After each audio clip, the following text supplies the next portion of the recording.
There we go.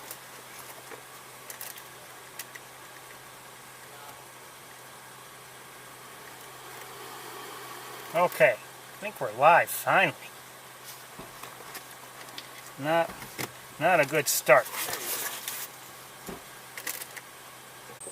Okay, already having problems.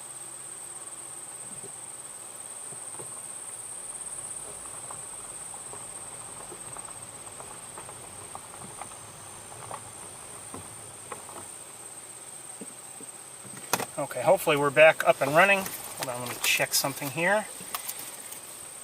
Had a hard time getting everything started today, and it has nothing to do with the signal's not very good.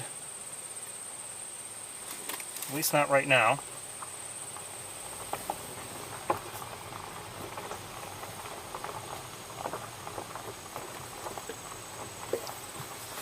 Now it's unfortunately, in my opinion, as you know, it's a beautiful day, but this kind of sunny weather makes for difficult bird watching over long distances. So we'll see what happens. Sorry about the late start. Really could not be helped.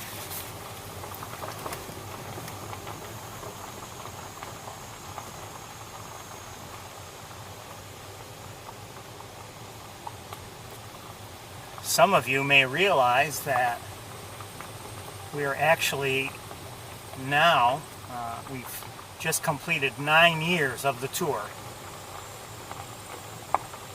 If there's an official anniversary, it took place on Thursday.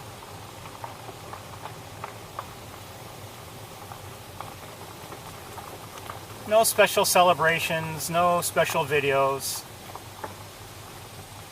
For a few years, I did a special video each year for covering the prior 12 months. Quite honestly, it was a lot of work to put it together. And I even found recently that the most recent one I did a few years ago is no longer available on YouTube. It's being blocked because of the music. I see a great egret in the air flying over the road and now looking like it's probably flying in for a landing.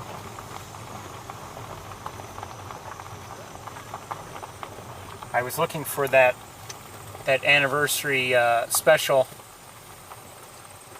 a couple days ago, and I looked and looked and looked. I could not find it, and I was surprised. I've always been able to find my own videos before,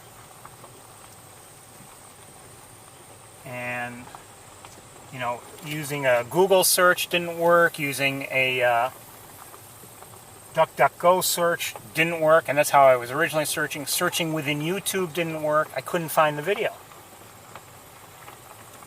And I knew I was using the right, search terms for it, the parts of the name. Couldn't find it.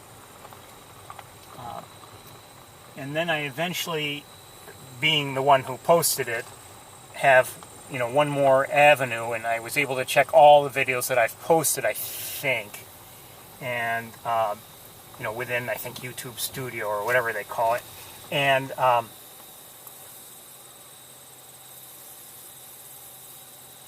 think I might be seeing another egret in the air up ahead. I'm not sure.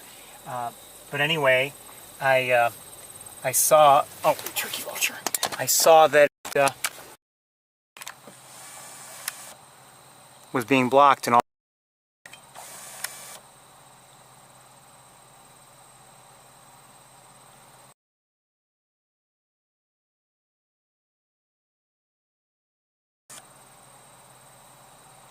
We're not seeing that very well, but that was a turkey vulture.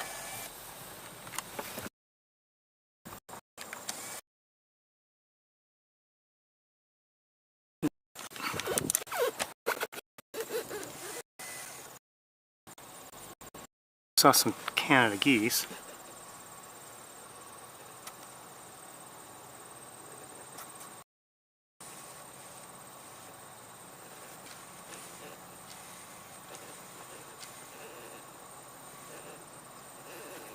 It looks like some are flying around out there too.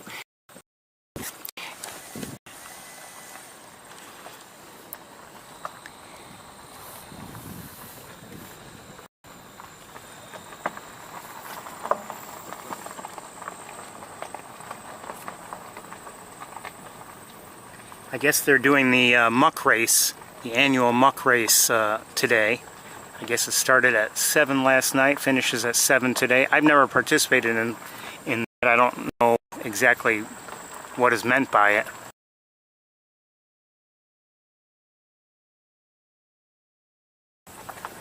And quite honestly, I'm happy doing what I do.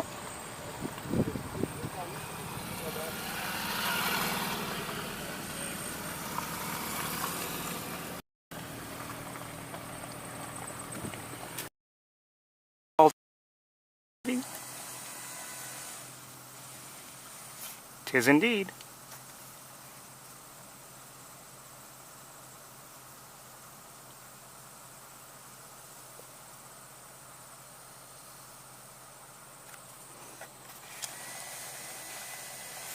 Let me look at it with binoculars and see if I think we should try to get a better look at it.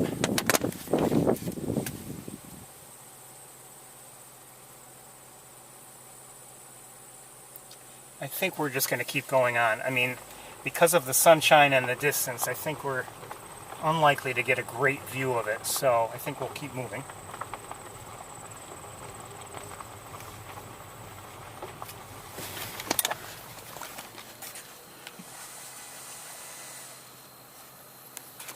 Boy, autofocus is not working well today.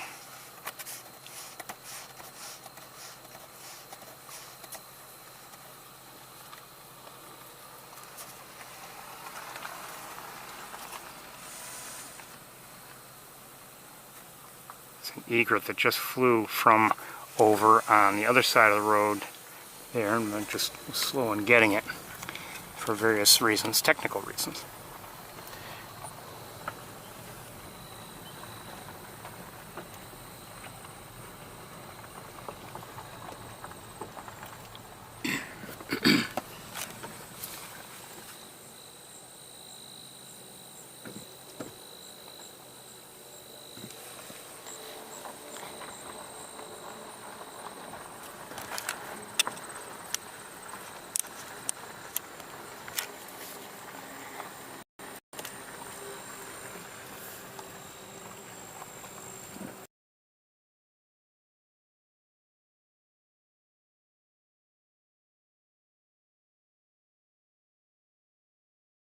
I almost wish I had stayed in Ithaca and then come up here later in the day, because I feel like it's going to be a nice round sunset, but there are reasons why I don't do that.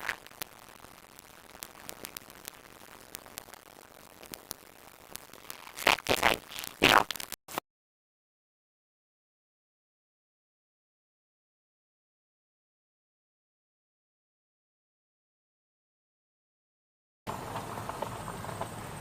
We have... Oh, come on. Hold on, hold on, hold on.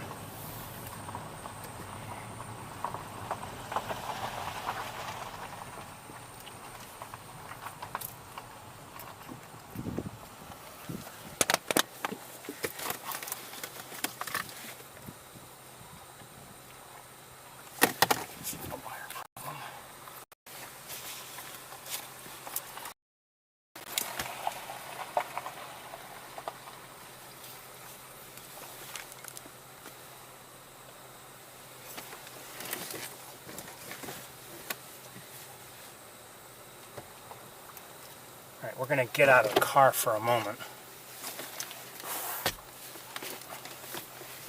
I can't tell if the screen is on or not.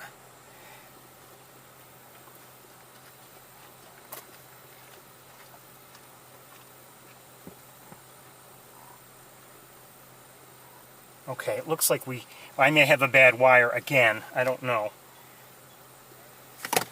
Okay, let's look at the great egrets that are here. I'm going to get out of the car, and I may lose you because of if there is a wire problem, but I'll be right with you.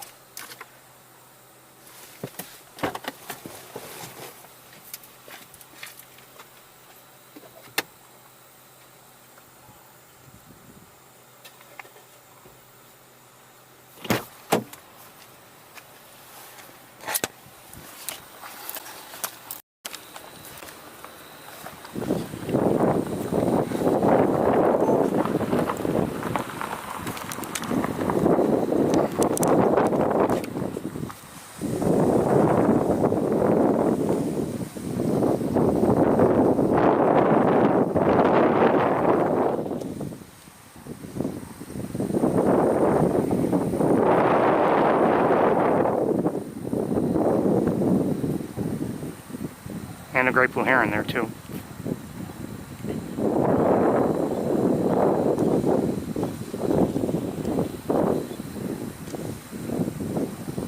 Canada geese. Somebody, I don't know if it's one of the egrets that's vocalizing. Actually, a couple great blue herons.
Let me check on you to see if we're still connected. And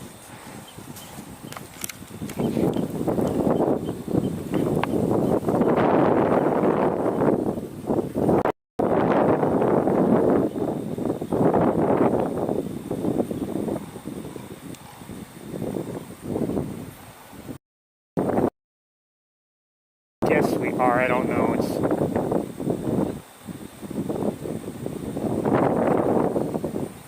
okay.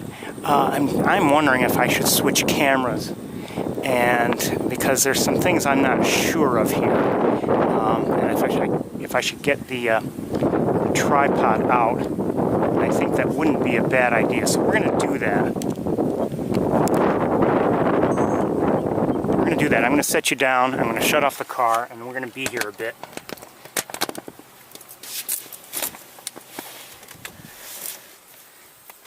Let me quickly get things.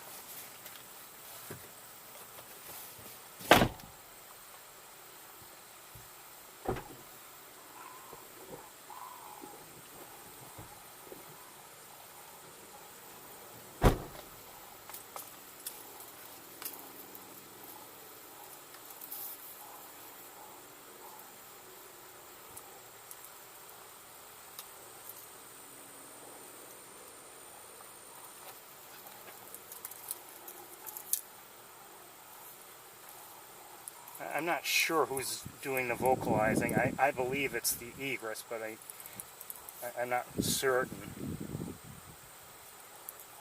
And I don't know if you heard it either. You might not have heard it. But there are other birds there I want to see more closely.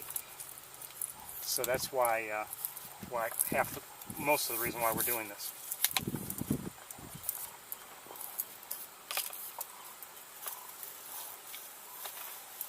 Oh, great. Not level ground here.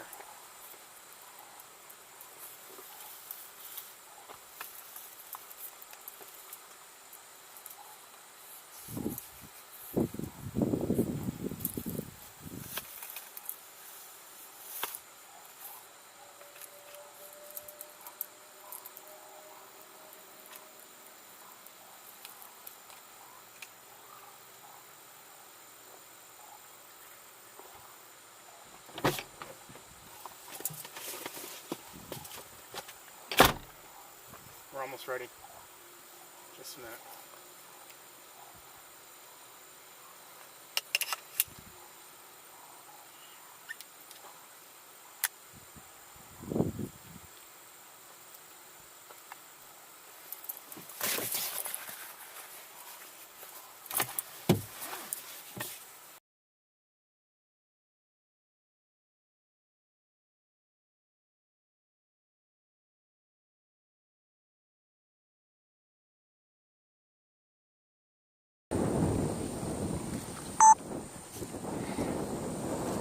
Not that we haven't seen egrets before.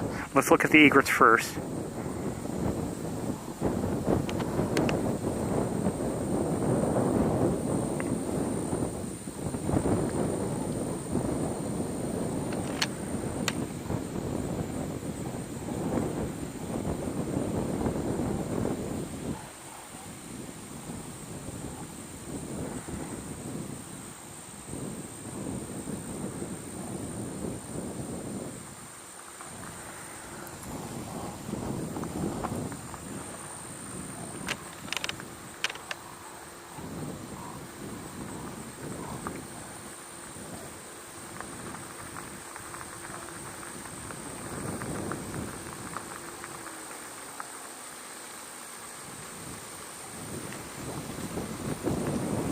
So again, if you're unfamiliar, these are great egrets.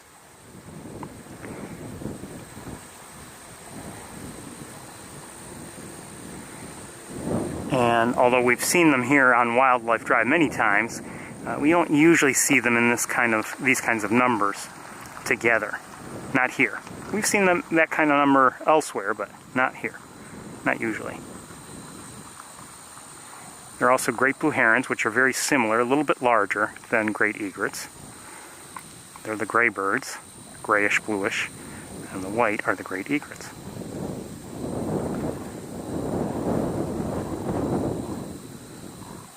And several of them appear to be vocalizing. They're not the only birds here, and that's one of the reasons why we're looking. We see some mallards.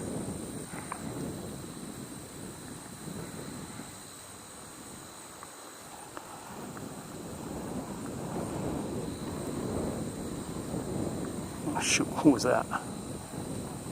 Somebody was flying around there in the background. Oh, I just saw it again.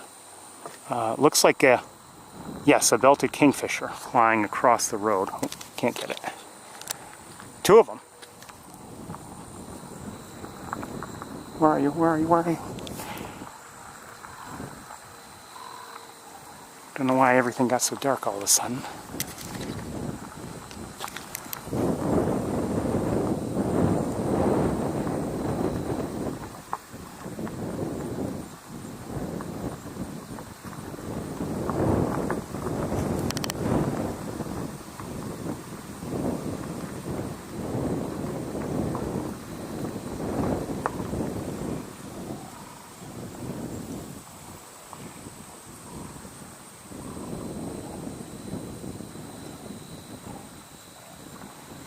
So that was a belted kingfisher, everybody. It hovered and then dove to the water. Has to do that here because we don't have a lot of trees right over the water. Often we see them elsewhere, perched in trees, so they can just rest there and look down below them. But not here, not so easily anyway.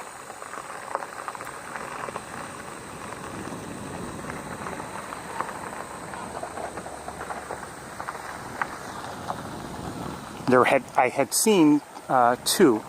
Hold on, I think I see a turkey vulture in the air.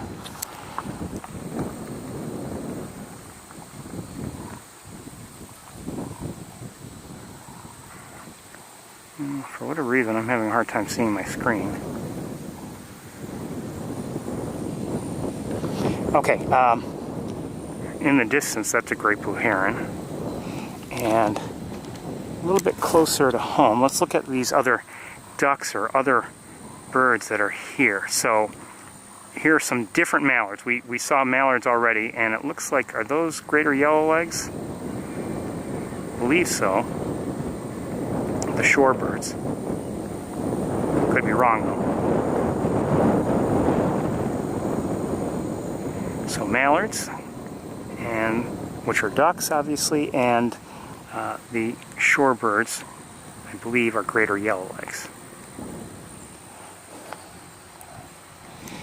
Okay, looking back around, is there anything else out of the ordinary, or maybe not? See, with some of the Canada geese, there are a few other great egrets.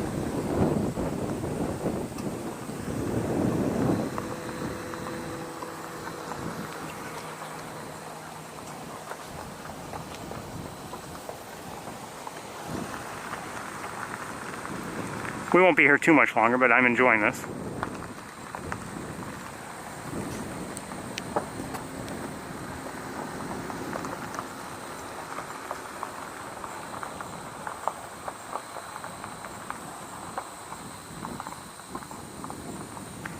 The main pool is still dry and grassy.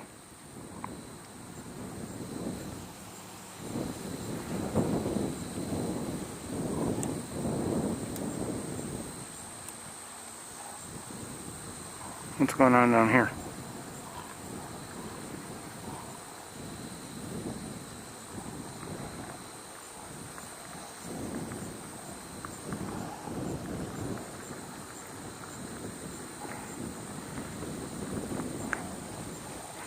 you know, some people who are tuned in, they might be seeing great egrets, you know, near their homes every day, all year round, you know. So maybe to them, this is, you know, no big deal and, you know, commonplace, but I enjoy seeing great egrets.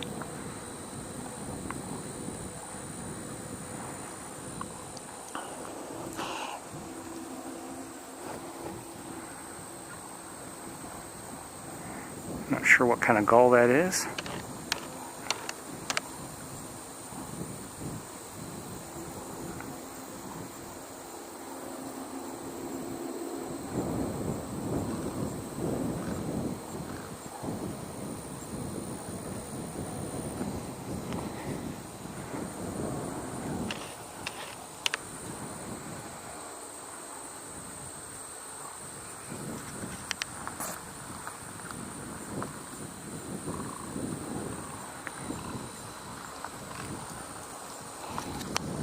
I don't know if I've ever heard this much sustained vocalization from egrets before. Maybe I just haven't had the occasion to be near them in decent numbers and in such conditions that would allow me to hear. I don't know. Of course, this Subaru is leaving the engine running, so we can't hear.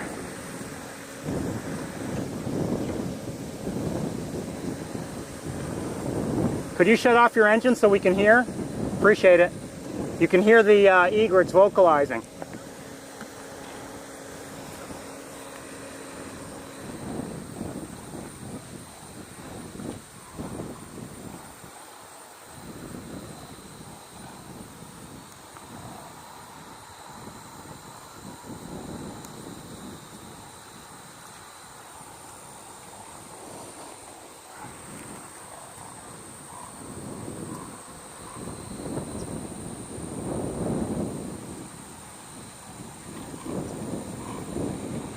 They're such beautiful birds, they really are.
Crow we're hearing.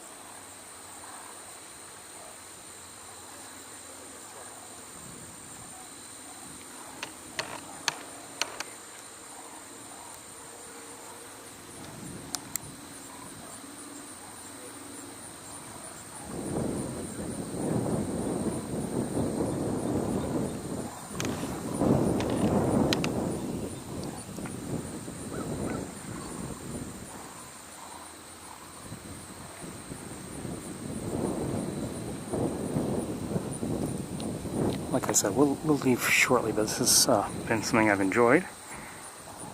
It's been nice to watch them.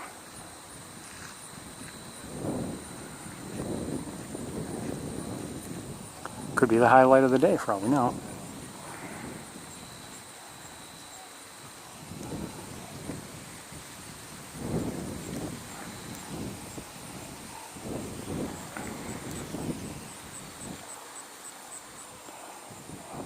some vegetation in the way and some inconvenient spots.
Who is that? And those leaves keep getting in their way. Oh, and I can't move any farther because I'm connected to things in the car here. Hold on, I've got the tripod legs are caught on all the leaves down here.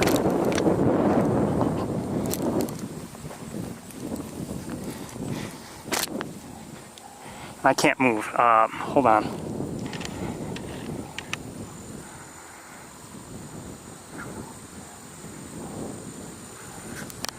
I need to brighten things up so I can see. Is that a...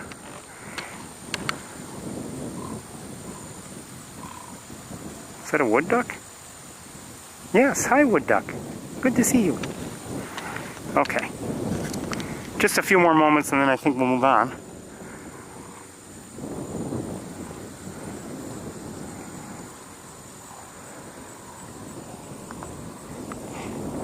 Okay, that egret might be lost it. Didn't track it well.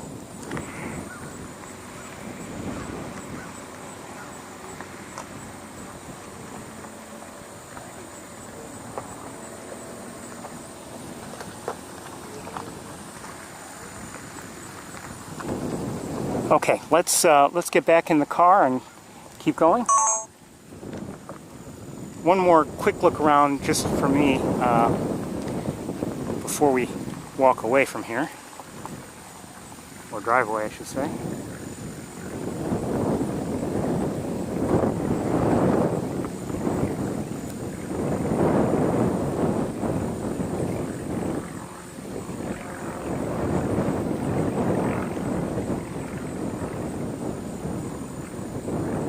Okay, let's switch cameras.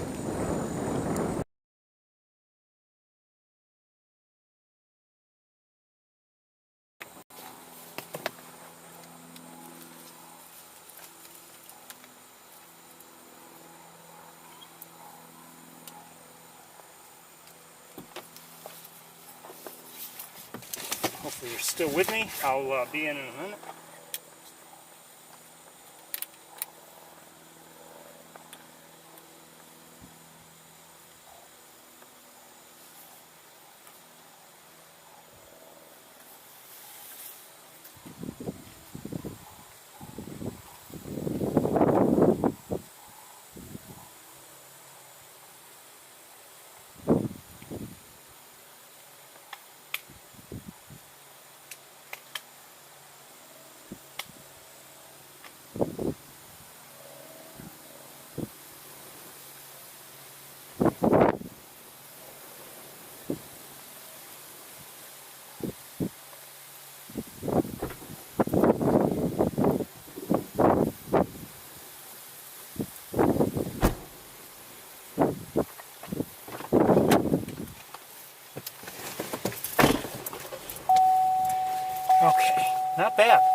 see those egrets, and especially, mostly the egrets obviously, but other birds as well.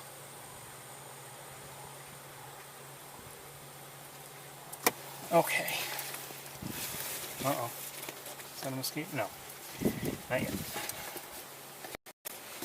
Okay, let's get moving here. Another egret coming from the left side of the road here, flying over, looking to join, I guess, the others by the looks of things. In the distance, see a turkey vulture flying around.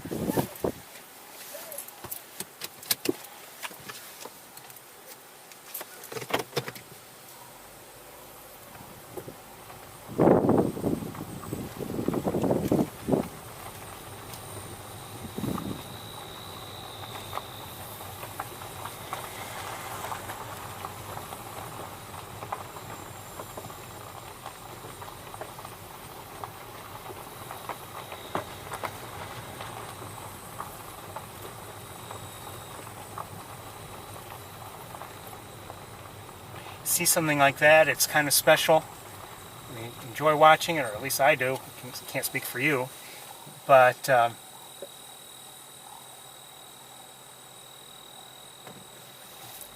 again, it's often a matter of the situation. We see one great egret like we did a few weeks ago at Sapsucker Woods, and that's a special occasion.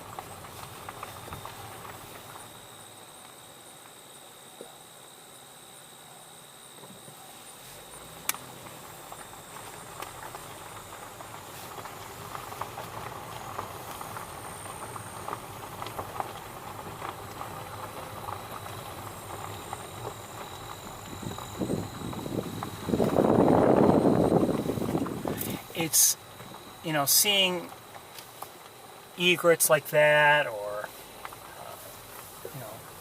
seeing our hawks on the campus, seeing the beauty of Sapsucker Woods, maybe seeing huge flocks of ducks here in the migration season, or if we're lucky, maybe seeing snow geese, things like that. That's what keeps me going on the tour. We've been doing it for 9 years now, or we finished doing it for 9 years, and it's that sort of thing. I mean, I could do it on my own, but there's something different about sharing it with people immediately.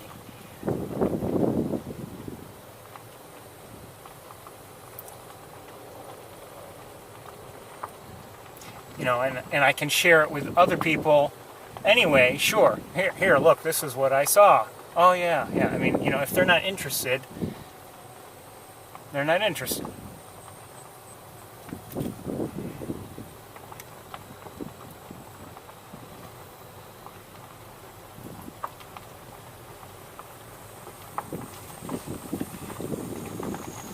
But it's been wonderful to be able to do this all this time. As I've said before, I never anticipated doing this on a regular basis or continuing basis, at all. When we started, when I started doing this, I wanted to, hearing crows again, I wanted to be able to share views of the hawks or views of the herons at Sapsucker in real time, because I knew, there were places where the nest cameras couldn't see, and I had been thinking, it'd be great to share this. I'm seeing, interesting things, and I wish I could share it, and I looked and looked, I couldn't find any way to do that at the time. And that was during, the times when, the chat rooms were running. This is back in 2012, and everything was still in full swing. And then eventually things wound down for the season, and looked like that was it. That was it for the year, and maybe we'd everyone would wait until the following year before things started up again, and that was that. And then I found Ustream, and just one night I was, a search term popped into my head, and I thought, I'll try that. So the next day I tried it, and I ultimately found Ustream a way to do what I wanted to do on a mobile basis.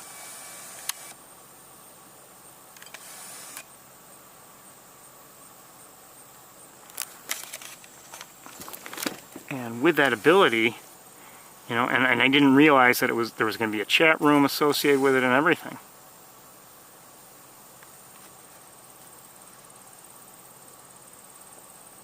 See, those are ducks. I'm not sure what they are. And this is my fear for the season. See, all these grasses are, there are a lot of ducks out there. But I have a feeling we're not going to be able to see them well this year.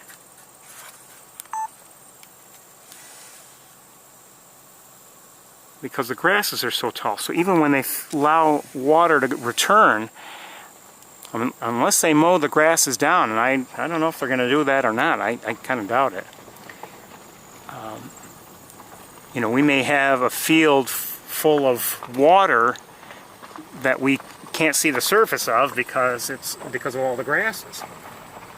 So it remains to be seen what this migration season is going to be like here. Now it might be fine. I don't know. Maybe they'll mow everything down. I doubt there will be so much water here that it'll cover the grasses. I really doubt that.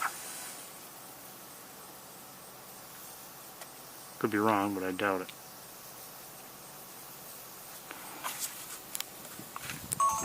Anyway, so that year, 2012. Oh, I see an osprey.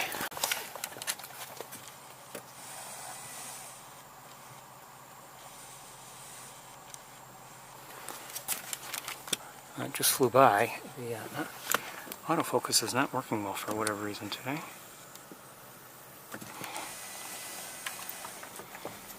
So anyway, so things seem to be over. Discovered Ustream, tested it out, and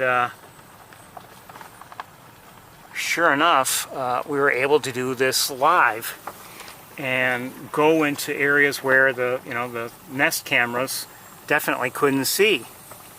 And I realized the benefit of that, right away. And the fact that there was a chat room was a bonus. It was unanticipated, and quite honestly, it's been very welcome because it's helped us to share the birds better. We can share knowledge a bit, and it's helpful in that regard. Also, people have been able to keep in touch with each other just a little bit better than they would have if there had been no chat room. And it essentially continued the experience so many people enjoyed with the Nest Cam chat rooms. And we're doing it, year round. And, to have things continue so that we can follow the hawks, or we can follow migration, or we can follow things year round has been just wonderful. At least in my opinion.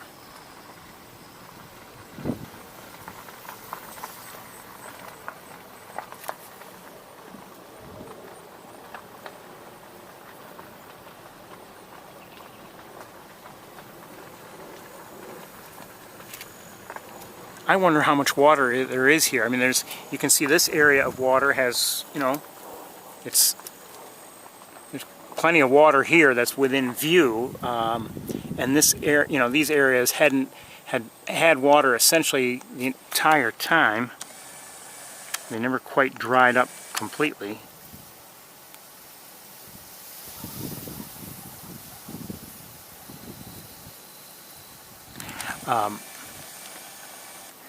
But, you know, so I wonder how widespread this water is, and it's just being, you know, our view is being blocked by the grasses. I don't know. If that is the case, then, you know, the answer is, in terms of mowing, is a definite no. I don't, that they will not be mowing it down. I doubt they're going to mow it down.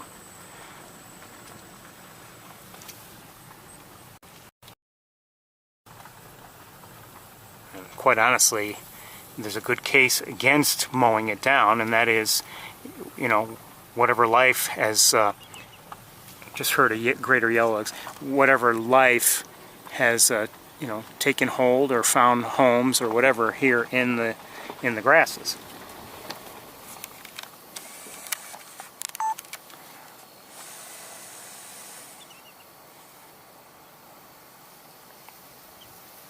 Those are those shorebirds? Those are all shorebirds, I think. I don't know what they were, but I think they were shorebirds of one sort or another. They're awfully quiet. I mean, it's not like they're all vocalizing in there. Can't see anything. This is very frustrating because of all the grasses there. Now, who knows? Maybe they're there because the grasses are there and we wouldn't see them anyway, but...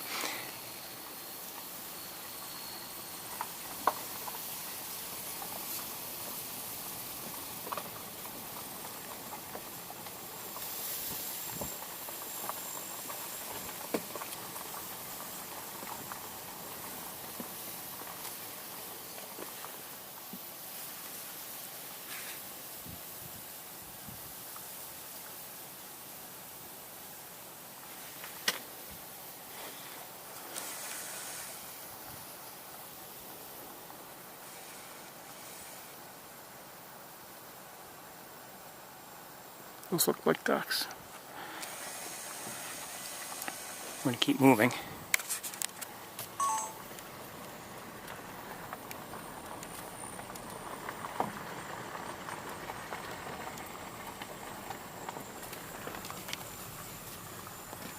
Hold on a second. Is that something up there?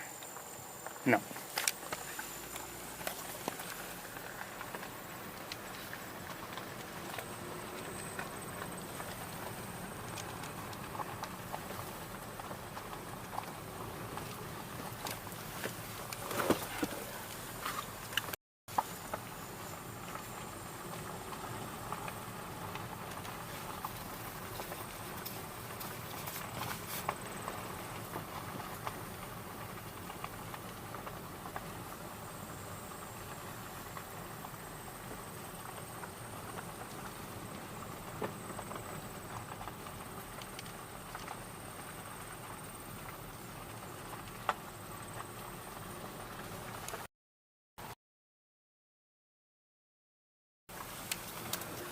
It's actually, you know, quiet here. I mean, we saw, you know, the egrets and everything. They're pretty much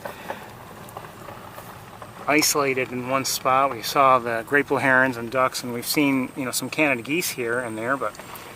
And in terms of what we can see anyway, it's quiet. Not a lot of birds flying around.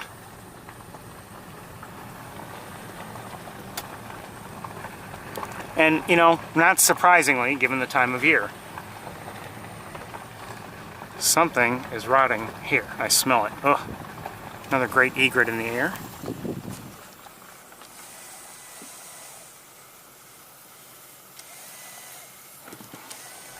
Might be rotting fish. I don't know. Nasty. Nasty.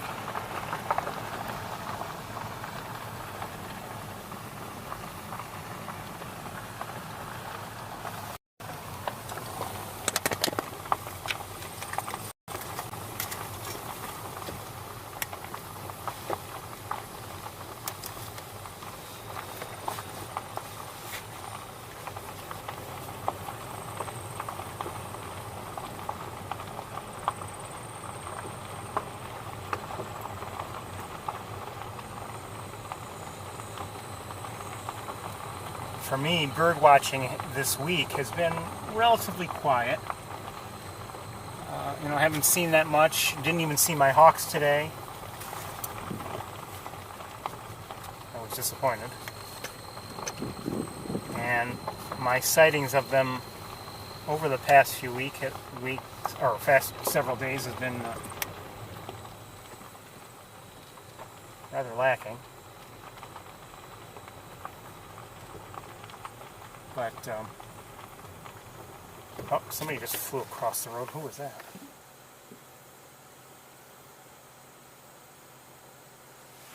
Probably a goldfinch. I don't see it now.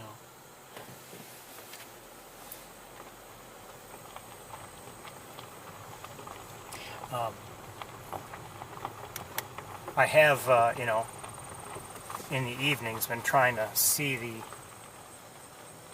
Who's that in the air? We have an eagle coming in.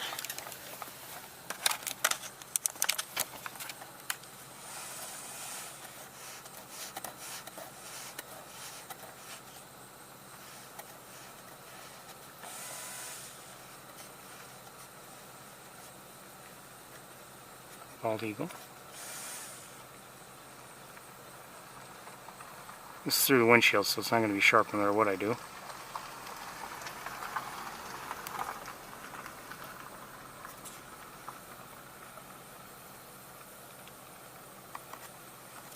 Okay, getting to be very difficult. But I have been trying to, in the evenings, to see the common nighthawks that are in my general area. Something else in the distance, hold on.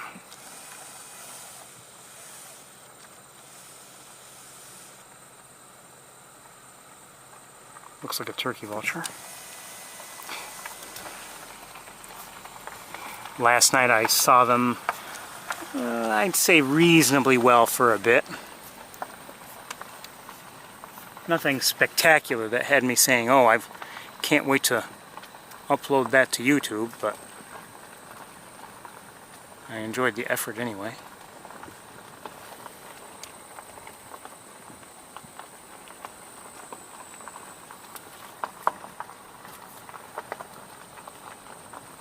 My hope is for, at least one nighthawk to be within view at, with decent light on it, and not too far away, so I can record it fairly well.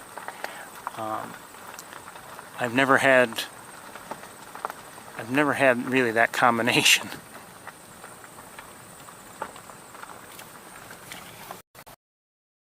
Get a little bit closer to me, it's usually getting darker, and so I never have them. There's a limited window when, if the sun is still shining. There are various hills around me, so I mean, there's a limited window as to, when they could be near me and not necessarily in shade, and give me a decent look.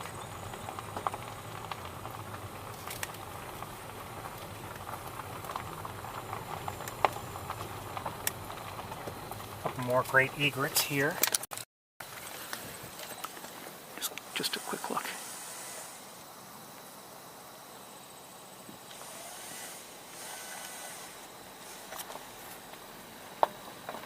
But it's been quiet in terms of a lot of these smaller birds. We haven't heard song sparrows, the kinds of birds that we were hearing, earlier in the summer and spring.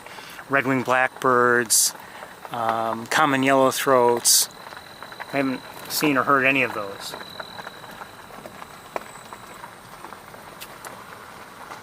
Swamp sparrows, haven't heard them. Marsh wrens.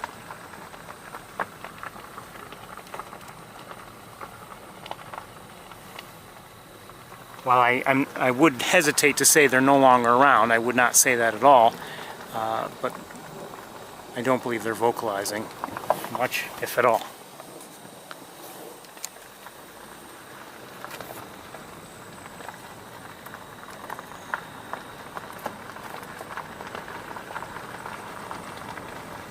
And there's no need this time of year. They've got other things to do.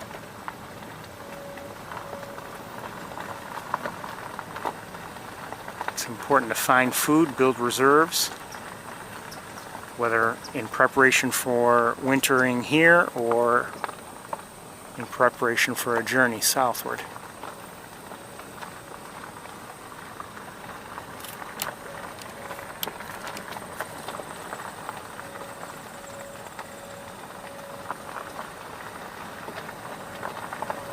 Grass, grass, and more grass.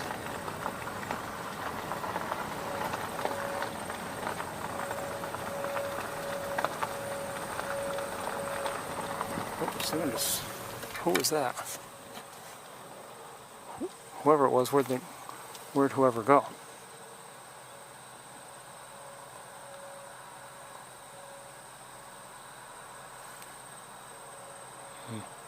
Don't know. Don't know.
I just saw some birds fly over the road and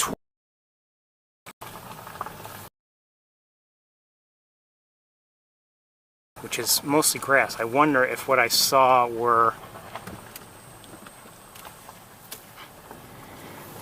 if what I'm seeing are possibly, I suspect they are if they're, well, they might be starlings or they might be red-winged blackbirds. I'm not sure. At least a couple are in view. I think red-winged blackbirds.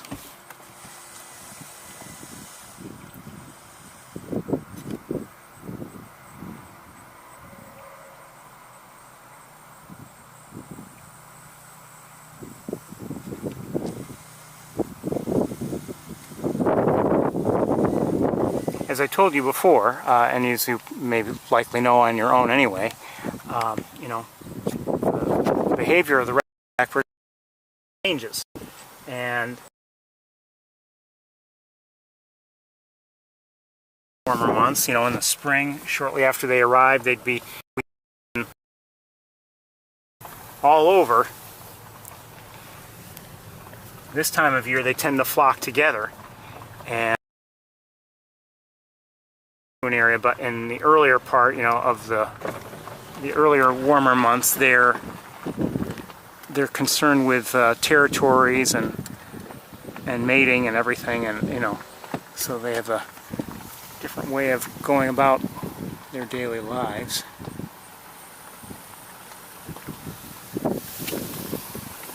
You know, defending that territory.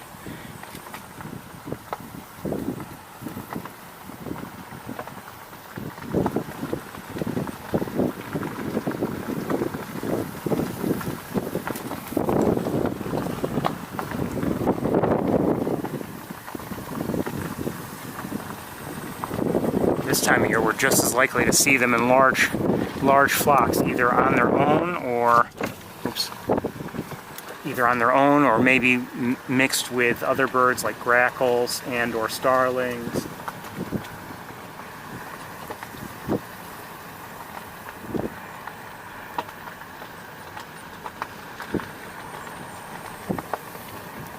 There are more out there by the looks of things. I haven't been showing them to you, but they're flying around.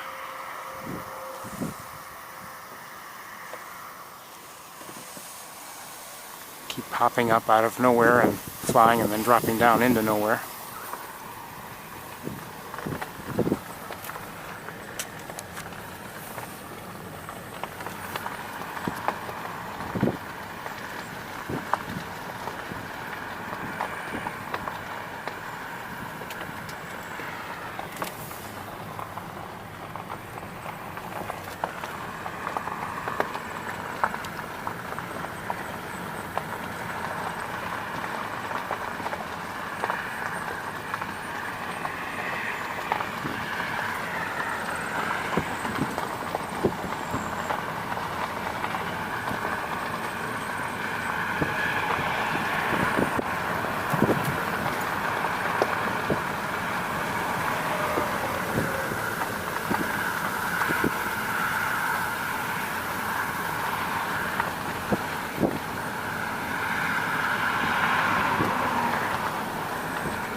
So we're looking at a northern harrier right now.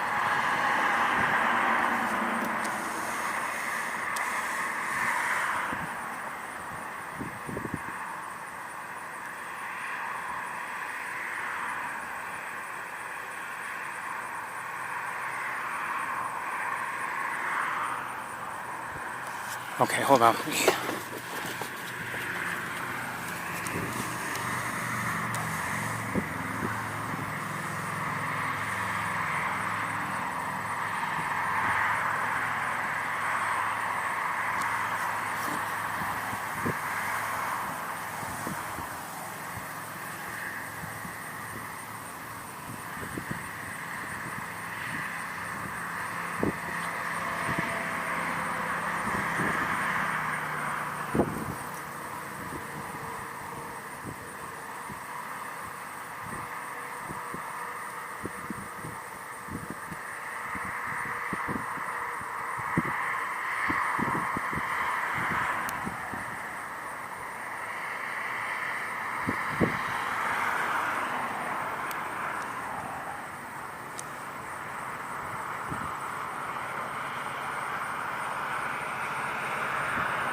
I don't see it any longer.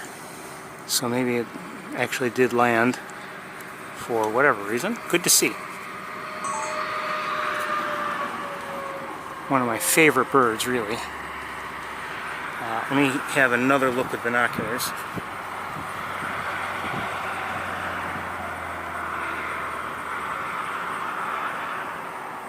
No, I don't see it anywhere. Let's continue on. 1 second here.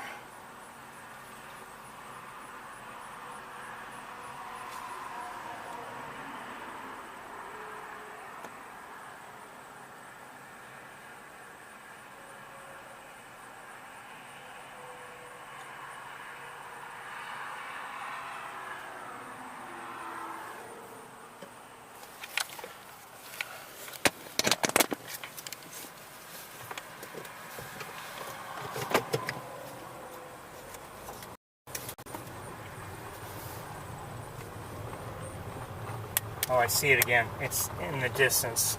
Sorry if the views weren't great, I imagine. I don't know if I see, it sounds like we're maybe having either a connection issue or something.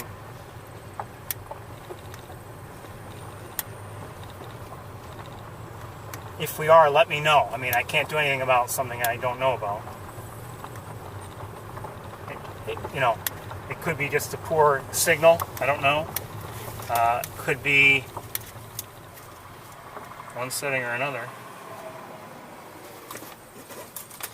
But again, I can't do anything about it if you don't tell me.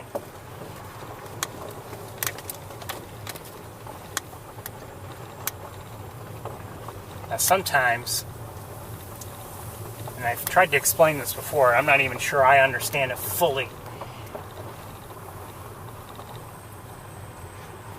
But let's say we've got a pipe, a pipe 1 foot long, and all the data has to go through that pipe, and the pipe is an inch wide, within the inner dimensions, and all the data barely fits through there, but it fits. If we're looking at a still image, it fits nicely. But for whatever reason, if I'm moving the camera around or whatever the camera's looking at, let's say it's a flock of birds all flying at once, and the whole screen is filled with motion, that presents more of a challenge, and it actually needs more data, you could say, and data may not be the correct term here. What matters is bit rate, okay? And, anyway, less motion, no problem. But when there's a lot of motion filling the screen, it can be a real problem.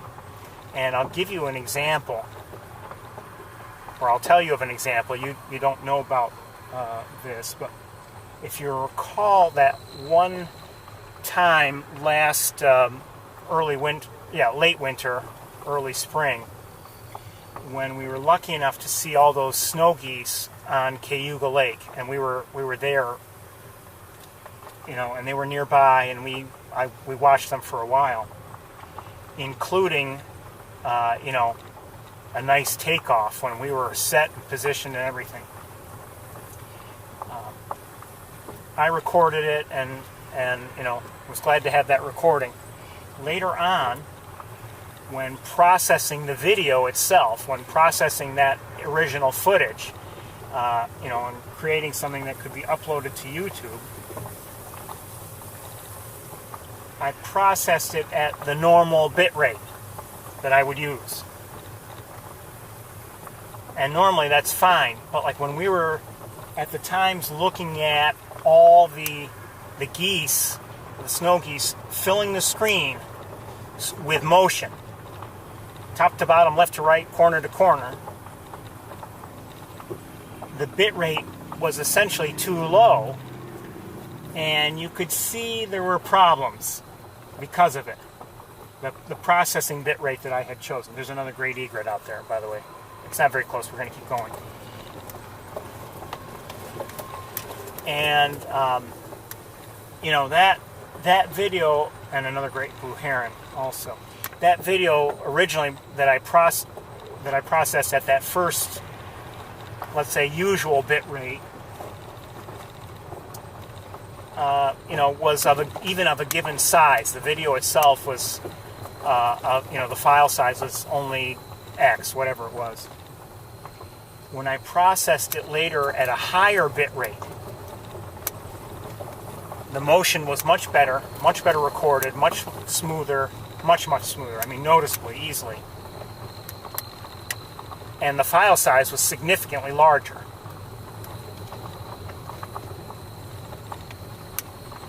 Quite a bit larger. So bit rate has to do with things, and there's only so much of a bit rate and only so much capacity this stream can handle.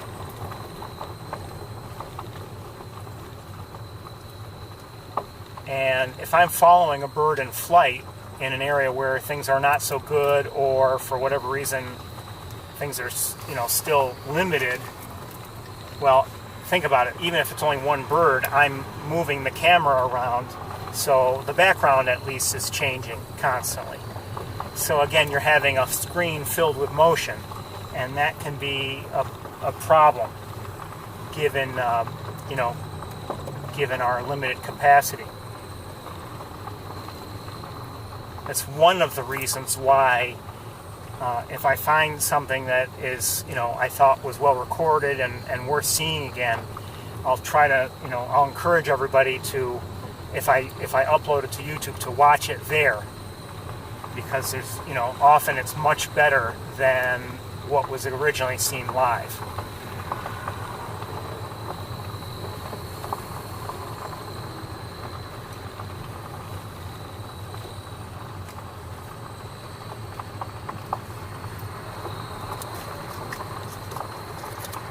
The technology is still amazing if you think about it.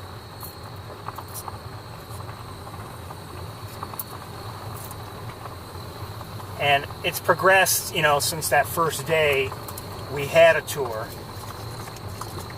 Our first official tour was on a Sunday, September 9th, 2012. And like I said, the technology has progressed quite a bit. But even back then, it was pretty amazing if you think about it.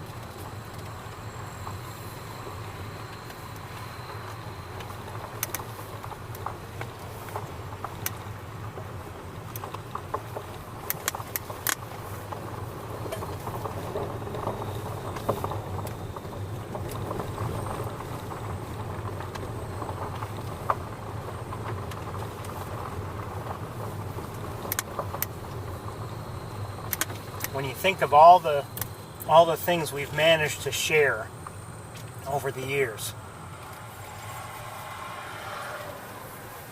And maybe they're more special for me because I'm here seeing them, I hear starlings to our left.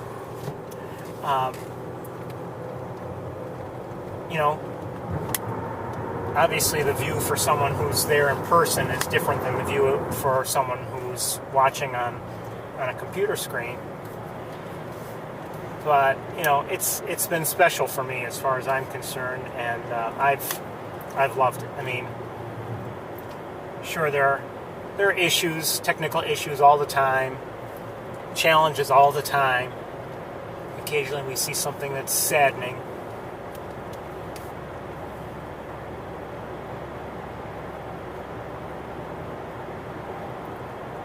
But it's been an honor to do it, a pleasure to do it.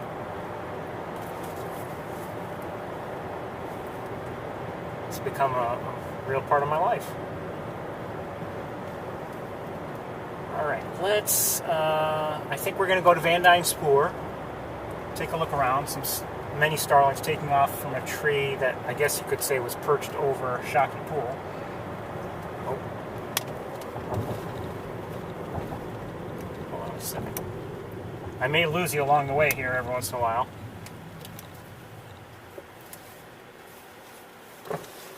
I see a turkey vulture, but let's take a quick look at some cormorants, I think.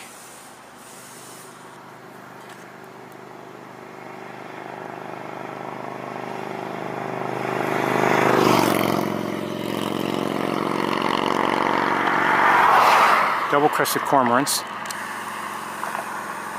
And there's a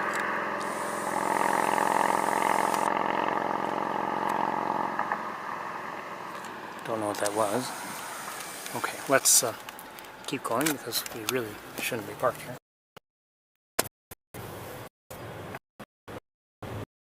There were cormorants. I told them to the prior which one?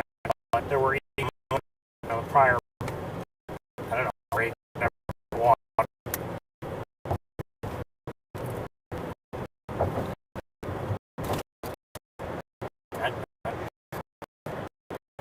I may do one race ahead. We will disconnect.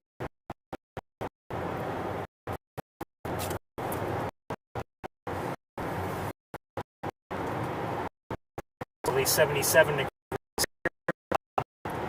Pretty much in line. Yeah, pretty high. Okay.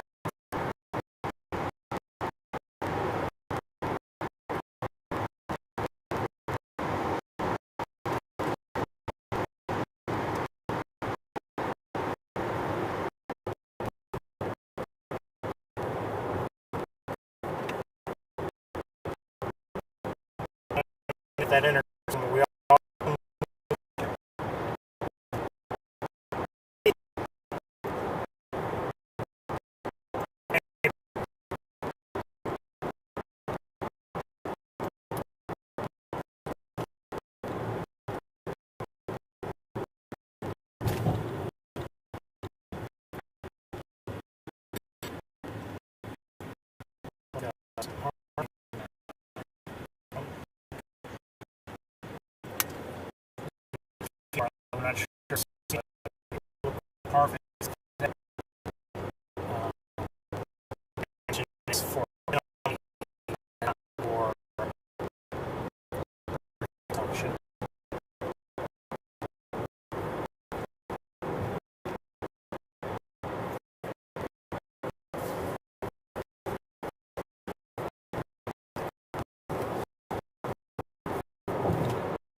I don't know if this were part of it. If it is, people who are participating.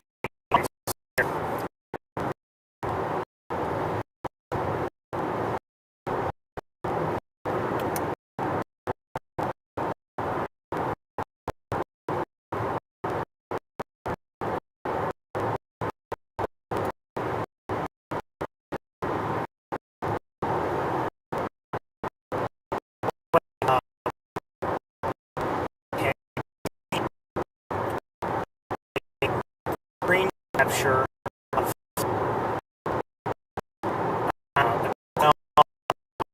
the Facebook page.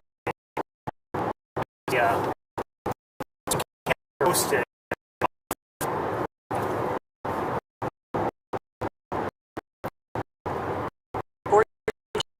Going off and on.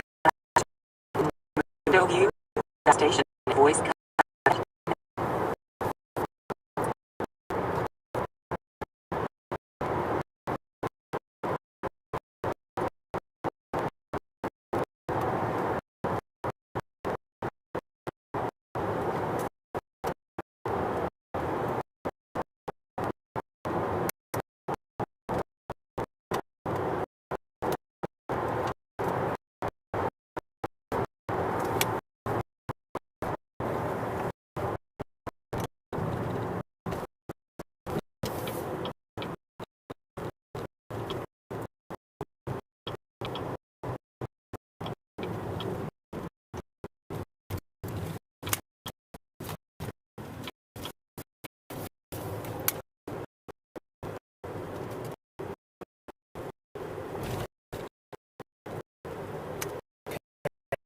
Apparently having problems. Not sure what seems to be this camera. Okay. A couple. I don't know. Have my suspicion. Could be just as bad as.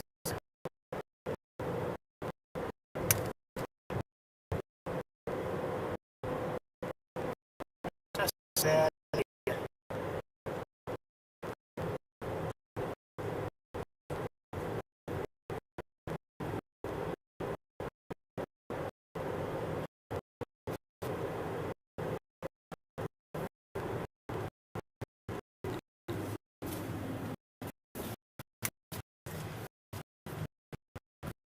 Pull over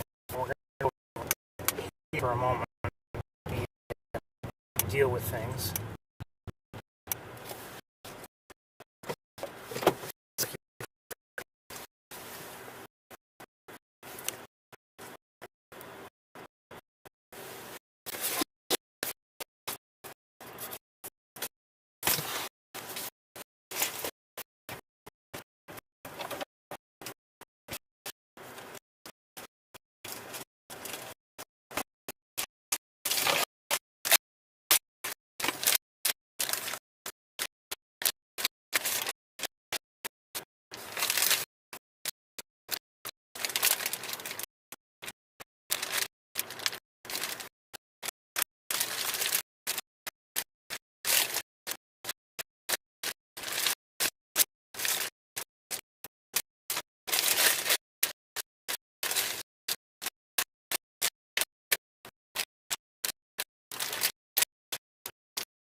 Wire.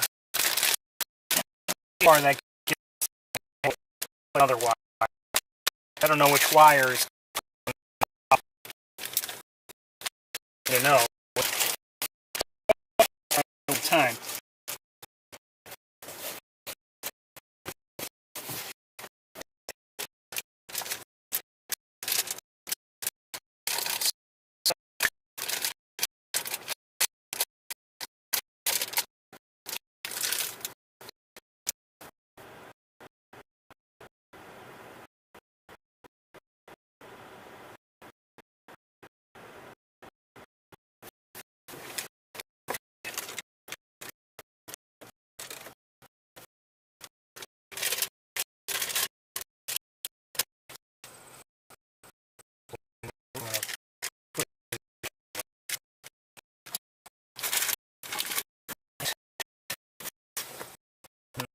Wow, looking. My goodness. No, for just a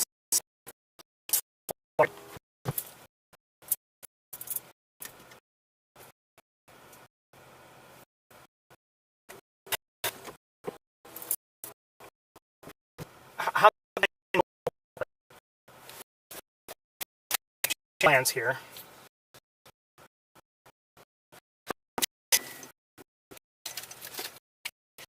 Change.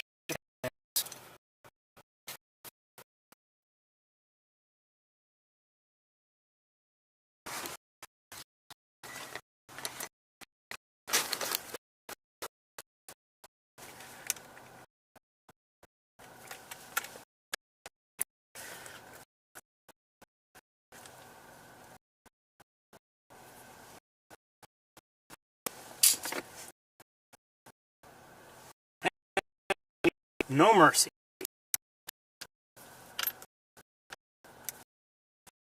Found me instantly.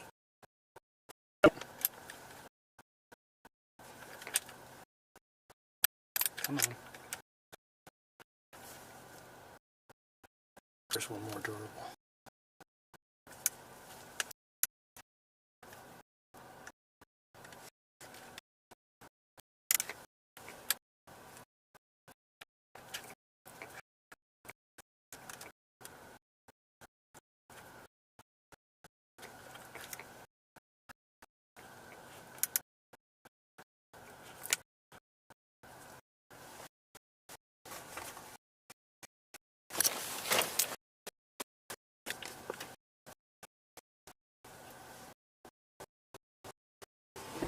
No, I can't appreciate it. Actually, stream bird right now. Bring out mosquitoes.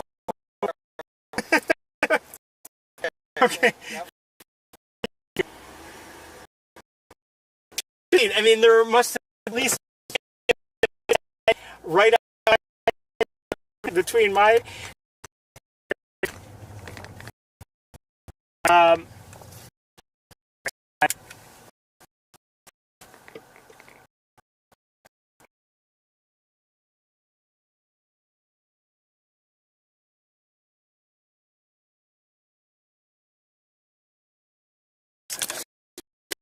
no.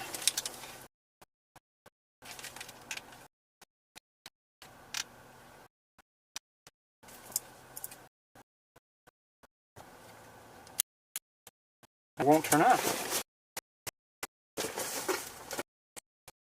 Should turn on.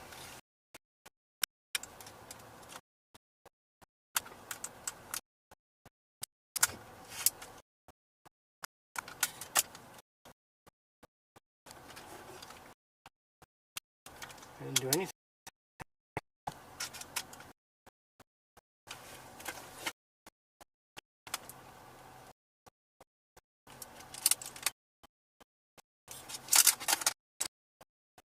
I'm irritated.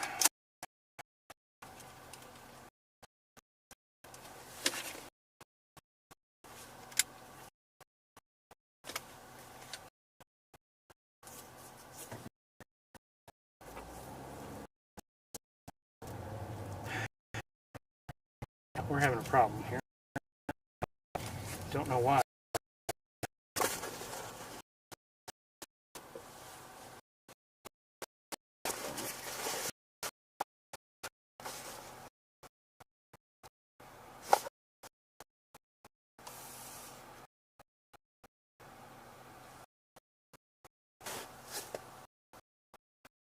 guess.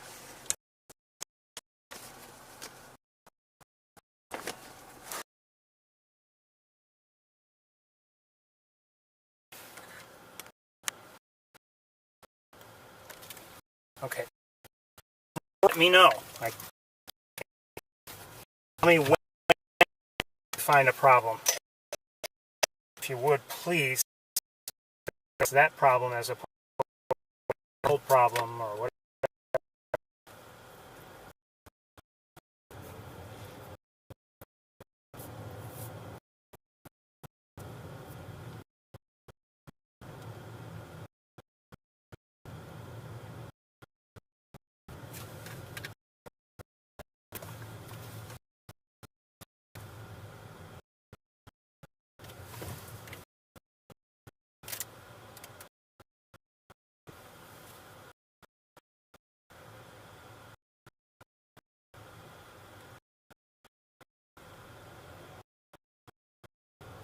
Remember, I'm not checking the chat.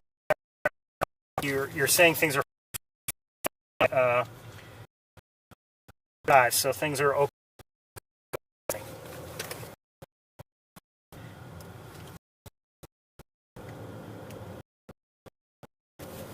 All right. Around from now.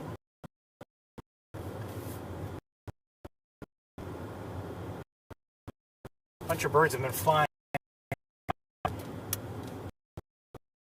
Kind of disturbed them as we for what they were.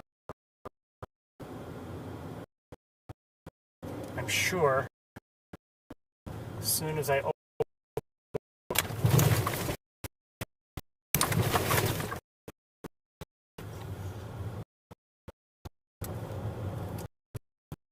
we're gonna have mosquitoes fly.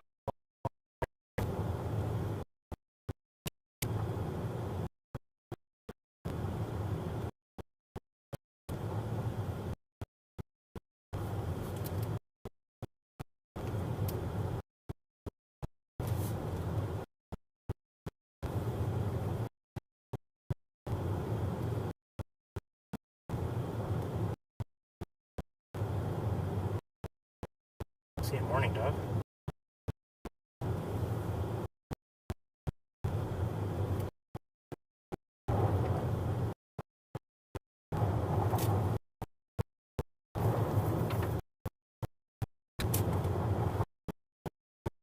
Just flew.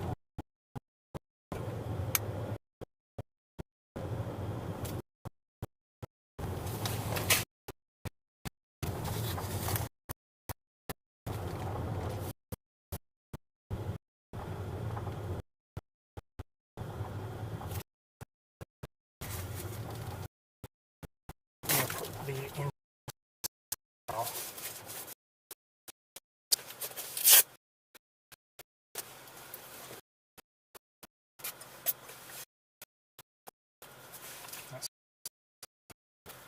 I don't have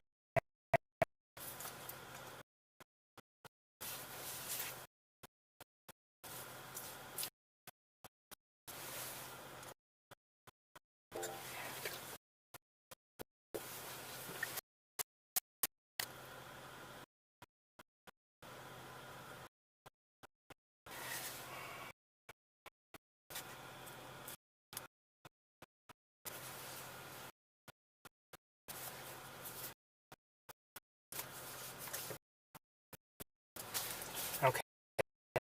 Start. Maybe that'll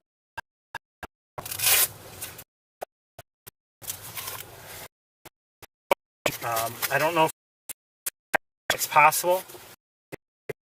No. If that's what it's video look no. It could be the wire something else. Maybe I should switch.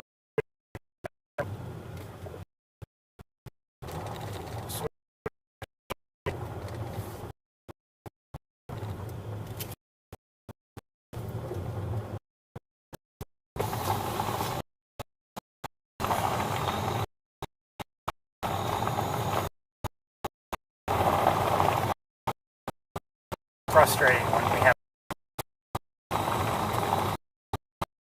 as it is for you. Oops.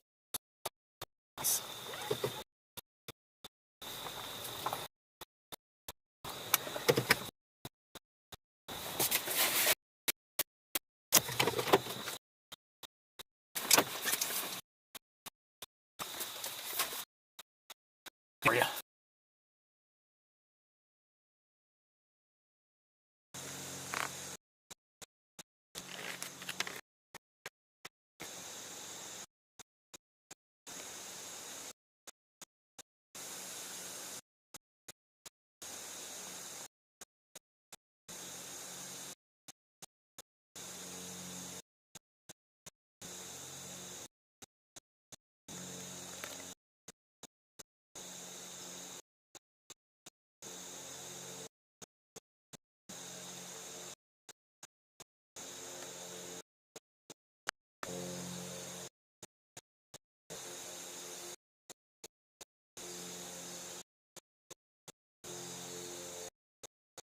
American goldfinches.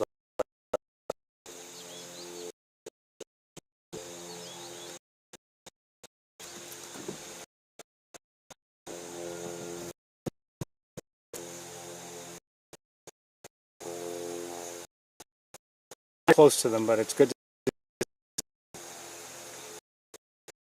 Saw last week, possibly.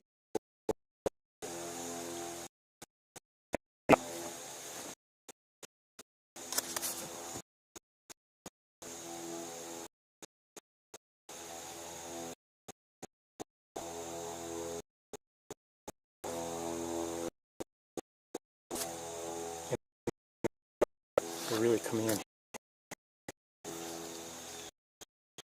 Blue jay?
As an issue, since it's no surprise.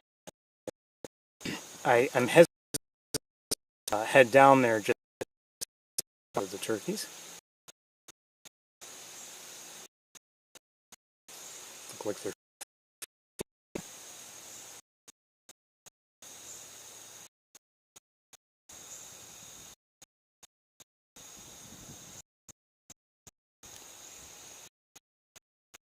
check up on you.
Fire. Just heard a blue jay.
hear a gray capper.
Okay, let's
get right in front.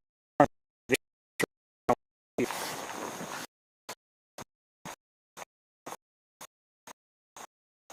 can see and hear.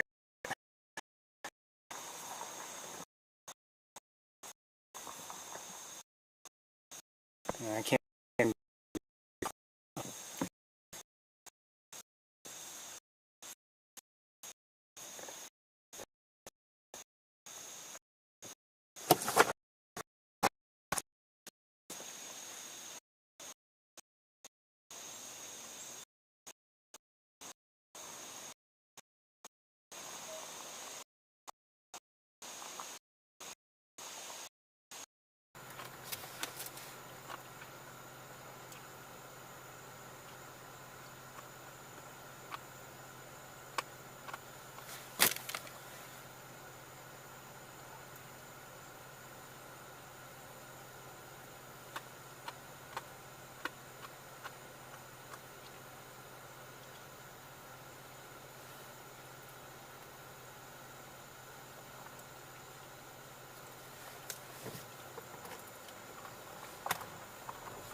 Okay, it looks like we're moving. Do we have sound is another question.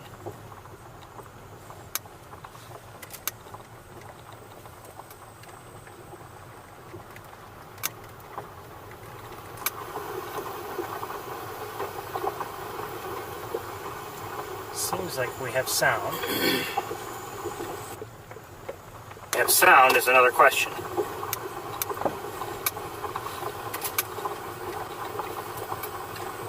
If we have any other sound issues, I can't do anything about it.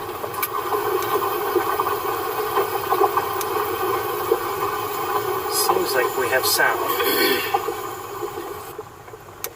If sound is another question. Okay, that may have had something to do with the fact that you were hearing myself on the play through my speakers.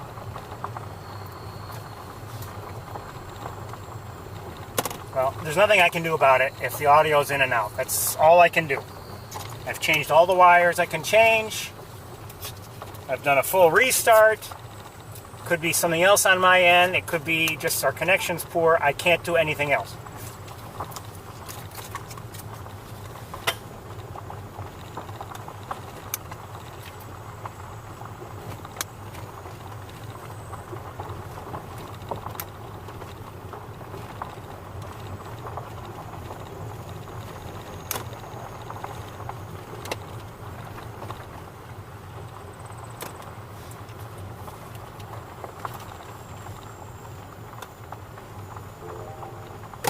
Come on.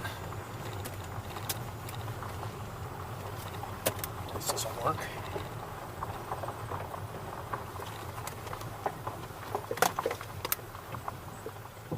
Okay. So things seem good right now. Let's hope it continues.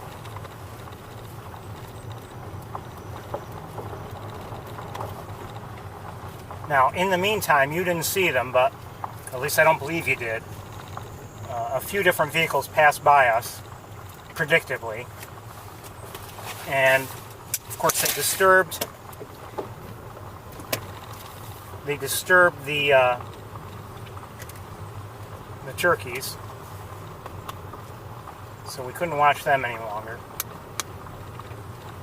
Would have been nice to see the turkeys closer, but I don't, given this situation here in a relatively narrow road, it's not like we could have really gotten close to them, I think. You know, if they had been off in a grassy area, let's say, to the side of the road, that'd be a different story.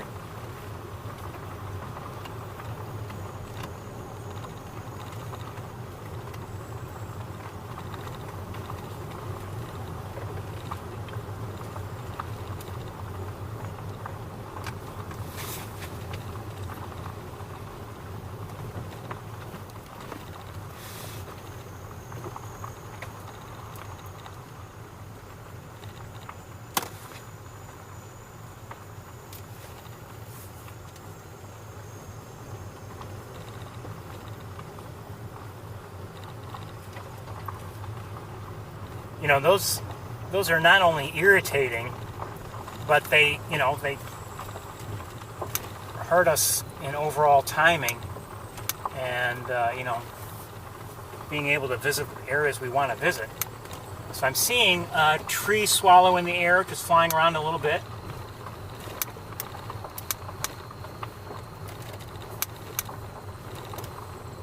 And there may be more flying around here and there. I'm sure there are, but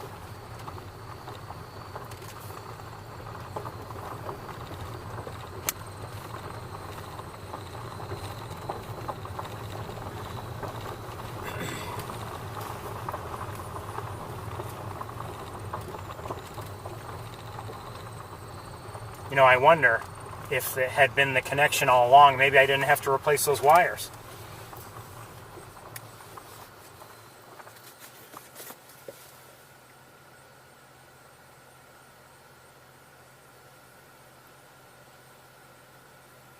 Neither one of the wires had that much use, that many hours on it.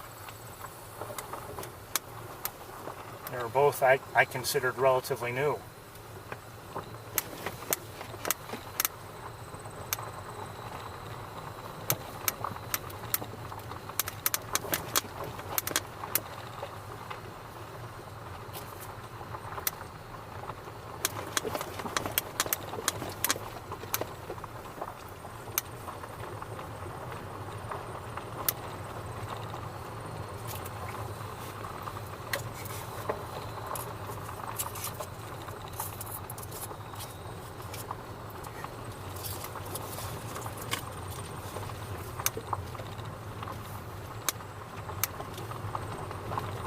Anyway, I was getting at something. I had seen on the Cornell Hawk Cam Chatters page an image of two hawks together. One of them was Big Red, and it was questionable. I mean, they were wondering if it had been Ezra right next to her. And, you know, I can't post on Facebook, but I saw it.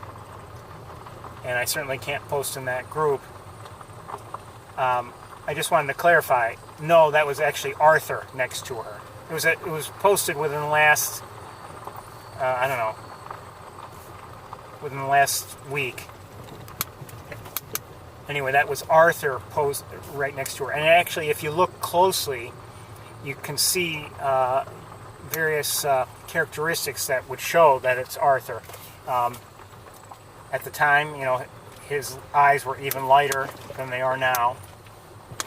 And he didn't have the clear white chin that, you know, Ezra would have been showing in such a pose.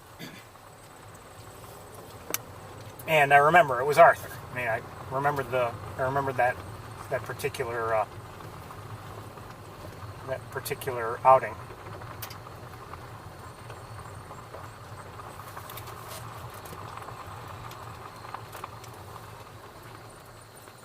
Oh, I see somebody. Hold on.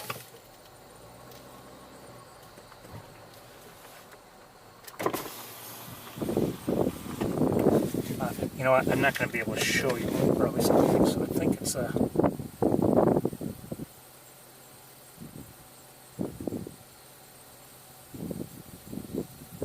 not sure what they are. They're ducks.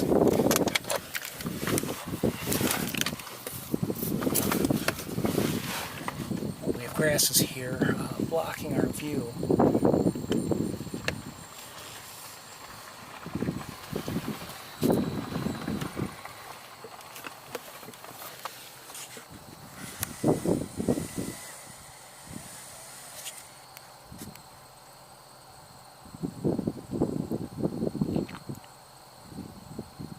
I believe, I may be wrong,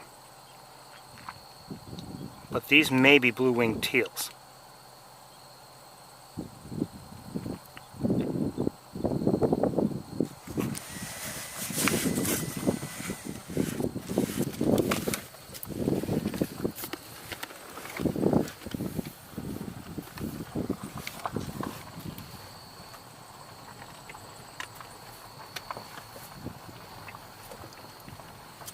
The cars that passed us are all, unsurprisingly, at the end of the road there.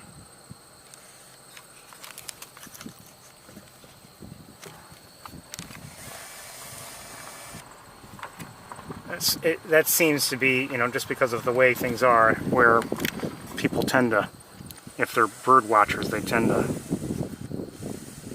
watch. It's a turkey vulture.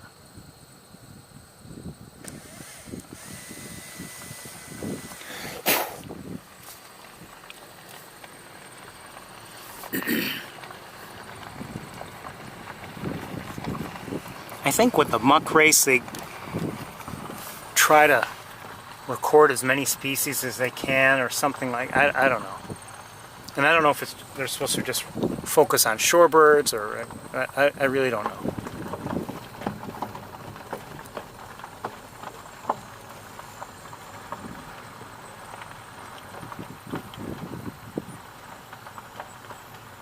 I didn't even realize it was today and yesterday, and if I had known, I'd be doing this exact same thing I'm doing now. So, and I'm not saying anything against the muck race. I'm sure people enjoy it and like it. Is that an egret?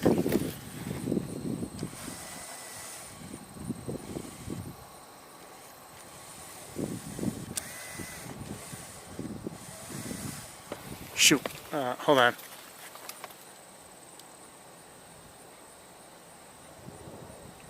Not sure what it was.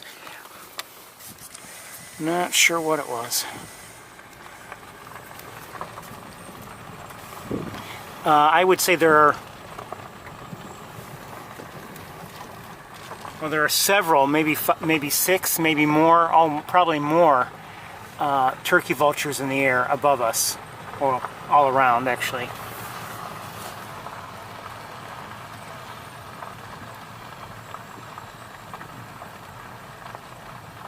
I think some of these suspected muckrakers might be leaving.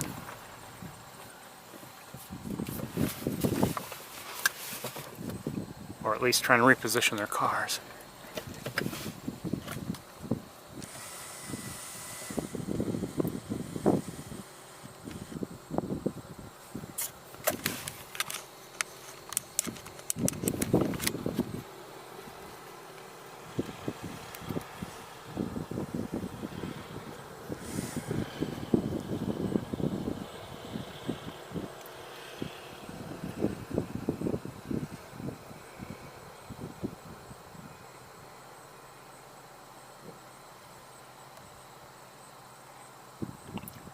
I don't know if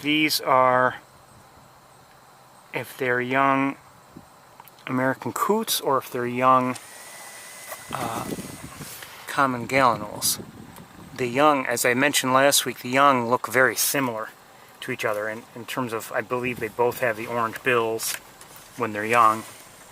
And, you know, the gallinules, as they get a little older, the juveniles don't have the orange bills that the adults do. But they do when they're young, and as I recall, the same is true of the American coots. And we saw coots and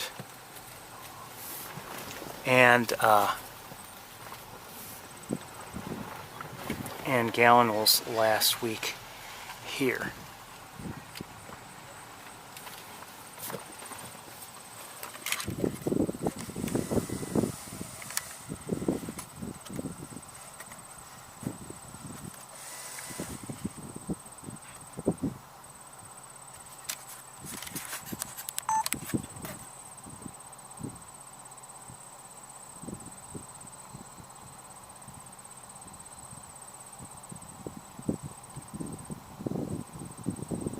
Sure what species of duck this is. These may also be.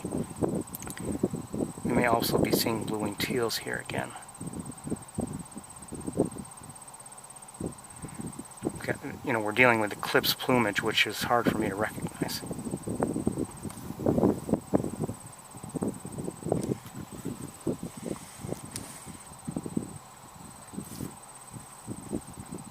It's a pied-billed grebe.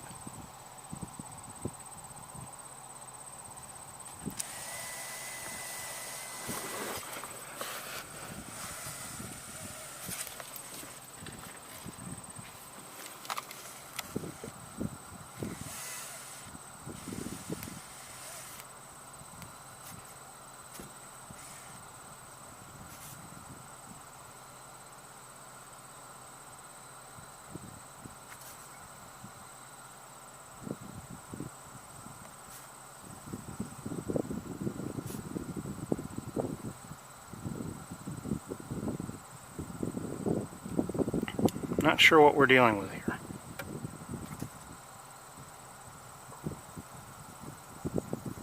Those are common gallinules in the back. Yes, those are, I'm pretty sure those are blue-winged teals there. Yes.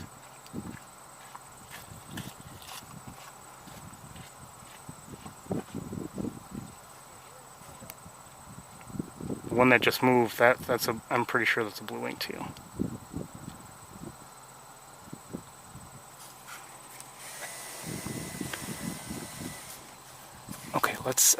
Let's continue on and see if we can get a better view.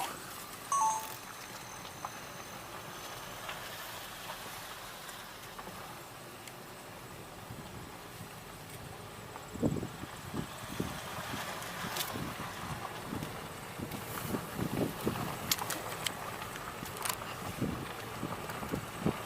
going to set you down.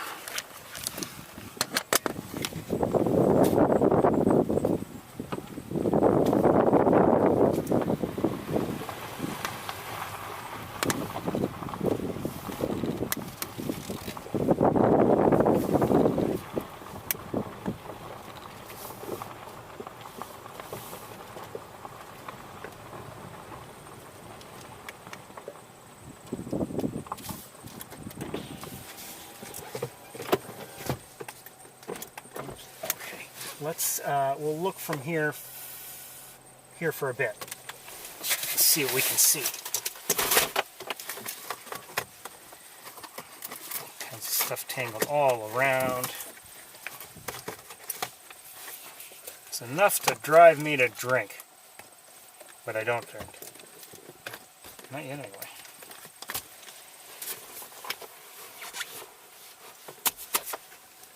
Never wanted to, never started, never cared.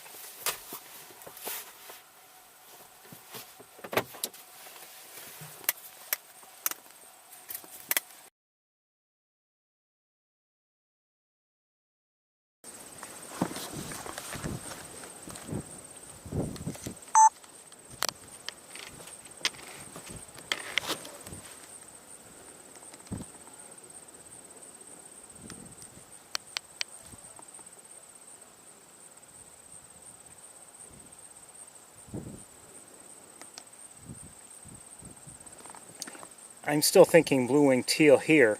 I think what I'm keying in on is at least something I believe I recognize. There's a little bit of white behind the bill, and that is something I believe is seen in the eclipse plumage of a blue-winged teal.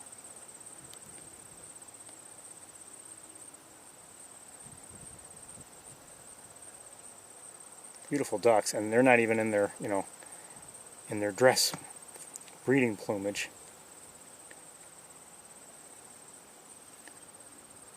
Okay, that's it for that little area. What else is there around? Looks like another one.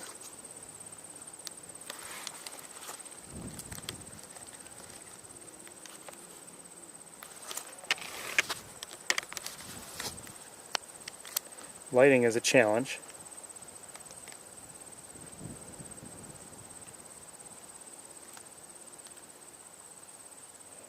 Where am I pointing here?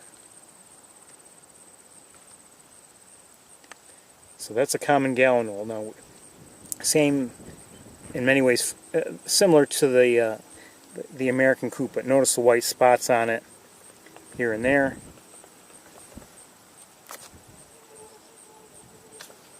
I'm not sure what I just heard.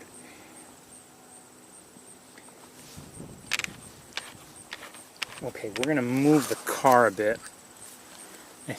Oh, you know what? Maybe I don't have to just yet.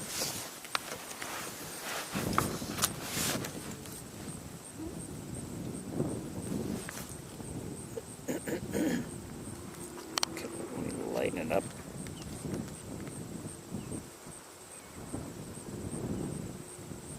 I see in the air a great blue heron. Don't know if I can show it to you or not.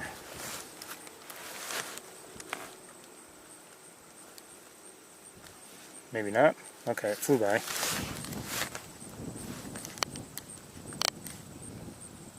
So we saw some of these already.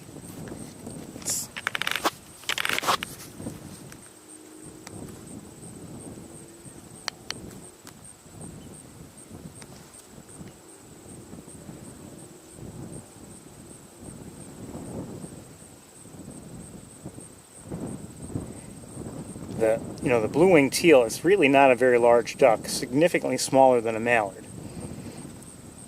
And the gallinule, and those are gallinules behind, including the one on the right, which looks like a juvenile. See, it doesn't have that orange bill, and that's an adult there with the orangish bill.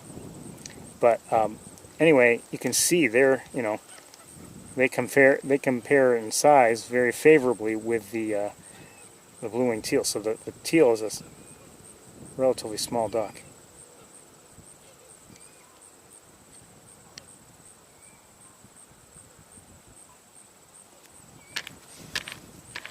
Everybody has left. I think they're all muckrakers and they've left. Muck racers, not rakers. Okay.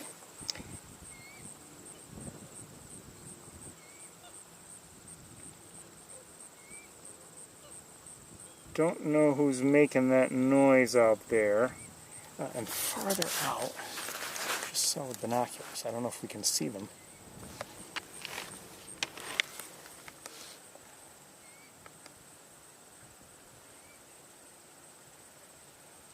Those look like American coots out there, see? Similar to the gallinule, but definitely some differences in shape. But not, you know, not all that, not overly obvious differences.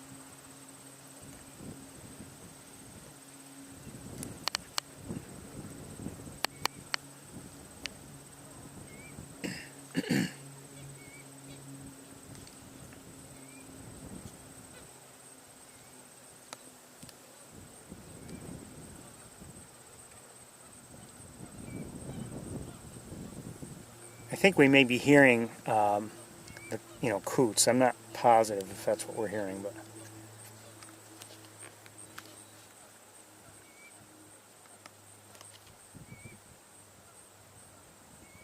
now who is that?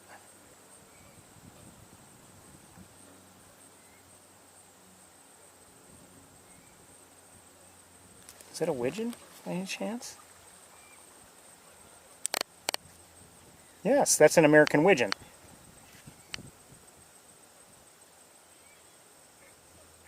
Or wait, I think it is. And unsurprisingly, near coots. We often see them together.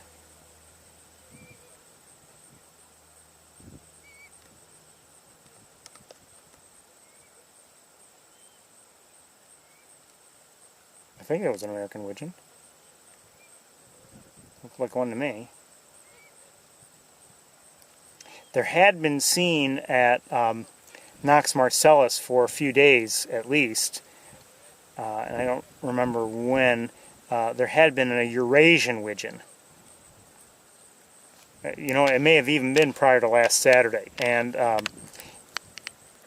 very similar to the American widgeon, but differences in color certainly, and it had been in eclipse plumage also, so it wasn't quite so obvious. The eclipse plumage, if you don't know, is the non-breeding plumage.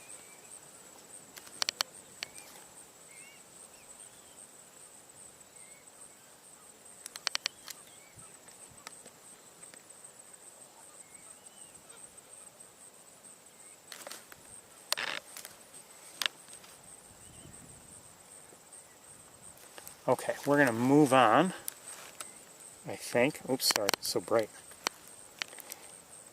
Everything here is backlit, so I'm having it's a challenge to show you and to be able to actually see colors. So I have to brighten up the screen.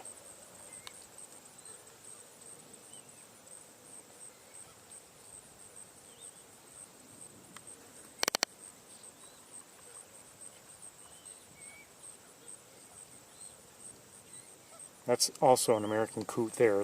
Notice the white bill. It's not a duck if you don't know.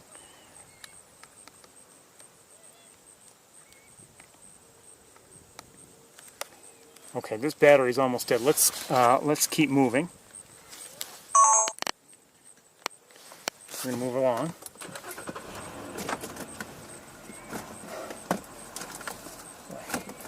Okay, now.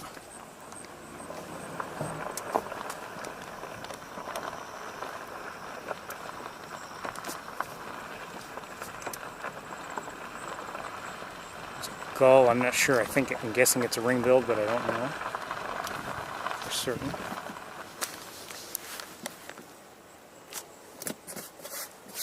Mosquitoes in the car.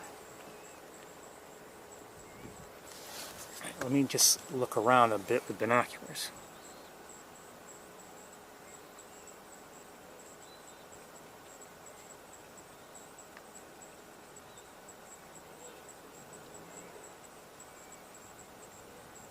I think we're gonna get going. I don't know if there's much more to see here.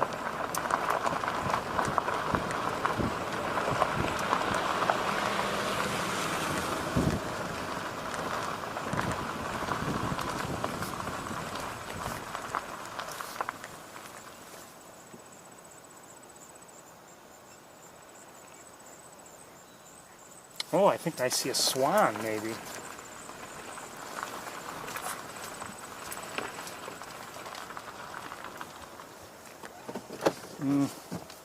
No, we've got an issue with the grasses blocking our view, but I think I see a swan.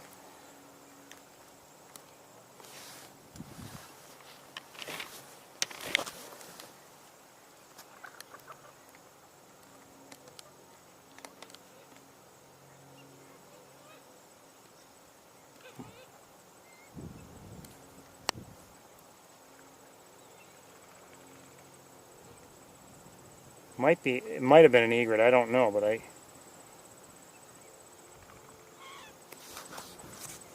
no, that's not a, yeah, that's a swan of some sort.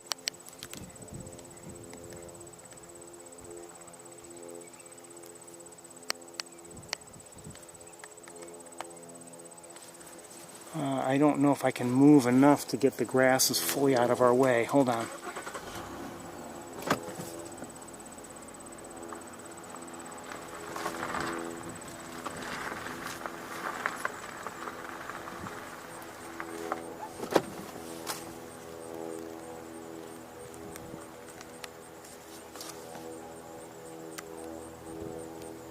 You might have seen it better than I did. I don't know what kind of swan it is.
This battery's about to die.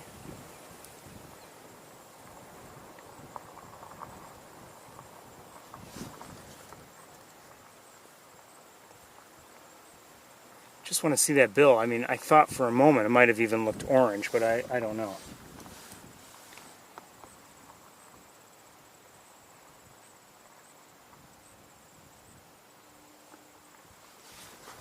We don't have much time to stay and watch, but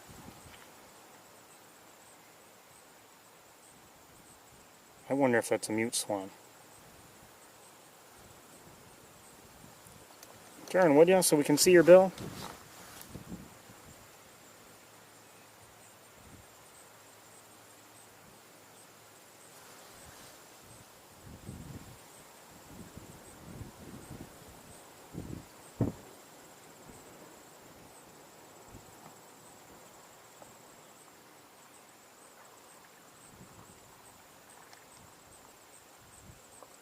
Just saw a great blue heron, came in for a landing.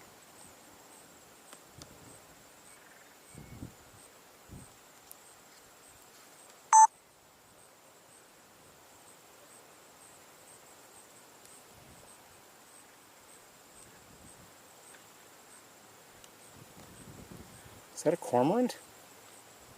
I think it is. Okay, back to the, what I believe is, I'm not sure what kind of swan it is.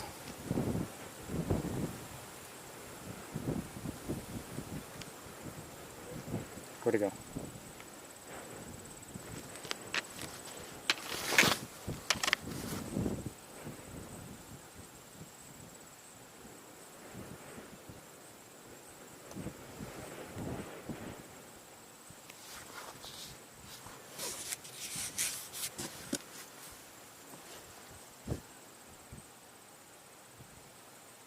Just a few more moments and then we've got to go, no matter what, whether we've seen it or not.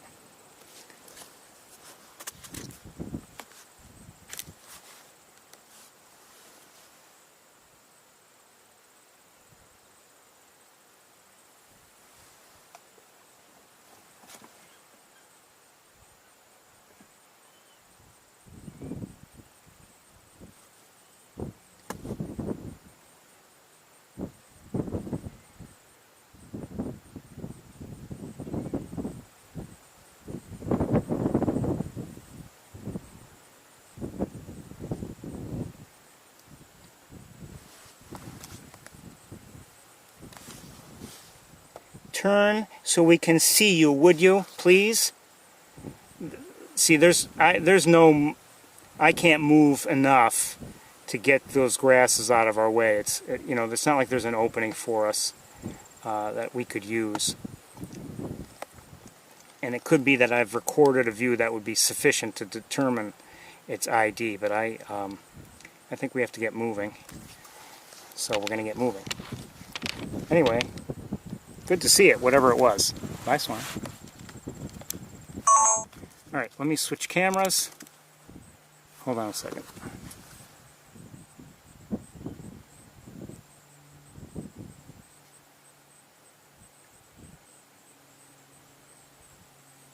There are other tree swallows here I haven't shown you. They're hard to show you, especially when they're not all together perched.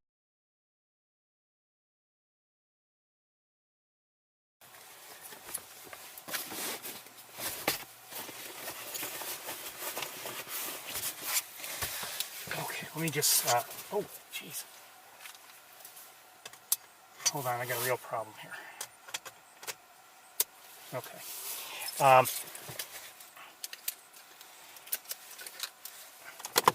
Swung the battery down. Let me deal with the battery here.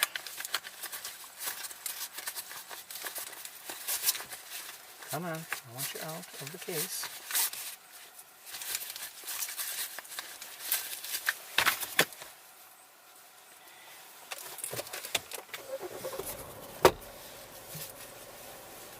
And we're going to get going.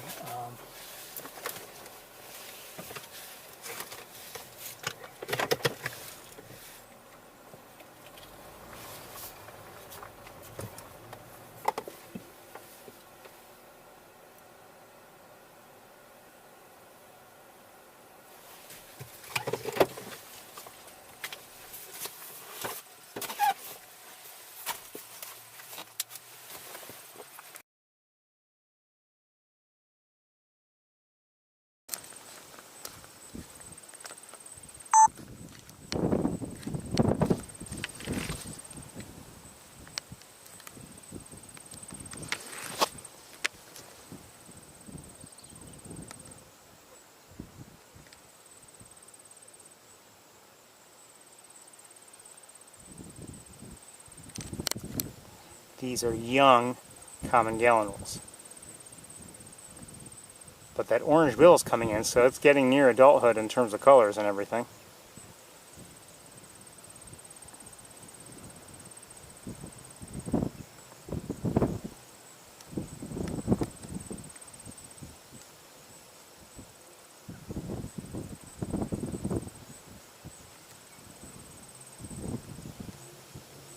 Same thing with that one. Just happened to catch sight of them.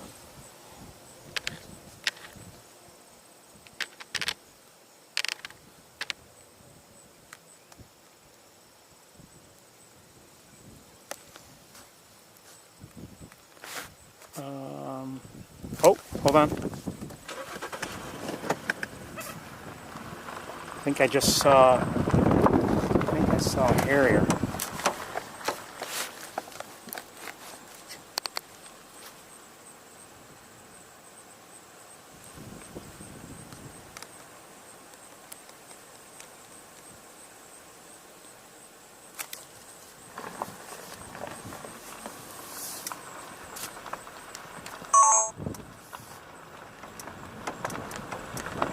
Thought I saw one. Of course we had some vegetation in our way.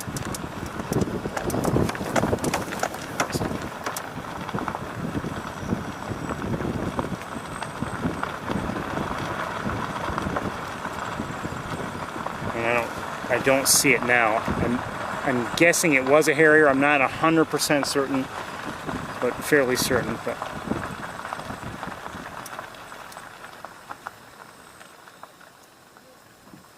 oh. Shoot.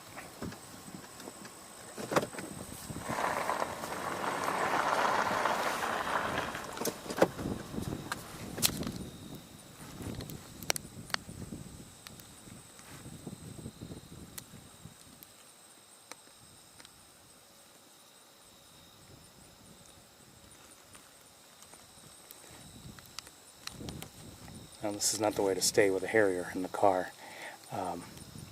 But that was a northern harrier, and I'd love to have another look at it.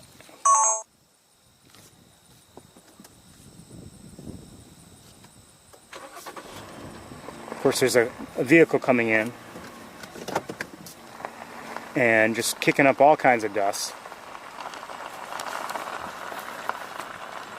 Alright, let's switch cameras before the vehicle gets...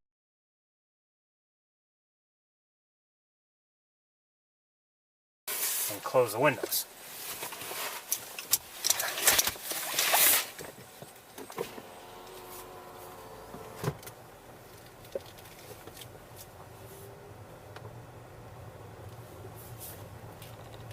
Some people just don't seem to have any realization of what they're doing.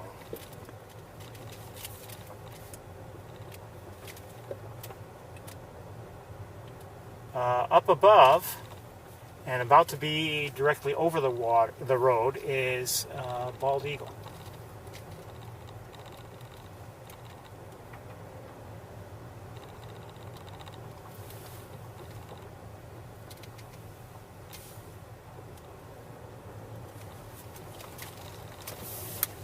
The harrier has moved farther out.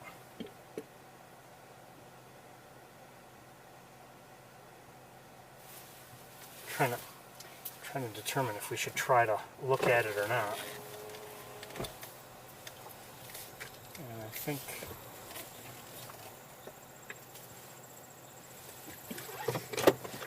we'll try for a moment or two.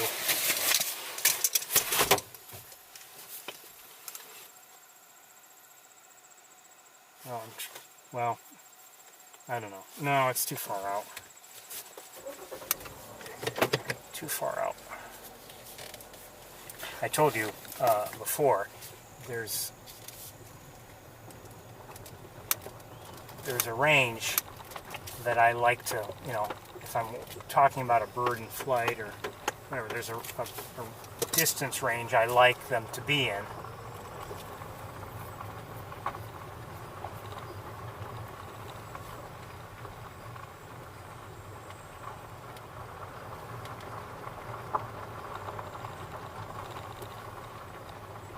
And while it's possible to film something that's, beyond my own range in terms of my own sight, if it is, typically the video won't be all that good.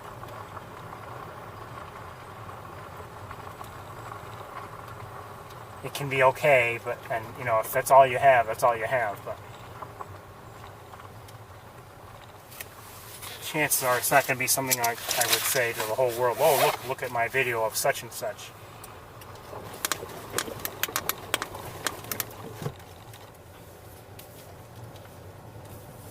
And if it's really close, it can be difficult to stay with it and keep the bird on camera if it's if it's in flight.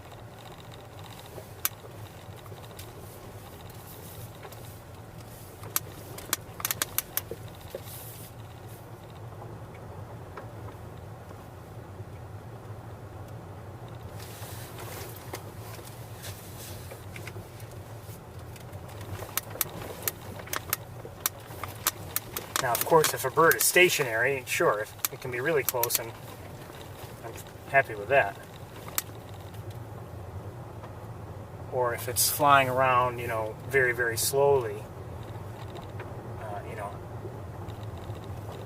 and let's say pausing to hover at periods of time, okay, fine. If it's closer, then maybe I have the time, enough time to acquire it in the air and have it, on camera.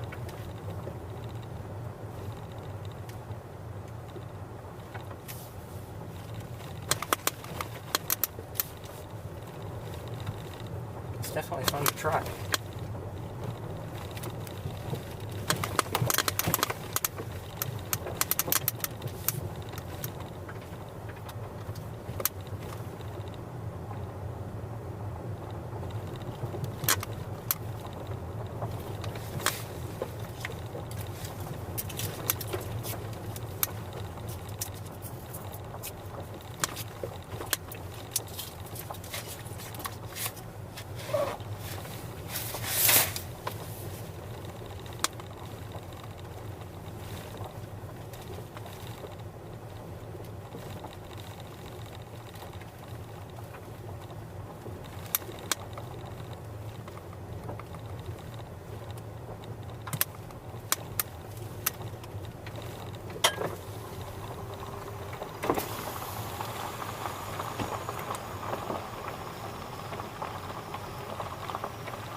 Notice how quiet the woods are. In the spring, they had been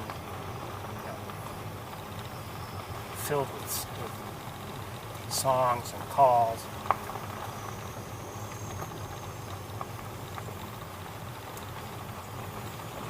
This time of year it's very different.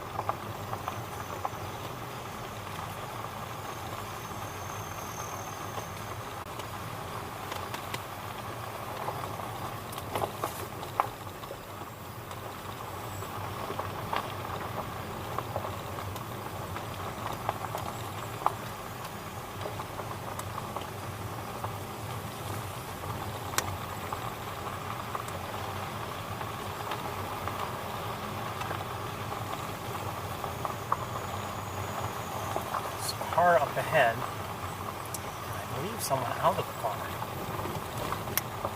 if I'm not mistaken. Yes. Maybe getting back in the car now? Maybe not. I don't know.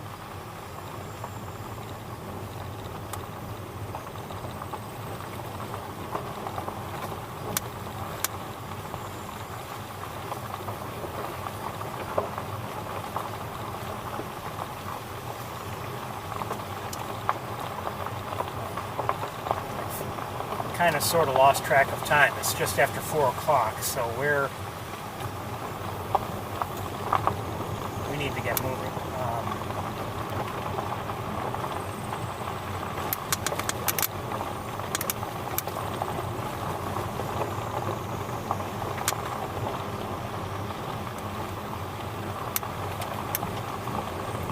Okay. They're so,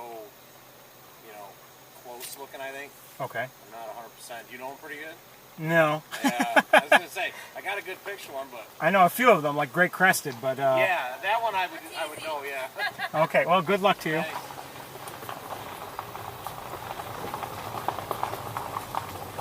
Nothing against him, and it's not entirely his fault because I had another window open, but I think I let 3 or 4 mosquitoes in during that conversation. Get out of my car.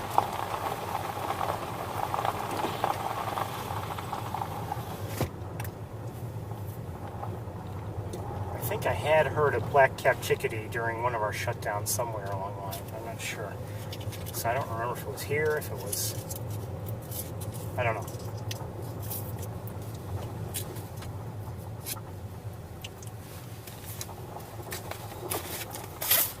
All I know is I've got at least 2 or 3 mosquitoes in here with me.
So as predicted, Van Dyne spoor was more active than we normally see it in terms of bird watchers.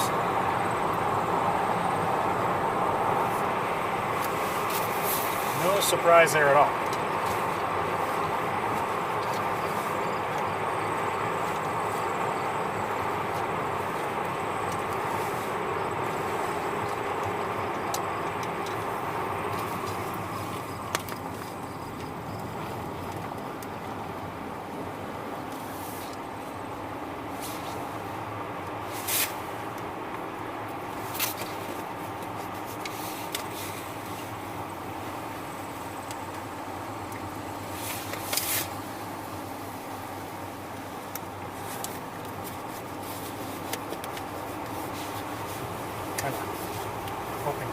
mosquitoes somewhere along the line, so they don't go with me.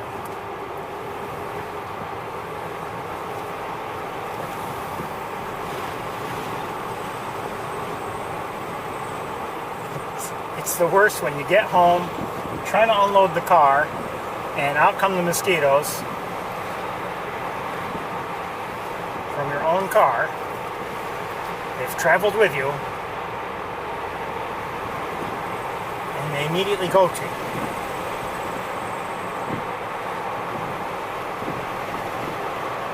Actually, it's best when they immediately go to you, because if you keep doing that, you can get the tennis racket out, get rid of them.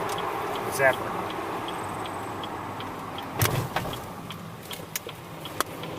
Oh no, I was at the intersection first.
Just saw. Oh boy.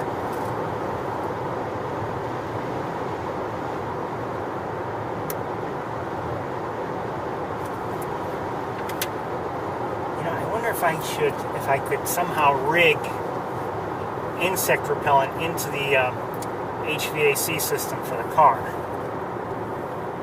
I can really enjoy it in here.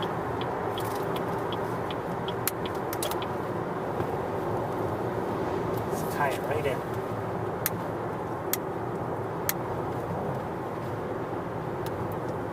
You know, I mentioned going to Mays Point. We haven't gone to East Road yet. I don't know if East Road's going to be worth it given those distances, but we're going to take a look.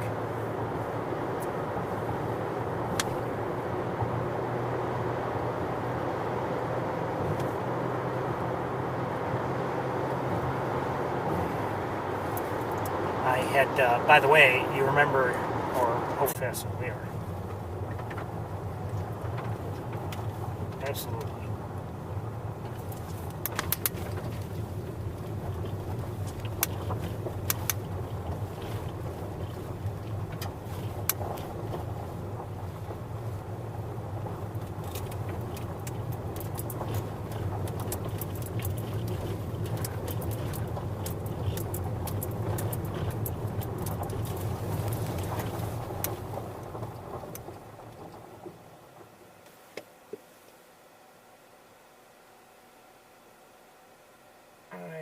believe, yeah, I saw this. There's another vehicle ahead. I think it caused a Kestrel, yes, to fly around a bit. It landed again on the wires.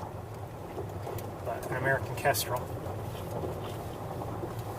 is up ahead, and unfortunately, they're skittish, so I have a feeling we're going to disturb it too. Before we do, let's see if we can.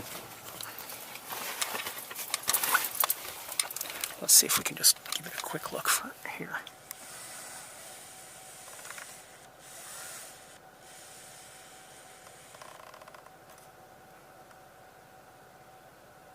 So that's the Kestrel I saw.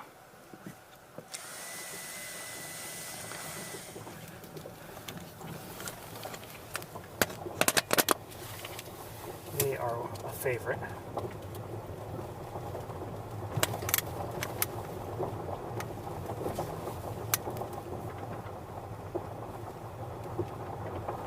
I think things like the muck race, they're fine, but they're just not for me. The Kestrel took off as predicted.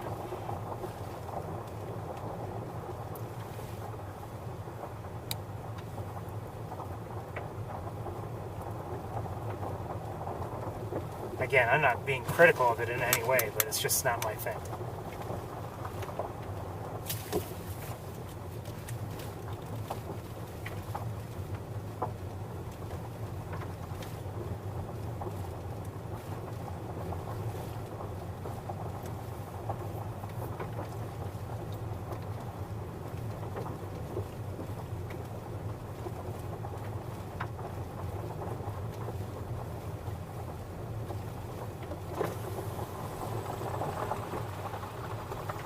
So we're going to stop here like we did last week and look from here. And this actually might be, for some things, a decent place to look. So I'll give you a look with the current camera and then we'll swap.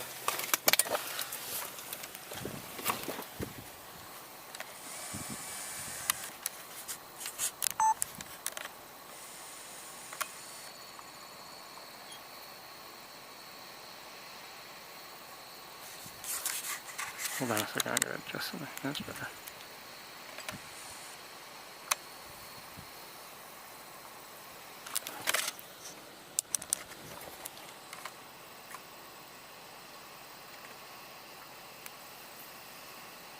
It's a great blue heron in flight, and we're seeing, there's another great blue heron down there, but we're seeing great egrets.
Some people are down there. I don't know if they're authorized or not. They might be because of, the muck race.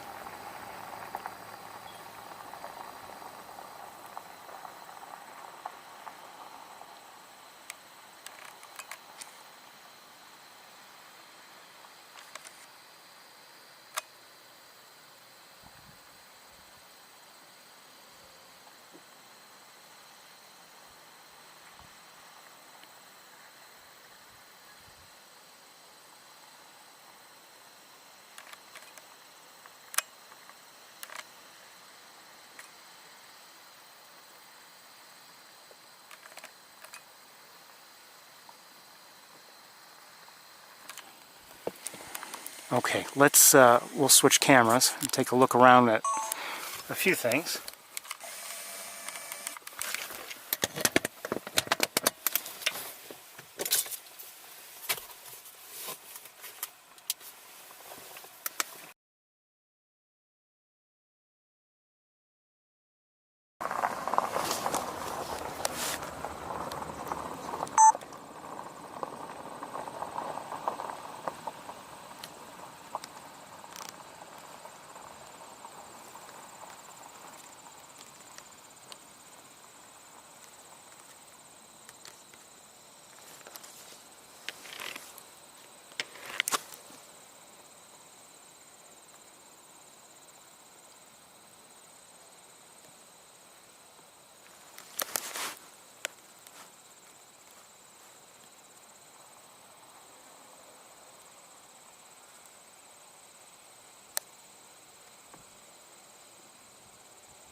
Be interesting to be here tonight, you know, as the sun is setting, and see what kind of activity there is. I still remember very fondly those one or two times when I streamed from here during the week earlier this summer, you know, as in an effort to see the wood stork or the roseate spoonbill, and just really enjoyed that. There was a lot to see, and I can't say I did a good job of covering it all. I did not, because we, you know, looked primarily for the stork and the spoonbill, but there's like so much activity.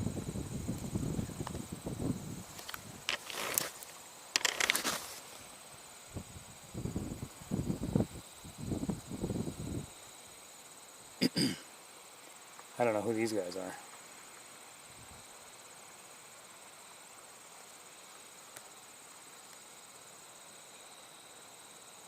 Not great with shorebirds, as you know.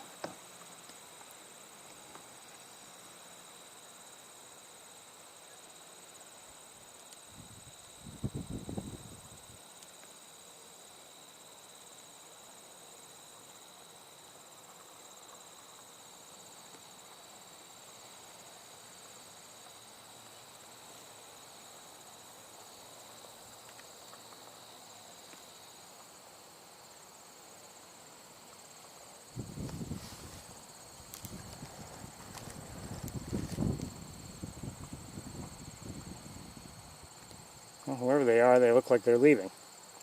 Maybe they're coming back, I don't know, but yeah, I guess they're dropping back down.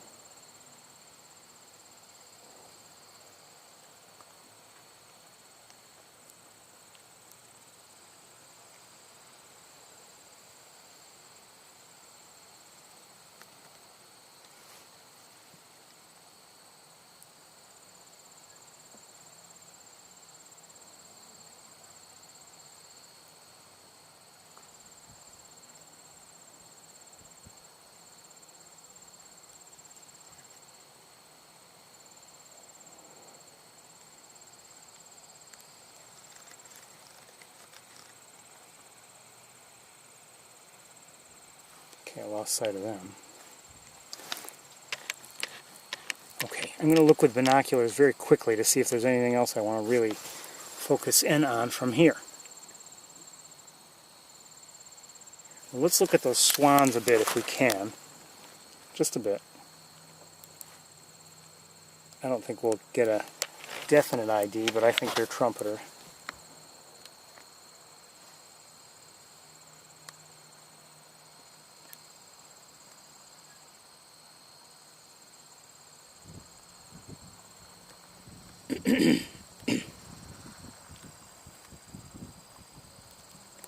I have not seen any sandhill cranes yet. I don't know if there are any here or not, but I haven't seen any.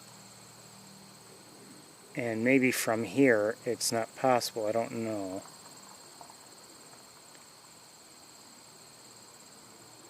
Okay, let's. We're going to move forward and leave this camera in place.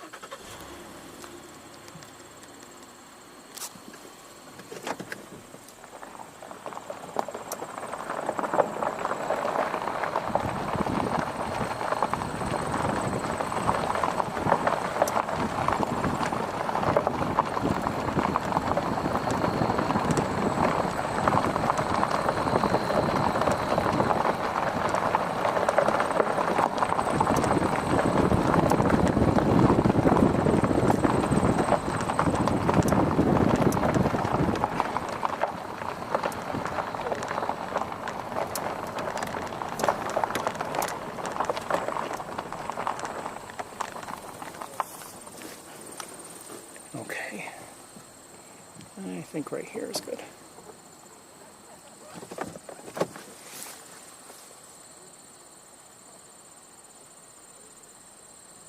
Just looking around with binoculars.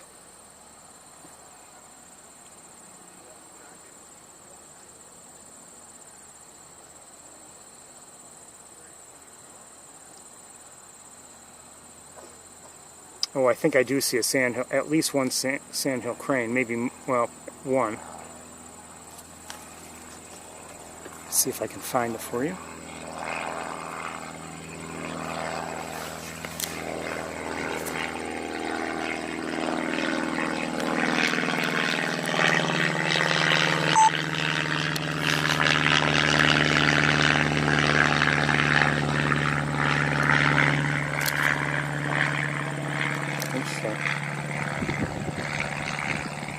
And there may be more. I wouldn't be surprised if there are. Probably are. But let's look around. There's something else I just saw I wanted to focus on a bit.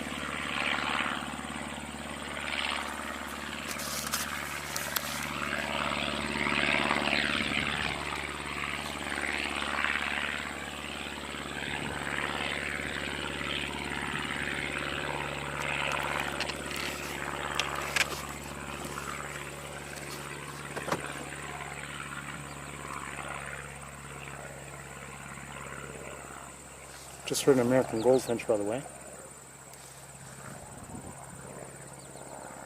So I'm not really able to see these ducks very well. Hold on, I gotta do something.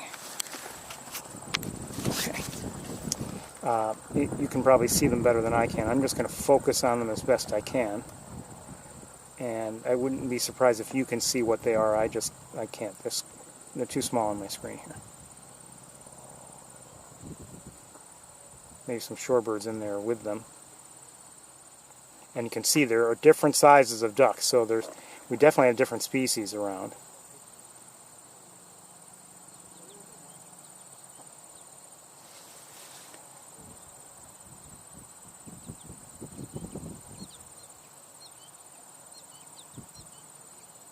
You can hear the, well, I don't know if you can hear, but there are a few goldfinches vocalizing.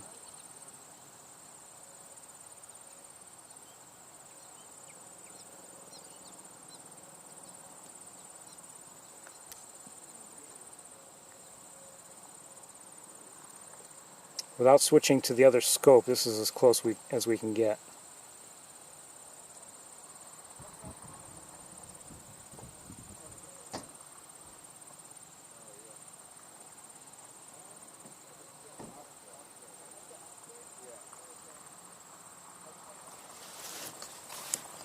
Okay, so that's that grouping of ducks. Let me just look around a little bit more.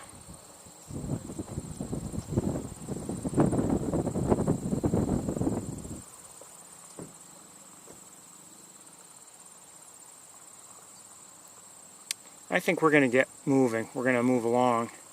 Yeah, let's do that. I don't see too much else going on.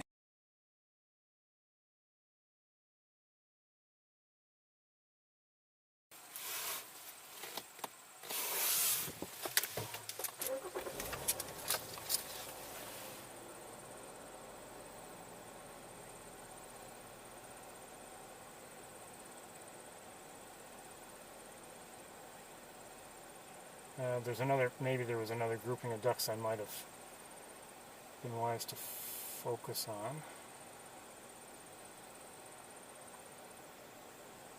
I do see at least one more sandhill crane with that first one, so it's not alone.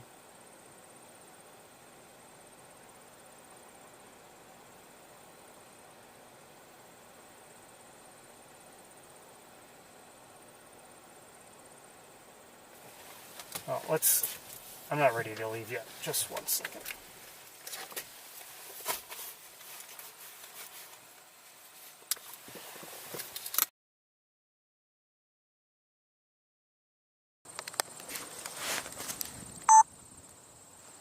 So we looked at, which grouping did we look at? I think we looked at this one. And there's another one.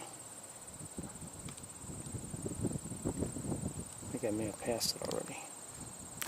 Hold on. Oh, maybe that was the one I need to look at.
I'm not sure which one I'm looking at.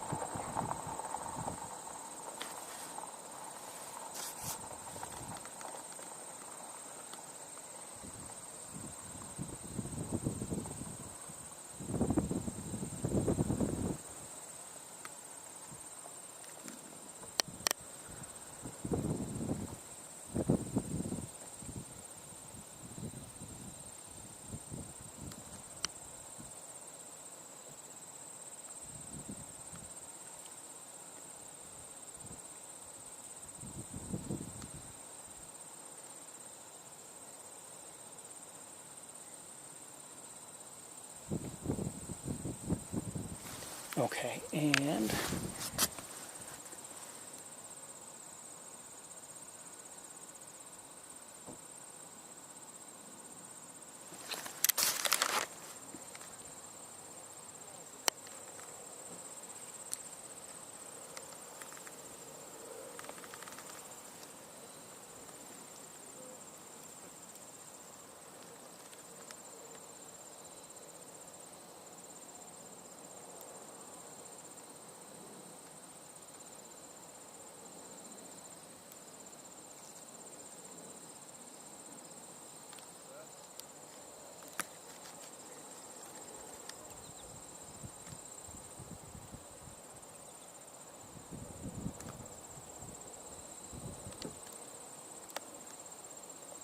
okay, I think we're going to head out of here, and we'll go to Mace Point, and that'll be our last stop up here, I think, today.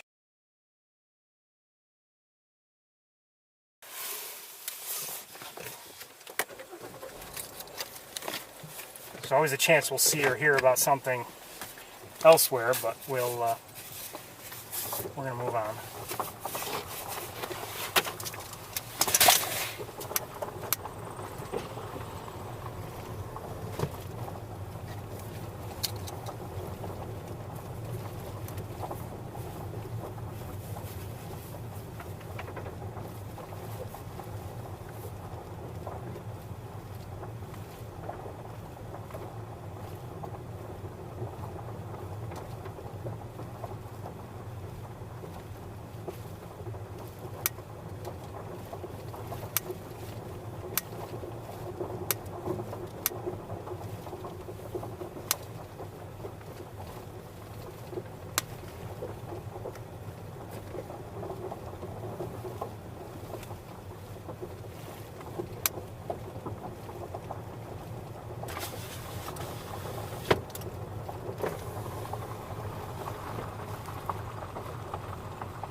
like I said, it was good to see the spoonbill, the roseate spoonbill, but I want it to leave.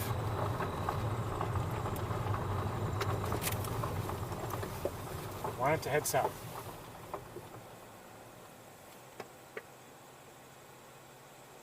By the way, there seem to be 3 swans there, 2 adults and 1 younger one.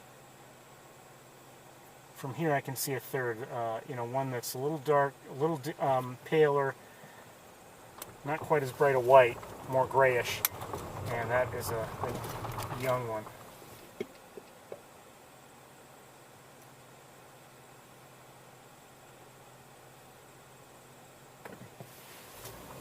And Fitz, I believe we saw 3 last week. 2 and 1.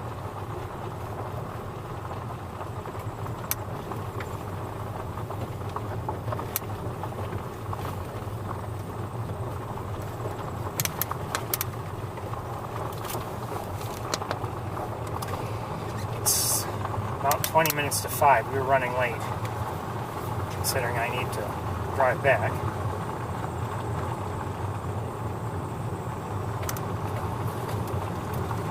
Maybe we should skip Maze Point altogether.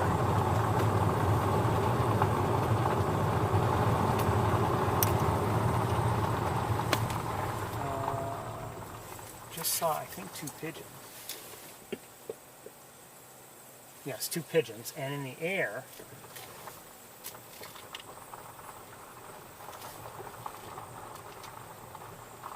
I lost sight of it. I saw something in the air. It looked like a raptor.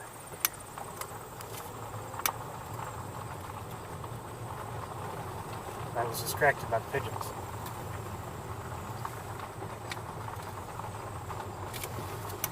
Oh, hold on.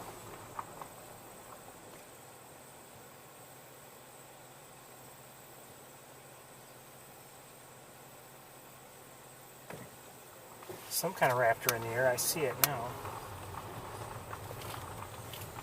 It's about to, I think it's going to drop below the tree line.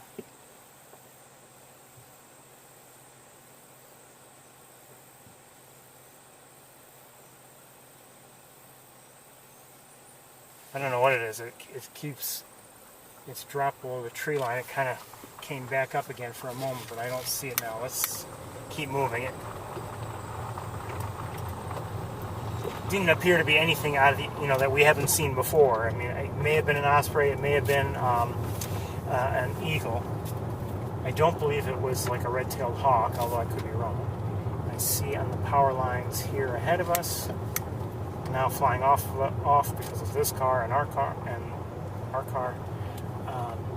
tree swallows.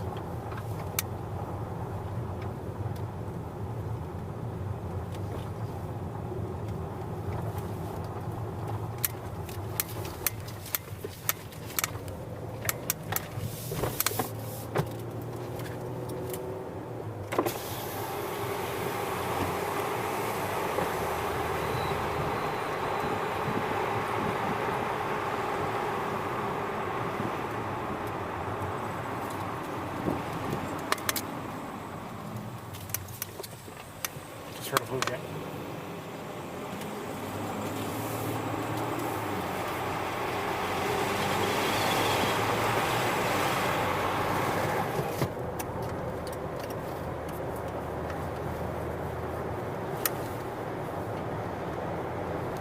Okay, so we're gonna check in on Maze Point, see if there's anything worth looking at there, and if not, we'll close up and I'll head to Ithaca.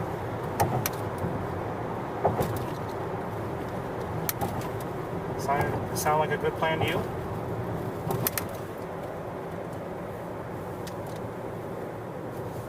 Does to me.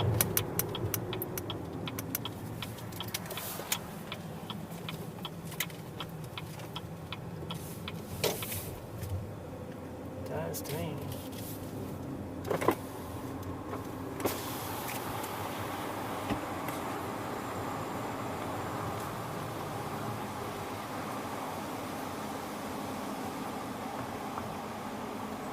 Once again, it's pretty quiet here in terms of vocalizations. quite different from how it was in the spring and early summer.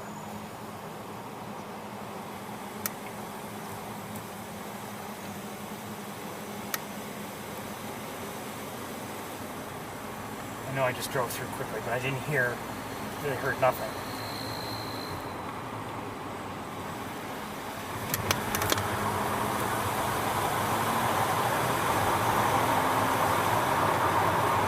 And we're pressed for time. I hate to shortchange any area, but we're forced to do that sometimes. And I'm not trying to just hit an area quickly so I can check it off a list. I'm not doing that. There is the chance that we'll see something. And if we do, then maybe we'll stay here and we'll skip some other area. I mean, that's how we work.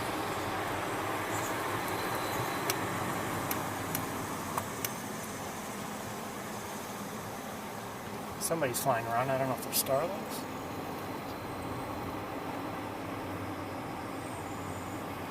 I don't know.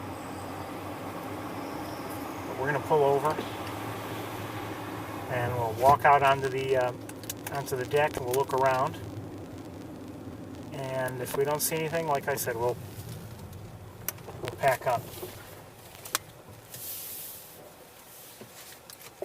All right, I need a minute or two, and then we should be able to get out of the car.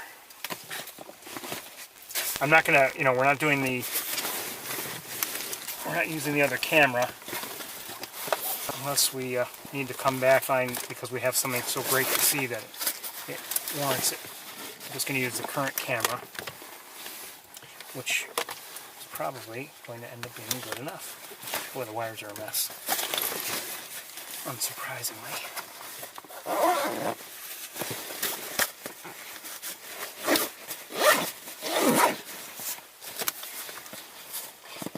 By this time in a tour, they're often a mess, but with the wire swaps, they're especially a mess.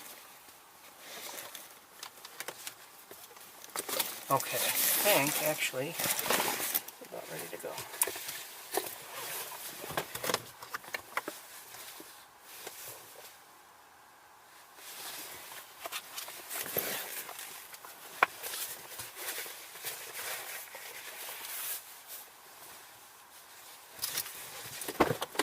Be right around.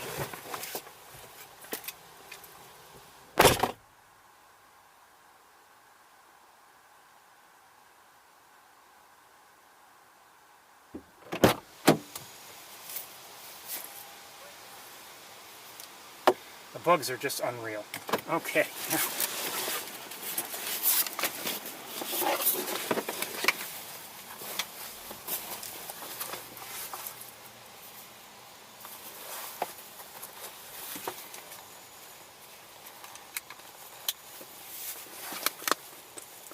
Stupid wire.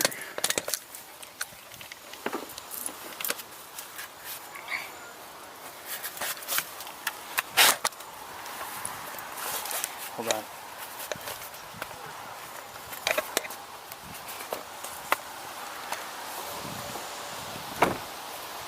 Okay.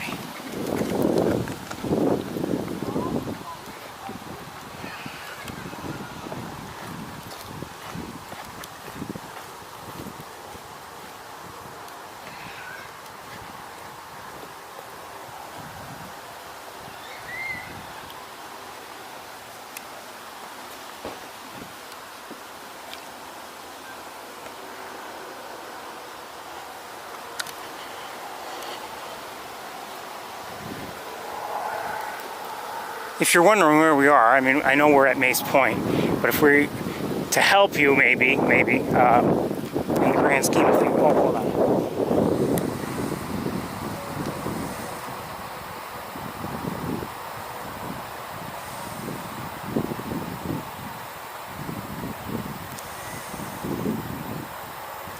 I'm not sure what these birds are. I don't know if they're starlings or if they're red-winged blackbirds. So anyway, I know I've shown you before, but we're here at Mace Point, and that eagle statue is way over there. the one that we see from Wildlife Drive. Okay, and you can see behind it and further still, those are the various buildings at the visitor center and everything where we start on Wildlife Drive. But what am I seeing here bird-wise? Nothing. Or almost nothing. And there may be more than I can see, but the grasses here are preventing me from seeing the surface of the water for the most part.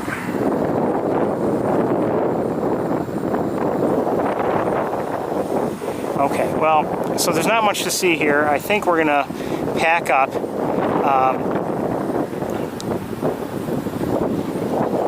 It's breezy. It actually feels nice with that breeze.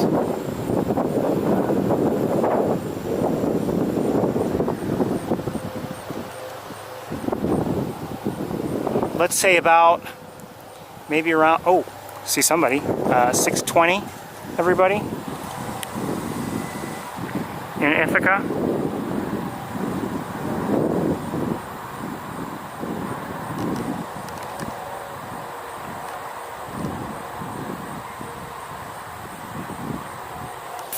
Thinking that's a gallinule.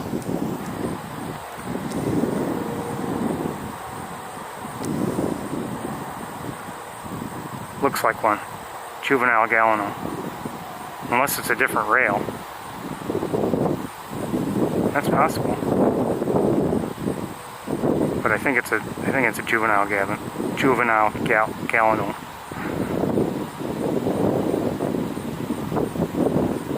Common gallinule.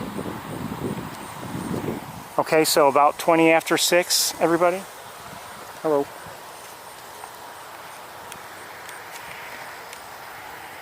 Let's see if you got the message.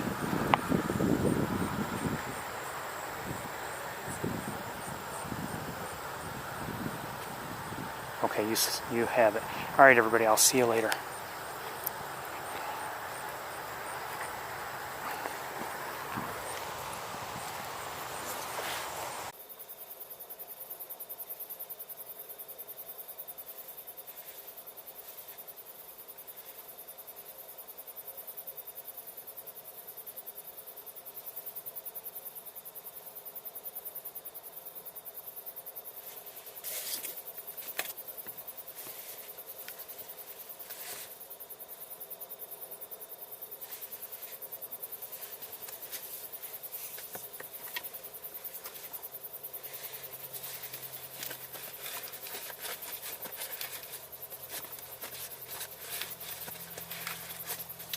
Hello everybody, welcome to Sapsucker Woods.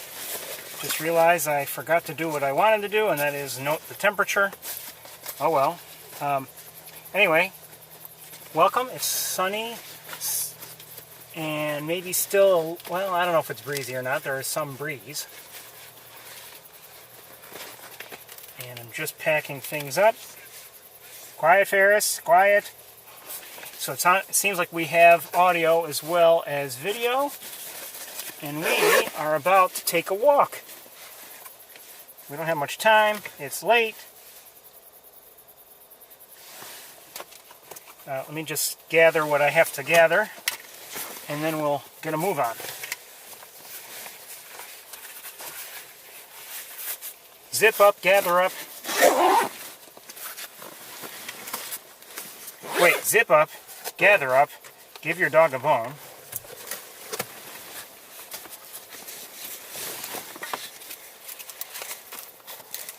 This tour's at its birding home. Okay, we will be underway. Be right with you.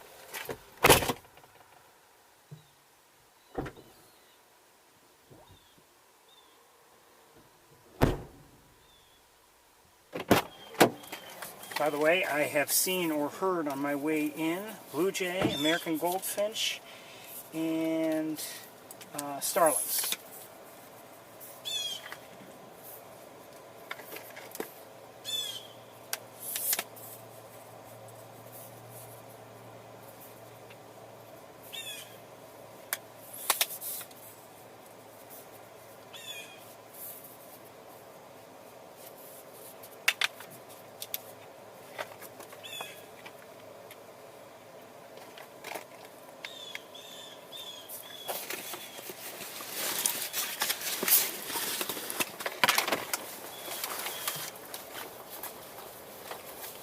Didn't see really much on the way here, other than slow cars in front of me.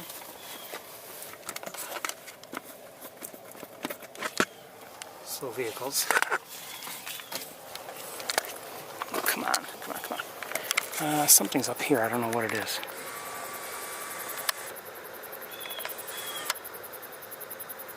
It's a blue jay, and we have another one vocalizing behind us.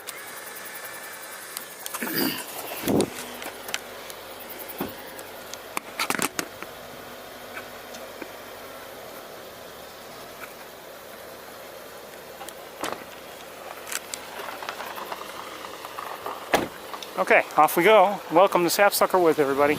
Beautiful, beautiful weather. It's I don't know the exact temperature, but it is, I think, might be in the low 70s. At one point along on the way here, it was a shadier, literally shady part of 89, Route 89, nearing the city limits of Ithaca.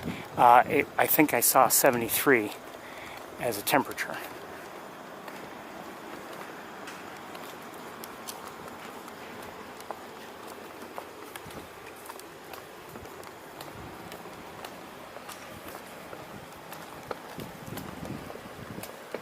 Don't know if I'm going to like these wires, especially one of them.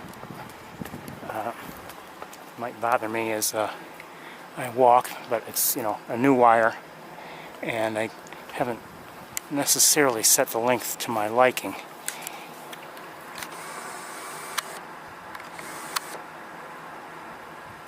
Okay.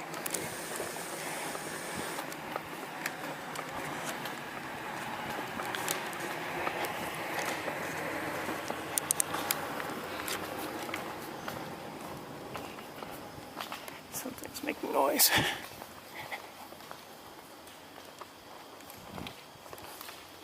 Hold on, I gotta do something. I don't know what's making that noise.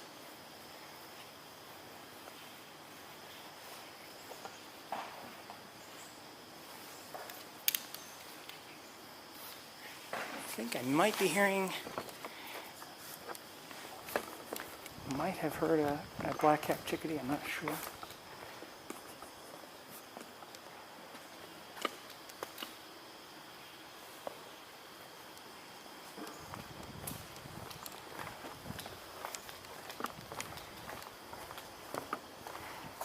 Yes, if you're wondering, the visitor center is still closed.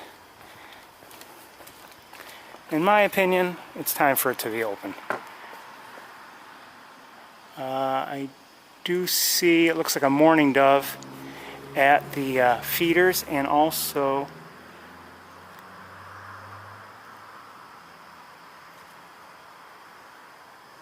I think it's a downy woodpecker at the feeders.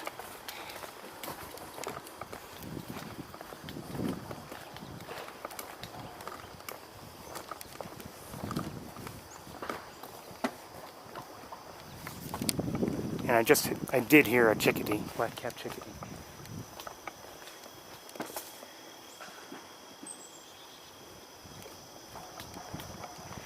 Unfortunately, there's noise coming from across the road.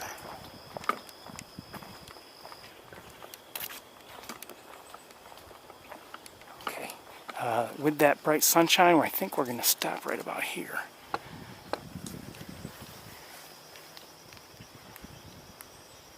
And I hear, rather faintly, a white-breasted nuthatch.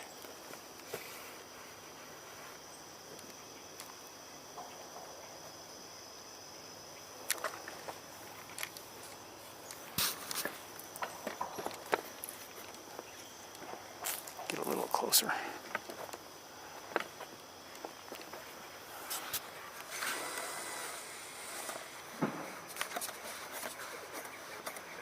And I hear a pileated woodpecker.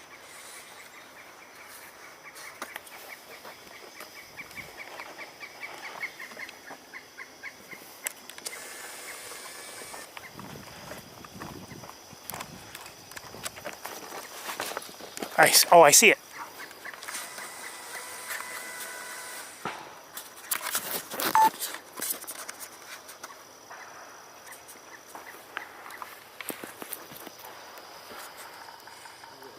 Oh, and I think I'm hearing, I'm not sure, but it may be a yellow-bellied sapsucker. Maybe.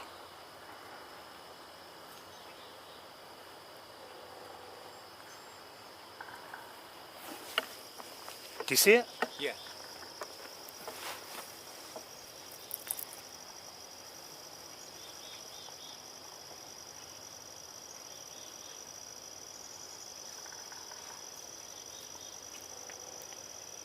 So we're hearing a rapid tapping on a tree and a not so uniformly rapid tapping on a tree. I think the not so uniform one is maybe a yellow-bellied sapsucker. The other, not sure what it could be.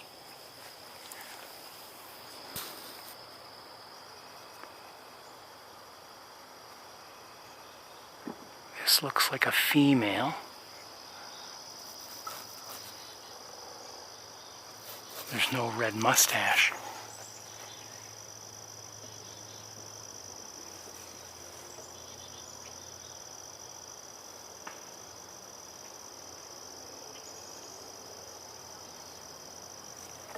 Okay, we're going to go back to looking out towards the water. Nice to see. Just heard a downy woodpecker.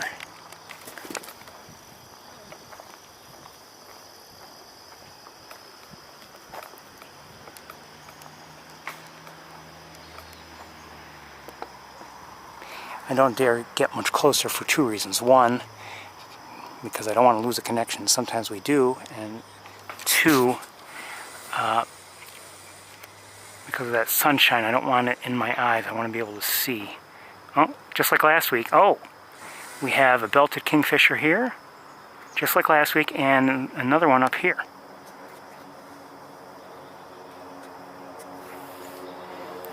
And I've got to deal with mosquitoes that have found my ears. So I'm going to leave this like this if I can. You can look at that.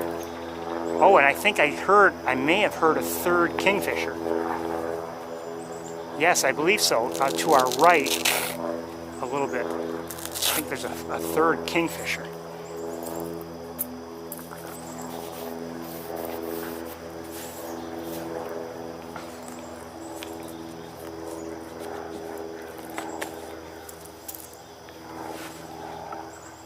I'm going to get the sun out of, or the camera out of the sun if I can, and maybe try again to see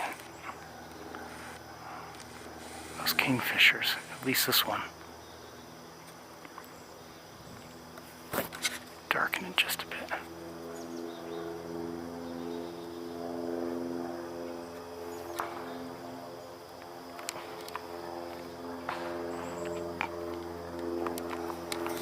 And I'm hearing a gray catbird.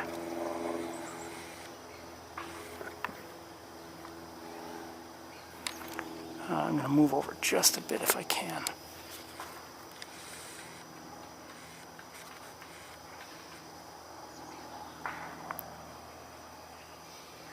Shoot. I don't know what that was that took the place of the kingfisher. That looks like is that a phoebe?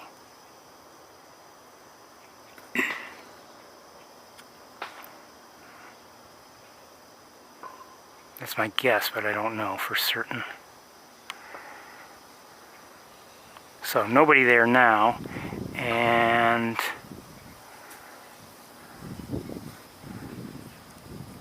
okay.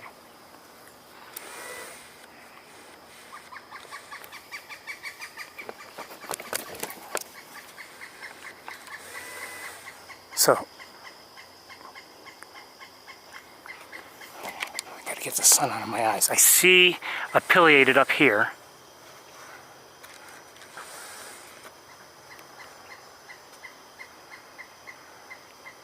Just see it. I don't know if I can get a line of sight on it or not.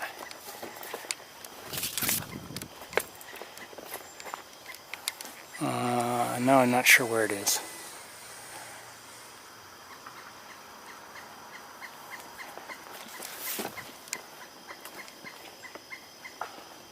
Shoot, can't go that far.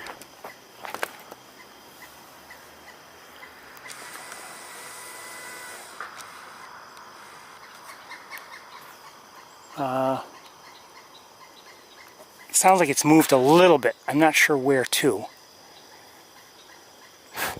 And I want to look back and see if that other one is still where it had been. If it's the same one. It may be the same one. And just looking with the naked eye, I don't see it up there. So it could be the same one. I don't know.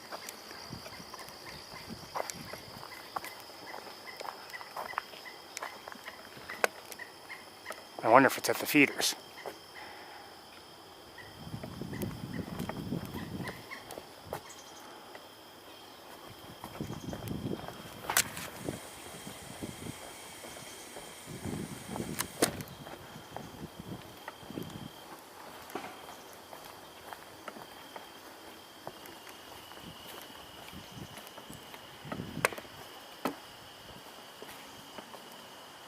It's at the feeders.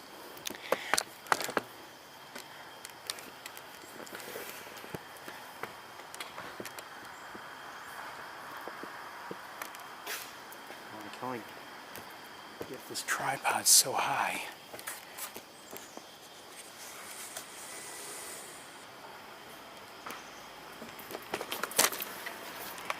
They have this nearly impenetrable barrier, which I can kind of understand, but I mean, they've maybe gone too far.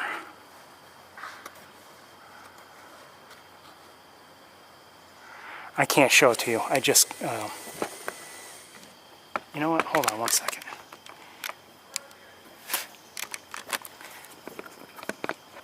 Let's see if I can do it this way.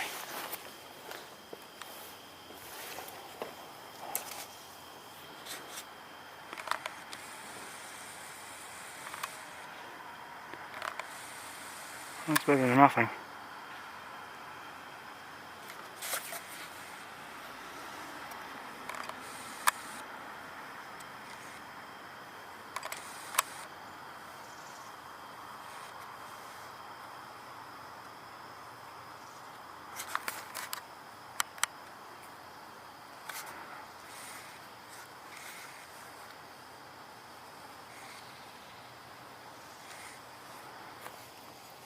I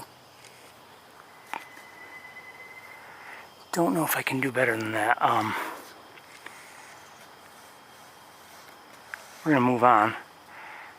If you really want to see it, tune into the feeder cam.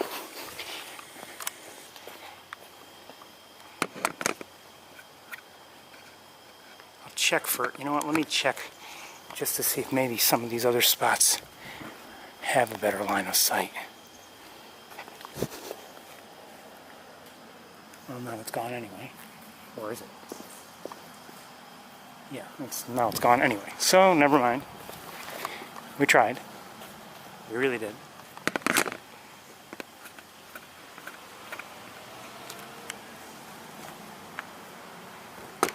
Okay, hold on. Let me make adjustments here. There we go.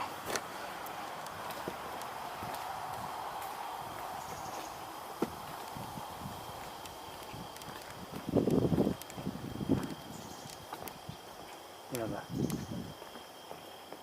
the feeding garden has so much vegetation that grows, you know, to fill things up, to fill up the view. And, you know, we can't get in the lab to see from the windows there.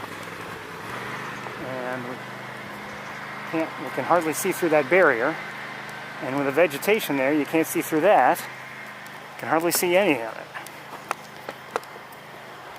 So it's not a good situation.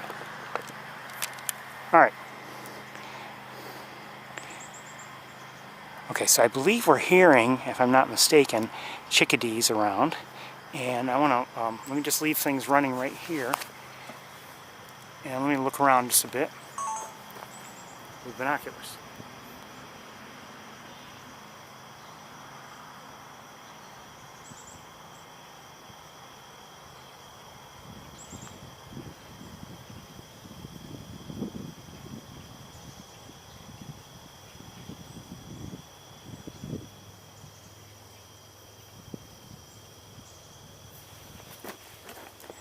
Not much else that I see.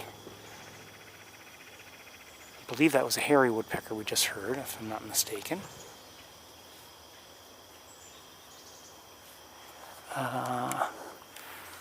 Tall tree has something that just landed there.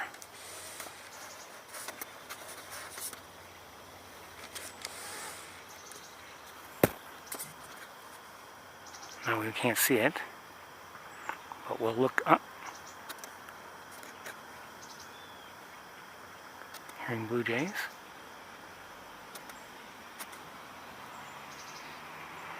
Oh, okay, that's a cedar waxwing there.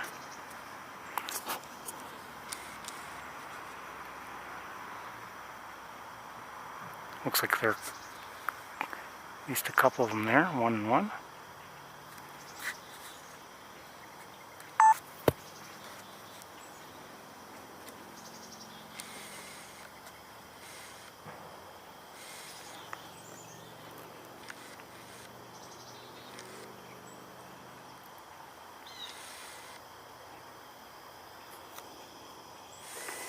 Alright, we're going to get going.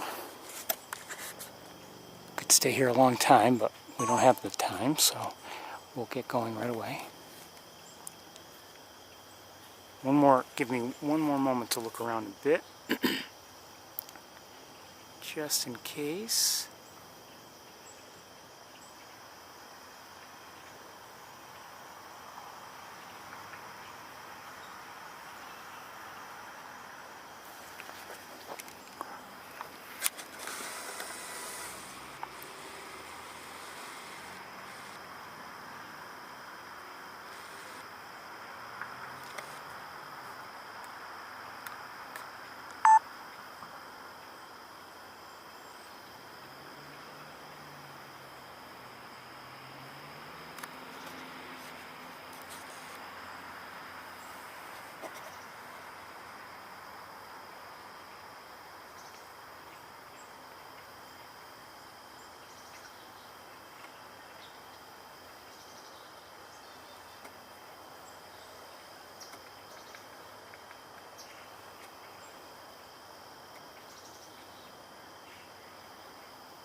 That might be a waxwing, I'm not sure.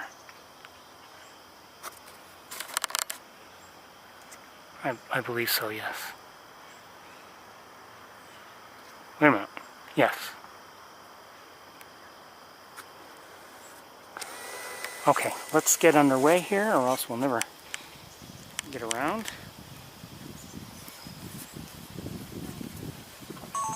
Just rig for running, walking.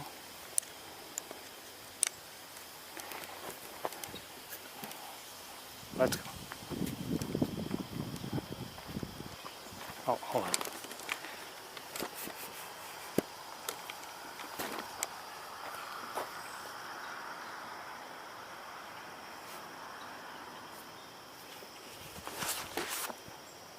I'm not sure if I heard red-winged blackbird or not. Possibly.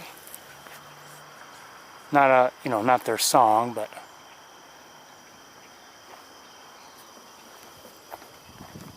their clicking type vocalization.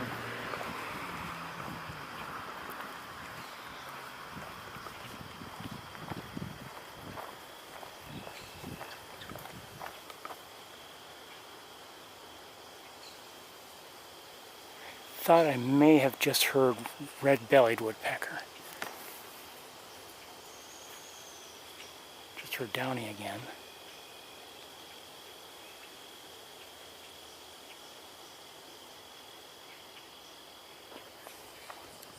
Not sure about the red-bellied.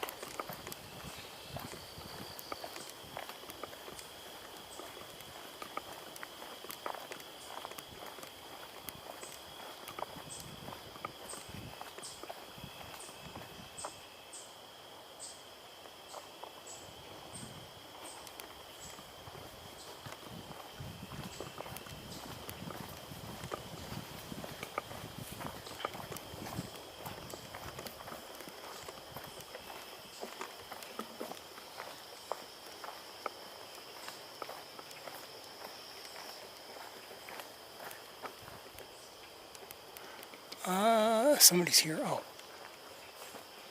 Hold on, it's straight up. I've got to look up myself.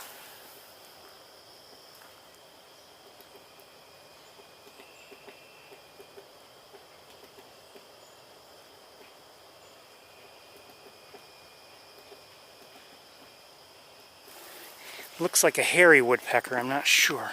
I'll see if I can get it for you. Where'd it go?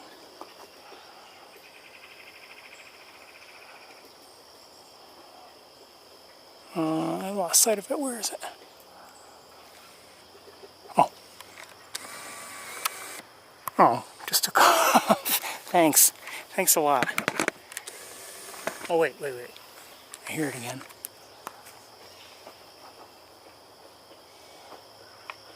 And an American crow. I hear the woodpecker, but I don't see it. We're gonna move on. We don't have time.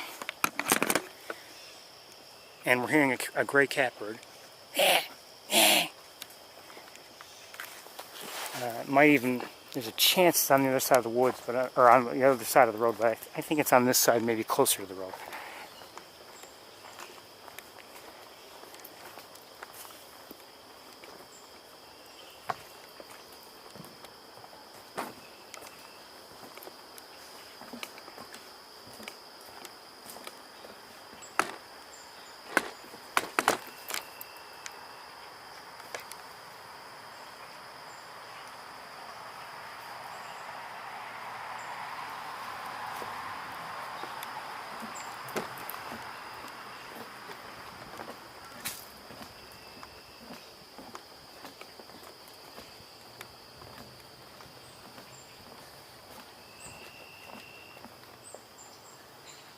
Oh, something's here. Hold on. I'm not sure what it is. Smaller bird. Maybe chickadee.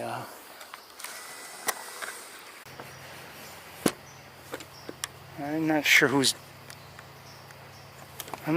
vocalizing.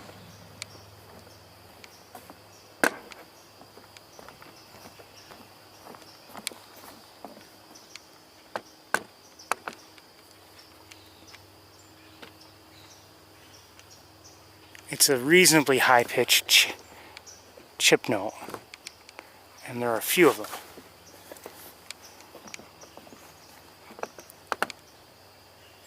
I don't know.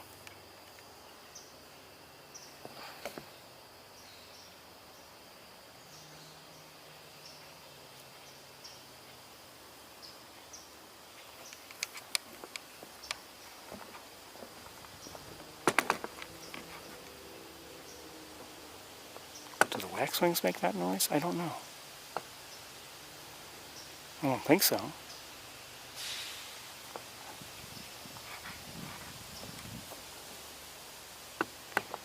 Well, it's diminishing anyway, so let's keep moving.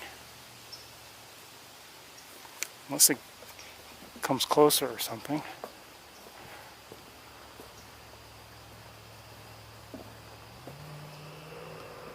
Hold on, I want to look at one. Oh, there's somebody. Hold on.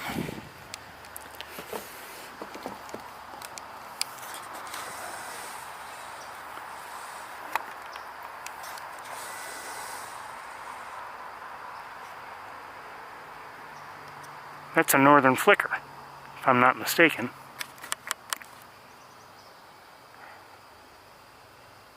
See that red spot on the back of the head?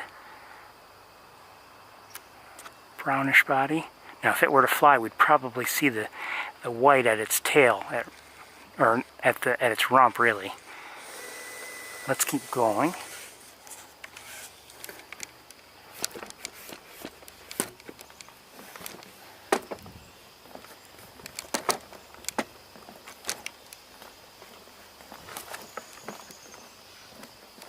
So, and the northern flicker is a woodpecker. So I believe we've heard the pounding of a yellow-bellied sapsucker. Can't be sure of that, but that's what it sounded like to me. We've seen or heard hairy woodpecker, downy woodpecker, pileated woodpecker, So actually, I think we've seen or heard all the woodpeckers that we would ordinarily expect to find here at Sapsucker.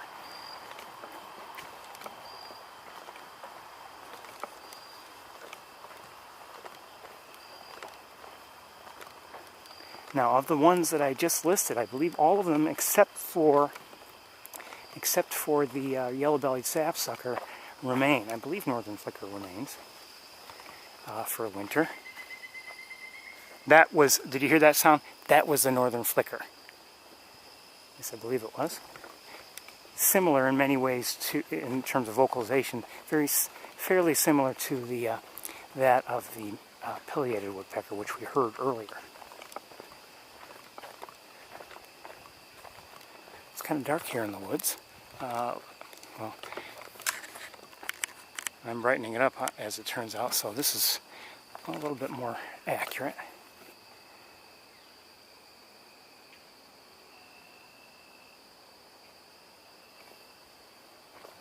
I believe we did hear, I wasn't sure, I forgot about red-bellied.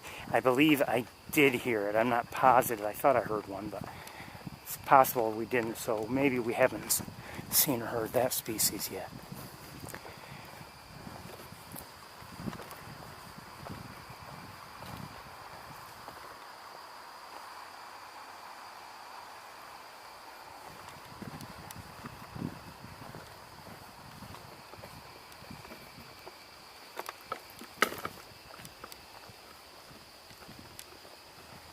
Otherwise, it's temperature-wise very comfortable here.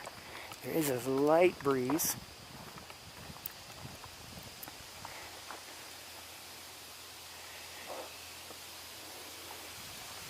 You know, it's been warm enough through the day. You know, upper 70s all day. So it's been comfortable, and certainly in the car, if the sun has been shining in, it's gotten, you know, quite warm as usual. But I did pack a light jacket just in case today. Never know. In other words, season's changing. Pretty soon I'll bring the bag that contains all the gloves and hats. Winter hats.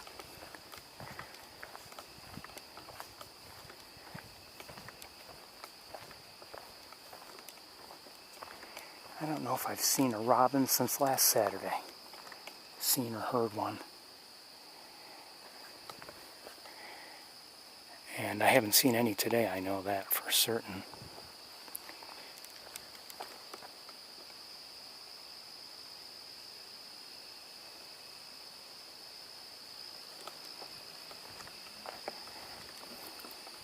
As for some of the other thrushes, like you know, wood thrush and veery, haven't heard them in a while. It's been weeks, several weeks.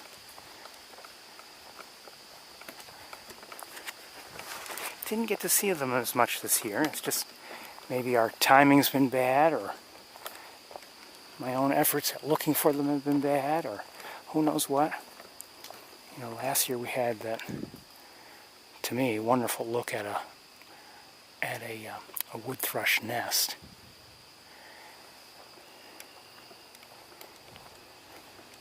I've said it before, but we saw it on a Saturday, and I was thinking about coming up here again within a few days. And then the next day, I was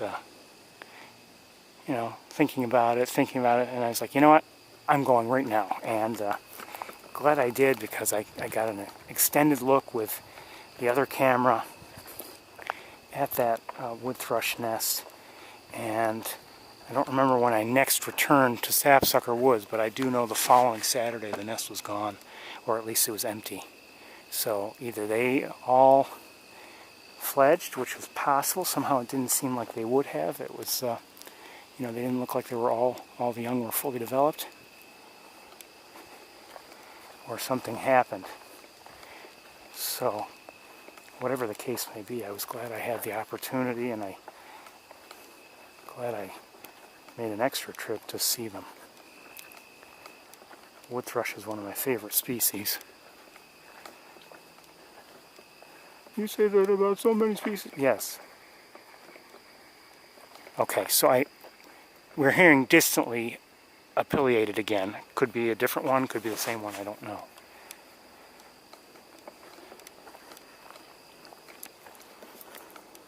I'm not necessarily always going to be able to distinguish that call from that of a northern flicker, but I think I'm getting a little better at it. Or either that, or I've convinced myself I'm better at it. And since I'm the only one physically here, you know, at this moment anyway, I have no one to tell me I'm wrong. So,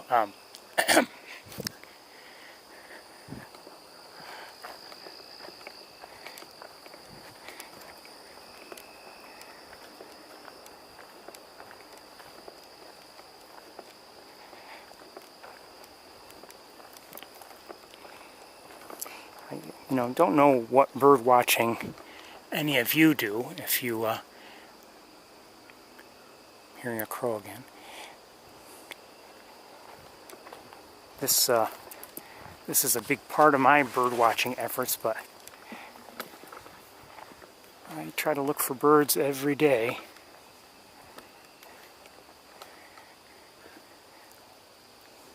In my travels, and certainly, like, you know, as soon as I can, you know, get to a window in the morning. Some mornings are, I can't remember if it happened this morning. Some are very disappointing. You know, I get to the, oh, it's foggy. Can't see anything.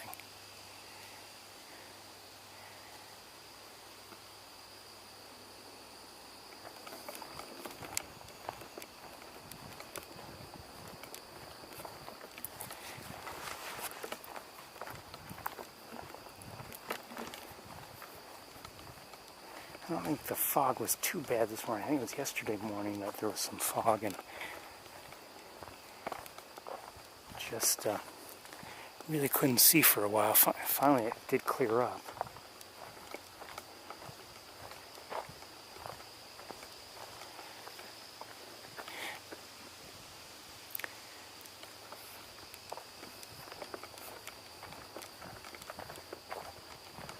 It's quiet here in the woods, though. Just like last week. This is a quiet stretch anyway, but you know, not hearing much. Obviously that's a blue jay that we're hearing now. And I've said, you know, we're heading into the time when, you know, that may be the most commonly heard vocalization, that of a blue jay. Seems to happen in the late summer, early fall.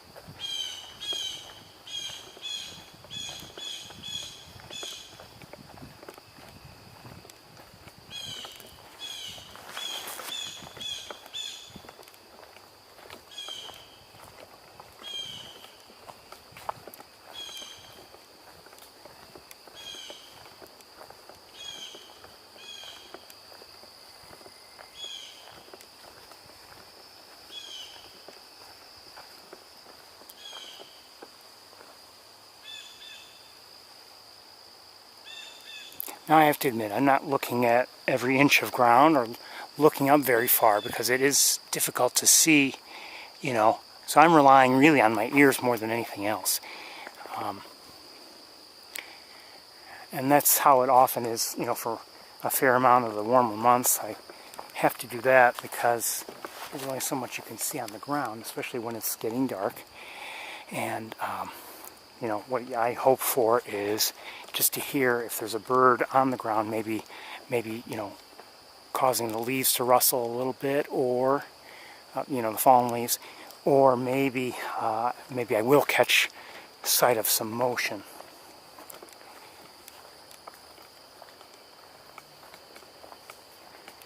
If I just happen to look in the right place at the right time. You know, there are some birds that will walk along the floor, the forest floor, very quietly, and like you know, I'm thinking about, for instance, the ovenbird that'll walk along, and it'll walk quietly enough that we won't necessarily hear it. Or even a wood thrush, although sometimes when they're on the ground, they're like throwing leaves around as they look for bugs.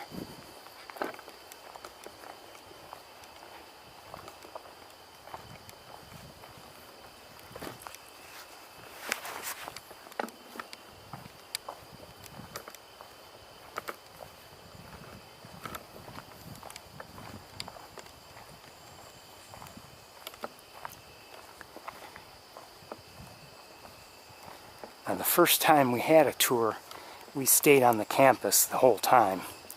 You know, on the campus or in the area of, you know, of the campus.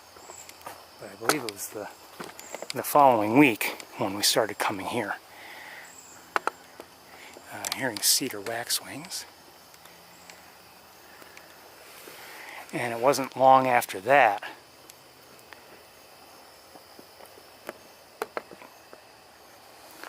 when we started visiting Montezuma.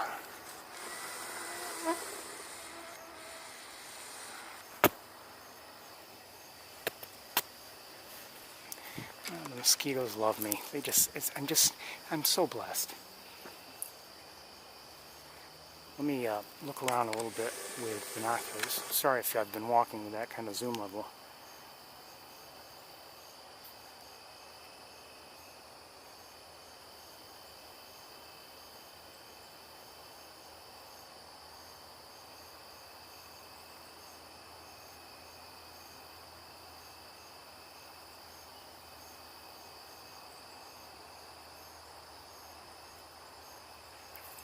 I don't really see any birds, so I think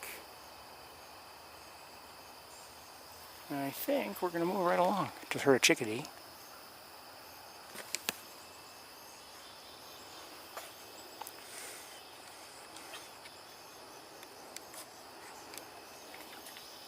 Something's splashing in the water or muddy water nearby. Probably a frog. Now I'm hearing chickadees. I wonder if they're agitated. We're going to keep going though. We don't have time if we're not going to see birds here, so let's keep going.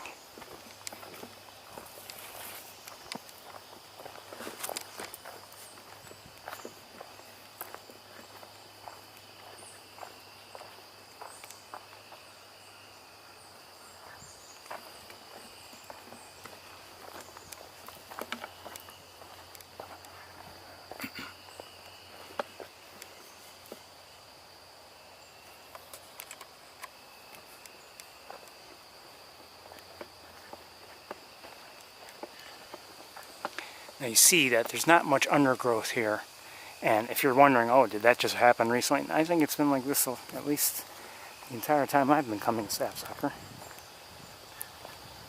Watch your step here. There are a lot of roots poking through. Hearing an American crow again.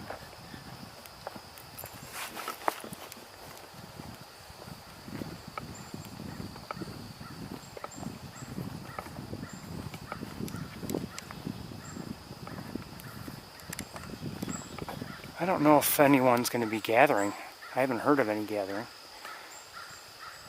I know they canceled last year's, obviously. I don't know if they're having it this year or not. Or if they're waiting until next year again. I don't know. But if they are coming, like I said, watch your step.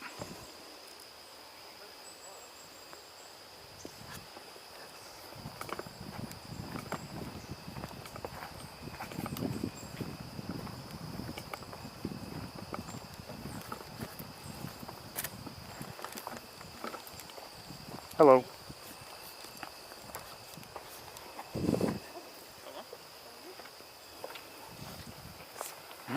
Excuse me.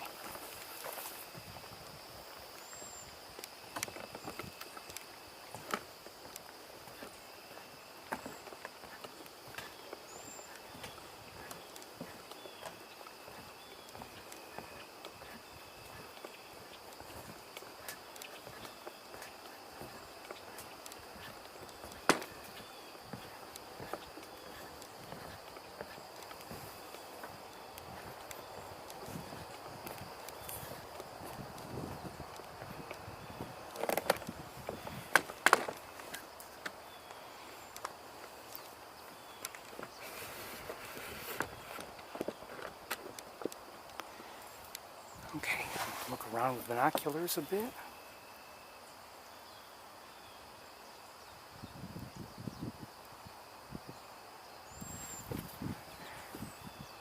I think I might be hearing a tufted titmouse, and in the same spot as we saw last week, I'm seeing a great blue heron this week.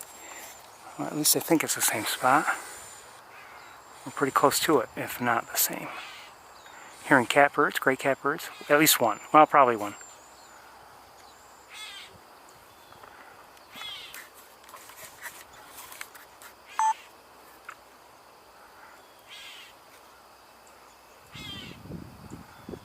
So while you're looking at the great blue, I'm going to look around a little bit more.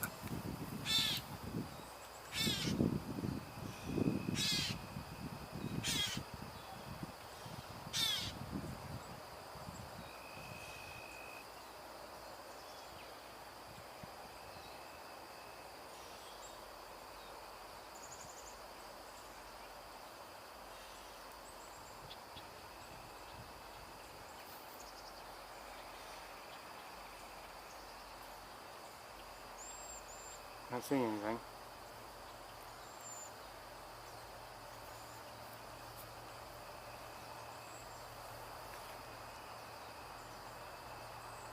Not sure what I'm hearing. I'm hearing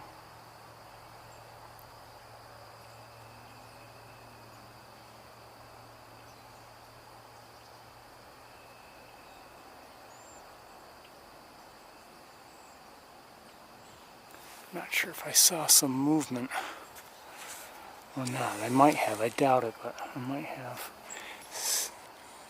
seen something over here.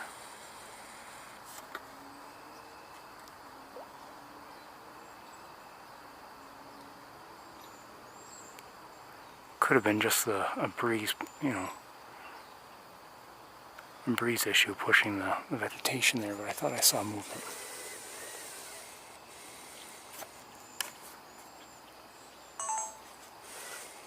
We might not be here much longer. We might just continue right on.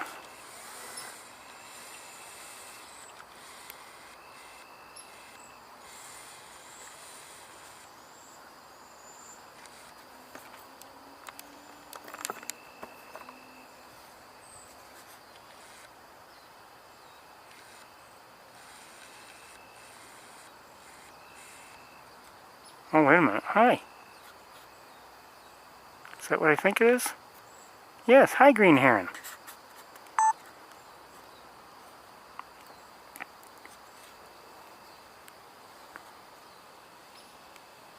So, green heron right there. Good to see you. I saw the legs first.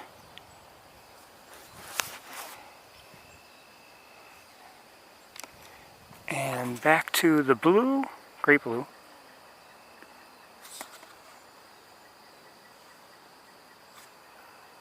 Heron's just hanging out there. But the green, wherever it was, there. You know, I'm going to see if I can move a little bit and hopefully get that in slightly better view. But I've got a vegetation issue. Yeah, I can't go too much farther. This is about as far as I can go to get it cleared out. Where'd it go? It's maybe a little better, actually. Not much, but...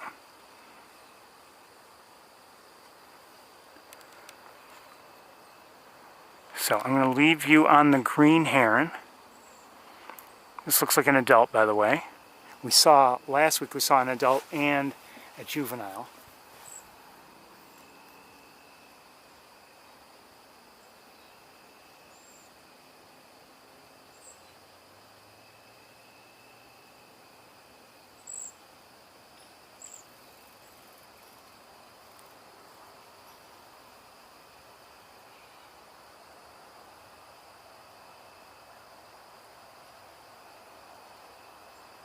Might see another one. Hold on.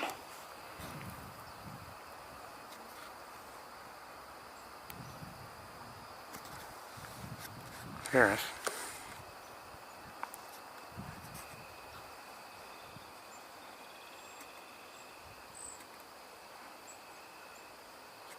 That does look like another green heron right there. Not on that fallen tree, but behind it. Yes, that's definitely a green heron. There we go. Oh no, it's on. It is on there. Never mind. You know what? It was actually. It looked like it was probably on the far side of it. Maybe you know, in an effort to, as it's hunting there.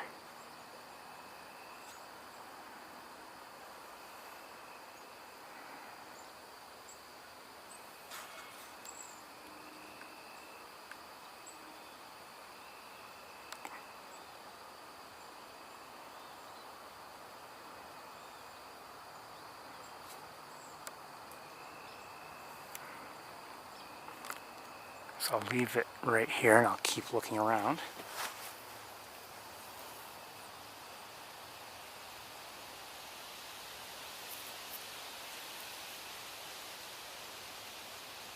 That other green heron is still where it was, as is the great blue heron.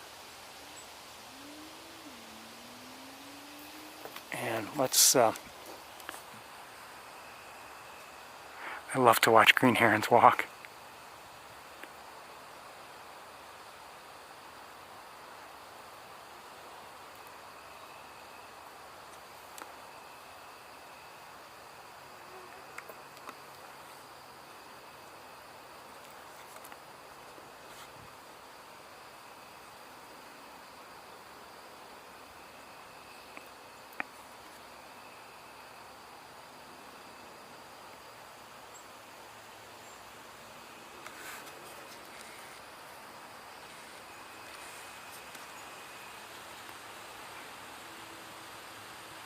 Belted kingfisher.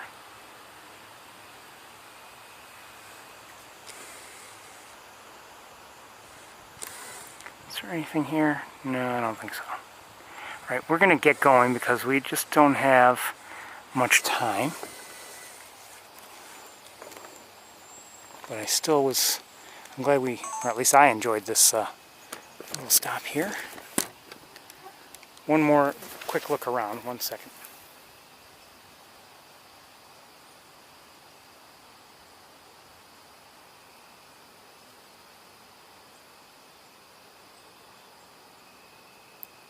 Everybody's pretty much where they were already, so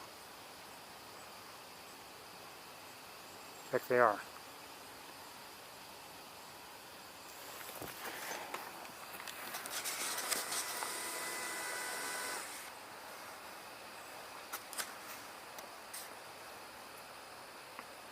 Probably a phoebe, eastern phoebe.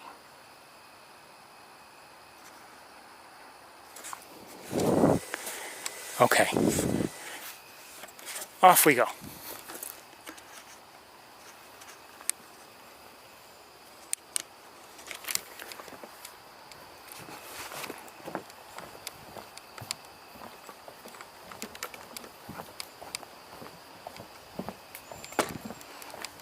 I'm not going to have much time on the campus, but I'm hoping to go. What's that?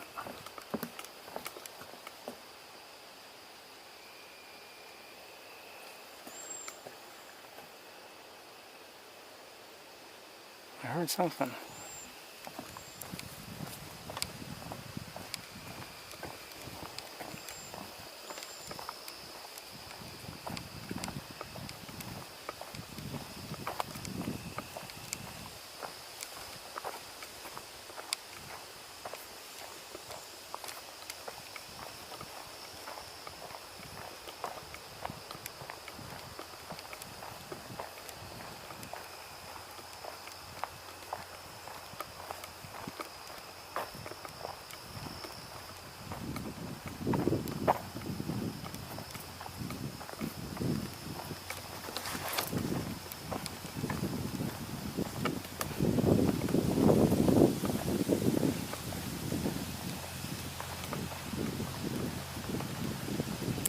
With all these fallen trees, you know, I still think Sapsucker Woods is beautiful, but you know, if I want to tell somebody, oh, you should go walk at Sapsucker Woods, it's beautiful, and they see this, you know, all these fallen trees like this, they're going to be like, well, that's, you know, it was okay. But not as special as he made it out to be.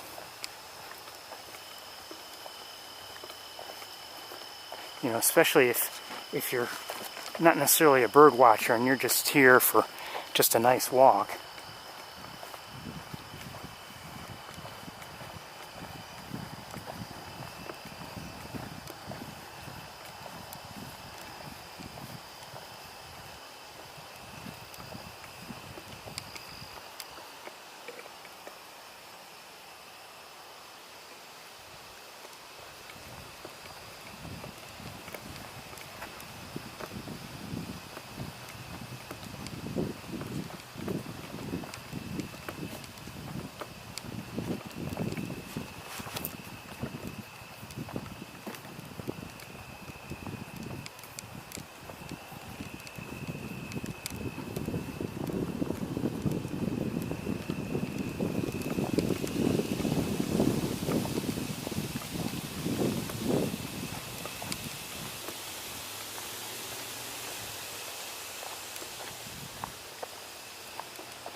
Going to take a quick look around, see if there's anything of interest here.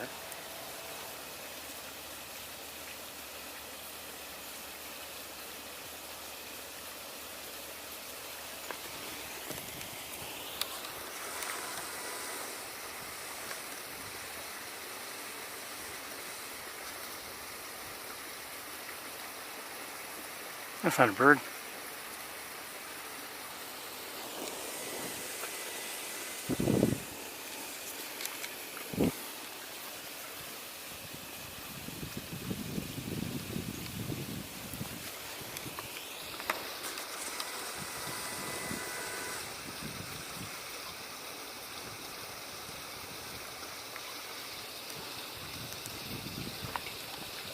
Is this a different green heron than one we've seen, than the other two we've seen? I don't know. It's very possible. So this could be our third green heron.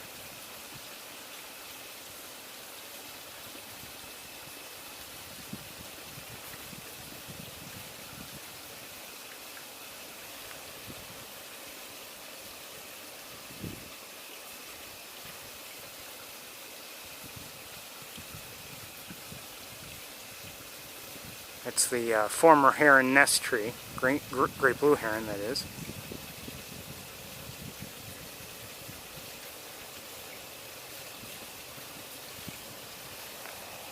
But we're going to get moving, I think, just for time purposes. I could stand here and just look for a long time though, it's beautiful here.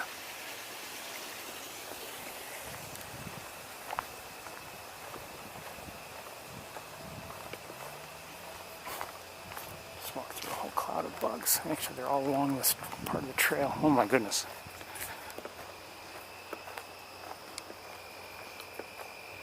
Don't know if you can see them. Probably not.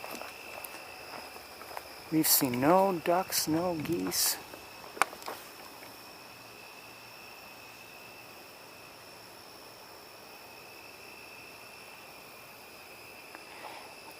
At least last week we heard a wood duck.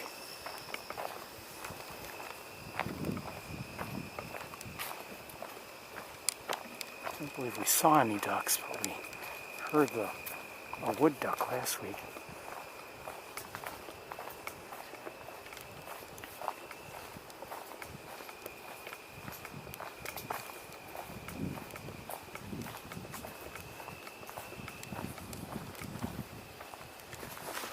Gave off one call, as I recall. I have a tent out at the lab, Don't know exactly why. I know they're, can't remember the dates, but they're doing migration celebration, but nothing inside. And I thought everything was online, but they were also going to have something, just at least a greeting table outside, weather permitting. But that would be, I think, on the, the other side at the, the official entrance to the lab. But maybe I'm wrong. I don't know.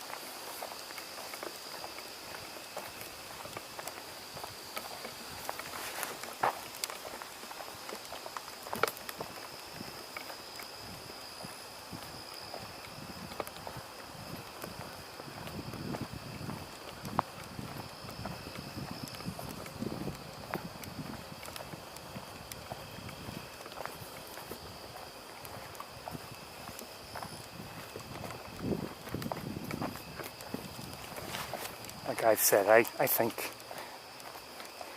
the lab could be opened. You've got various buildings open all over the world. I don't see why the lab should still be closed. If you want to have some restrictions in terms of capacity, okay, I could understand that.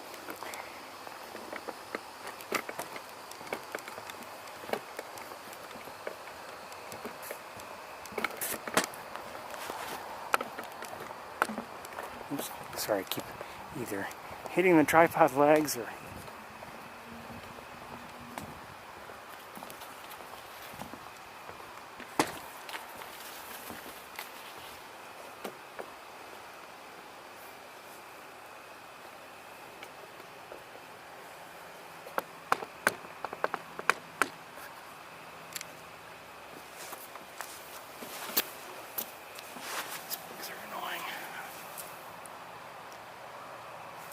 Okay, looking around, I don't see anything right off the bat.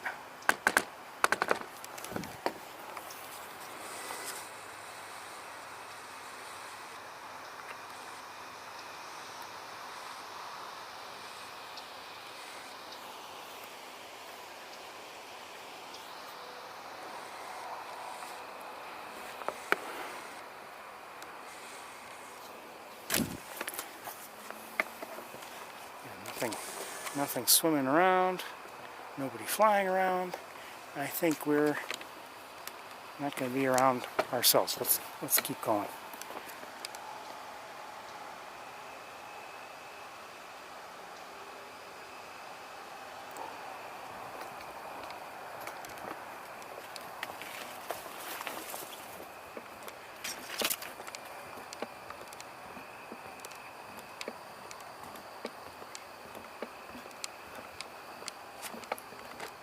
We go right to the car and get underway as quickly as we can.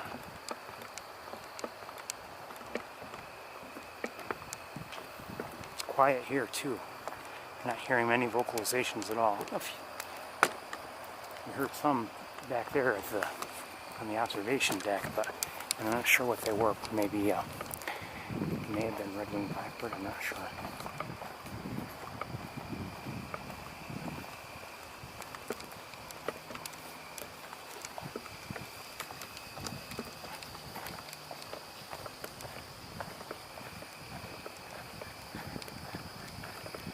So no ducks or geese today.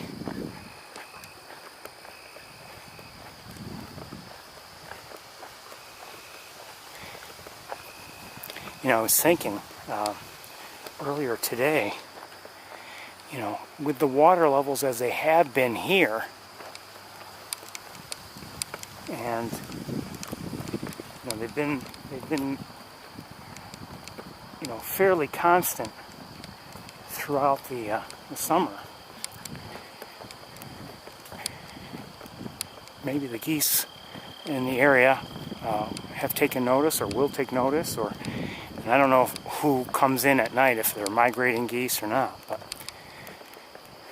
at the end of this month and into next month we may see some goose landings here at night.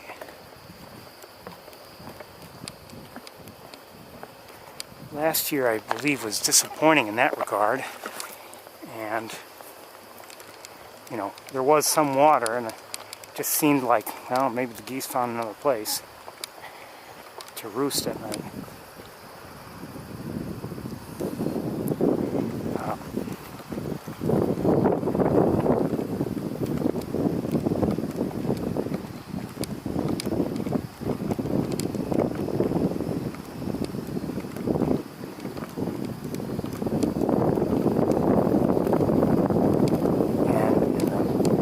Prior 2 years, there really wasn't that much water. And I thought last year maybe it's because of that lack of water that the geese found you know, another place, even though there was water last year. Maybe they found somewhere else to go. I don't know. Can't read their minds. But you just wonder, you know. You hear about birds, whether they're migrating, wherever they return to their same spots for breeding or for, who knows, for other things. You know, in migration, maybe they find a place that works for them, and then they stick with it. And if a place no longer works, they go elsewhere.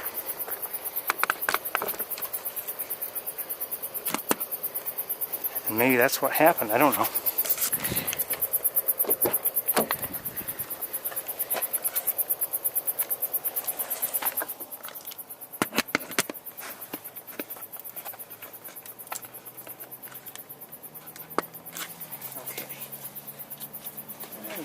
With you as soon as I can.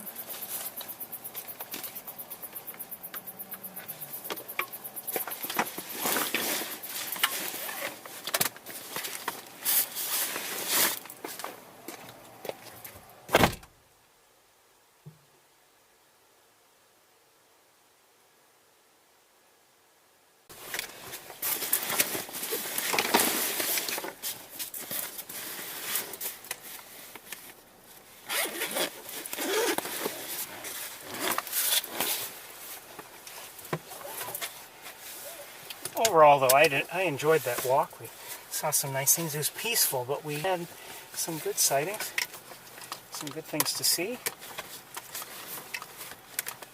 Birds and nature, I would say.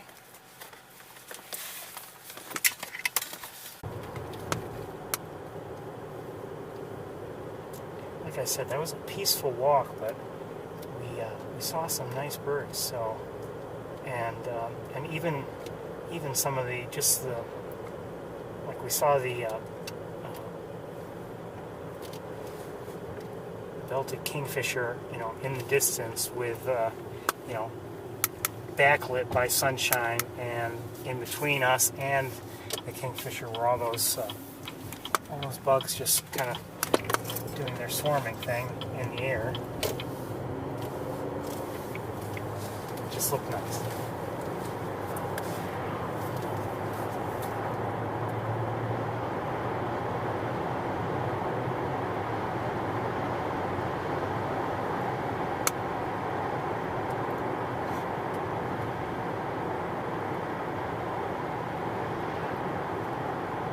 For instance, when we saw that large grouping of great egrets near Wildlife Drive, you know, that was, to me, that was enjoyable. I like that a lot.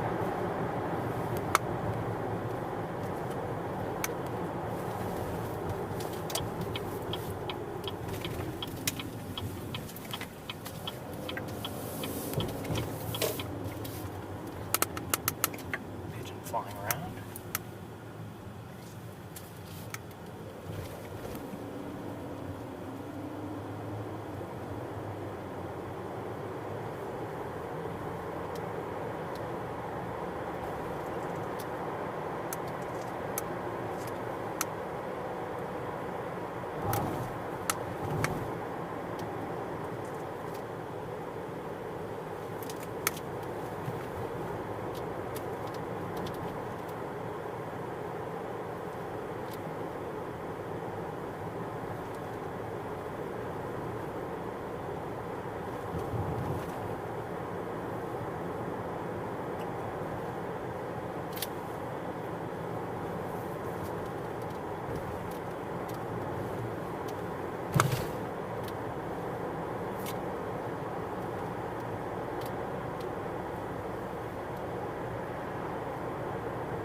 73 degrees, apparently.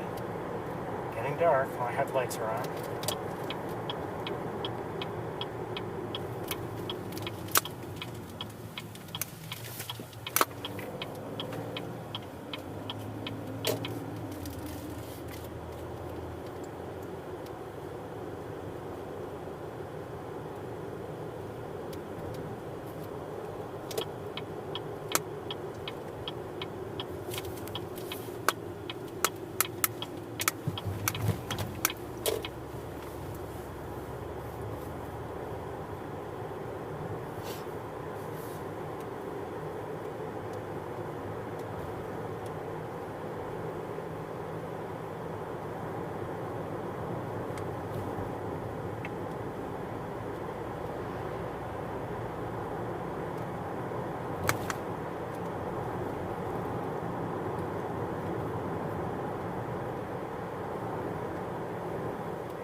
So the road is open, yes, to take a right, but we're going to keep going as if it's not open. Like I said, I think I'd want to do this in winter when, if there's snow on the ground. But, you know, or snow on the road anyway. But it's not so bad, I think, now, because it kind of avoids some traffic.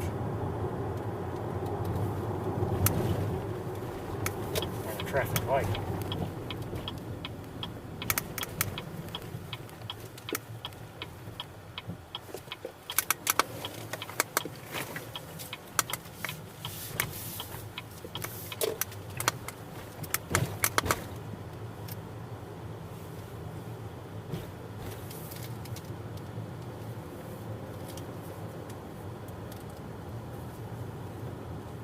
Doesn't help when you get caught behind somebody, but you know.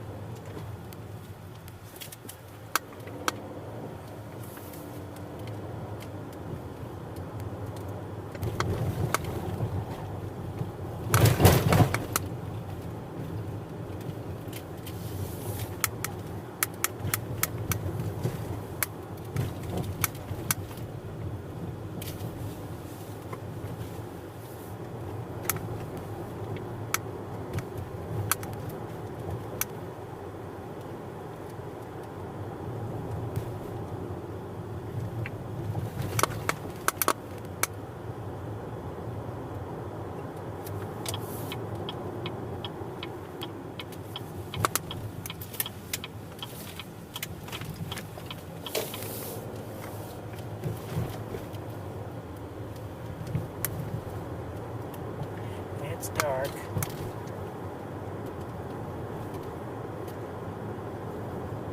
Still some light in the sky, but down here it's dark. Looking at, you know, trees and other things. You can still see them just fine, but in terms of searching, you know, searching a tree for a bird, it's getting dark for that purpose. Doesn't look like anyone's on the throne. Wouldn't necessarily expect anyone up there, but anyway, I don't see anybody up there.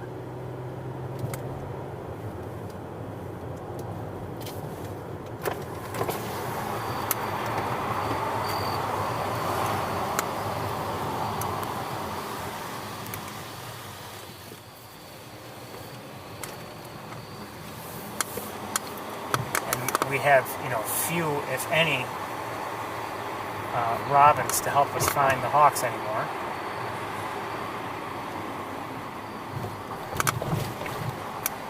Here on the campus.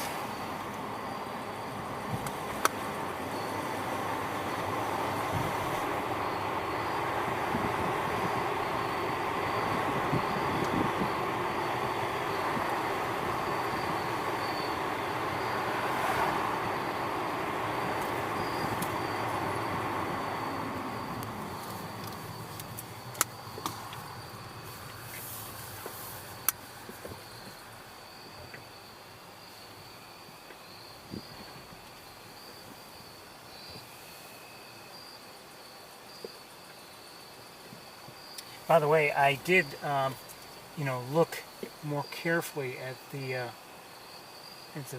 footage I recorded at the very end of the tour. You remember, I saw a dark spot on the wall on Bradfield, and I was wondering, could that be Big Red? And we were, it was very dark by then, and it was hard to see. Well, I went back and looked at the video on a larger screen, and I didn't think that was Big Red, when I looked at it. And then just now, I saw that same dark spot on the wall. So it wasn't just a shadow, something is dark there for some reason.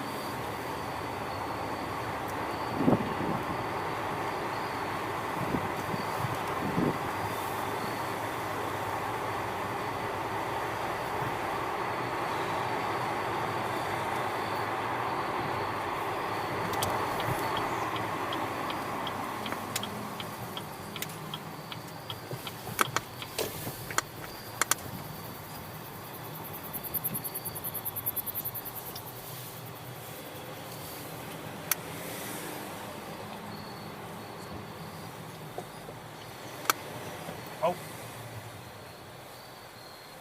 May have just heard a robin. I think I might have. That kind of a sound that you hear from them. So not like a loud call, but it's just I don't know what it is, but it's some kind of vocalization they're making. I think that's what I heard.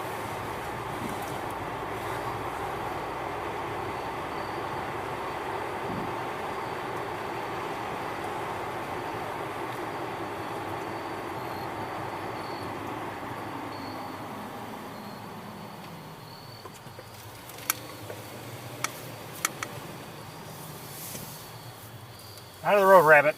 I don't know if you saw it or not. Cottontail.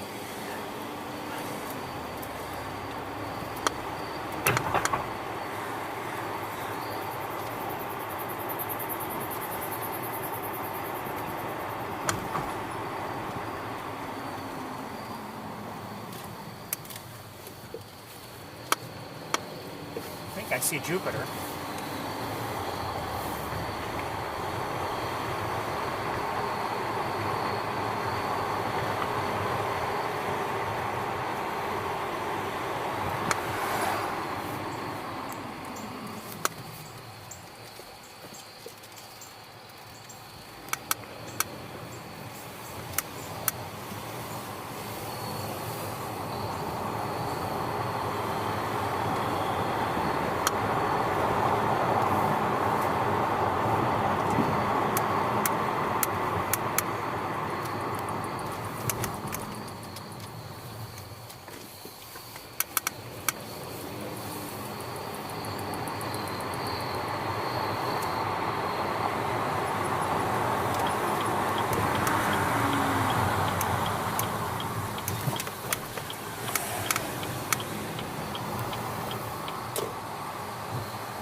See on the power lines, not a hawk, but I see looks like a mourning dove.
wonder if we're going to see anybody tonight. We might not. Still have some time, but we might not. Like I said, we don't have our helpers.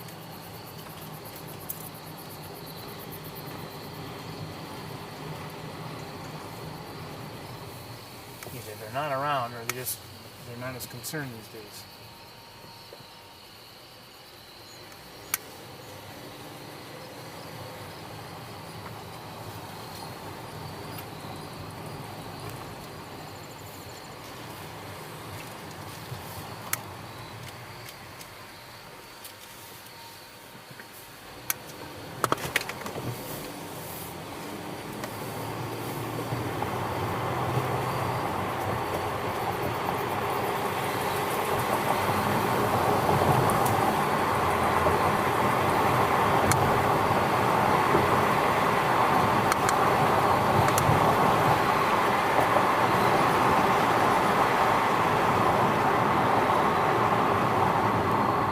Degrees. It feels nice though, at least for the moment.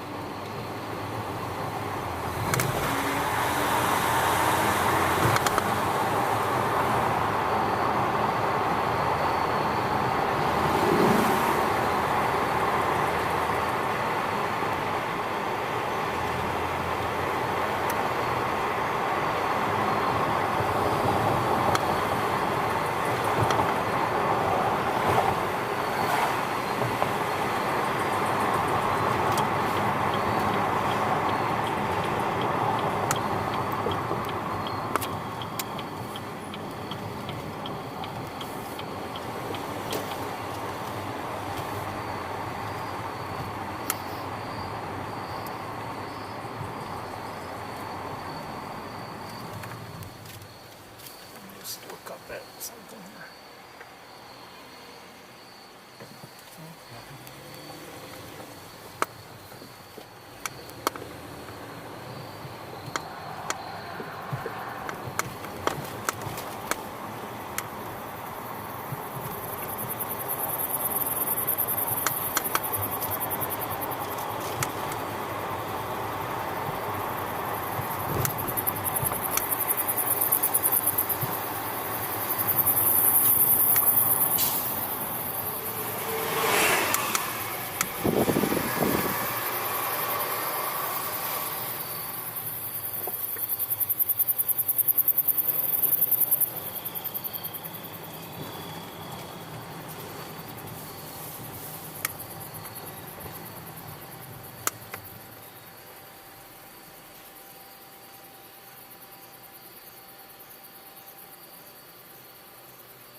Jupiter is still where it was.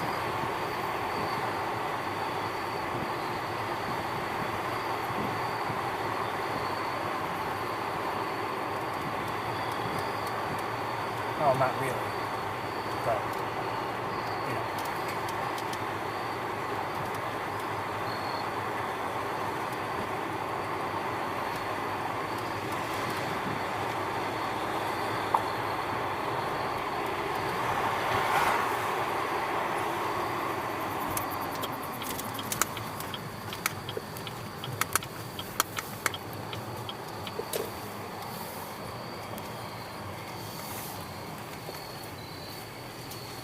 thread in here so I can look up at Bradfield on this side. I didn't expect to see anybody, and I don't.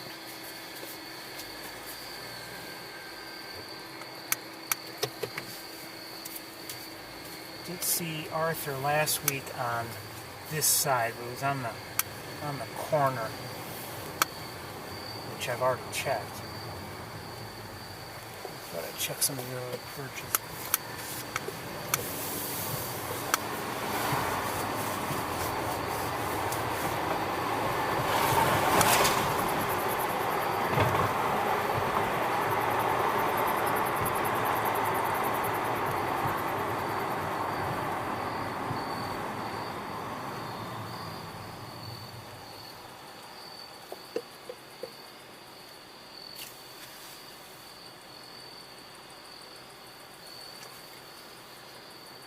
It's really a beautiful evening.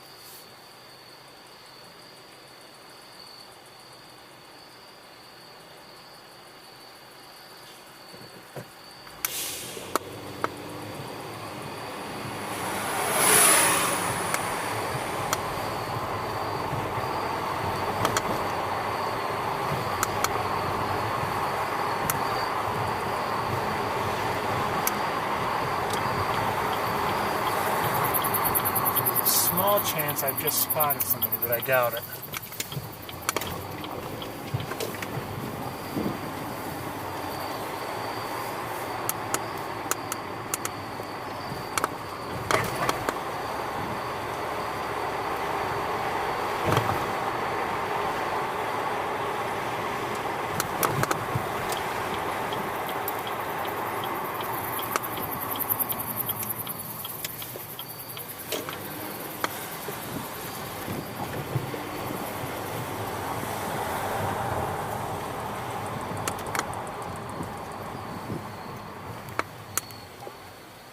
No, I don't think so.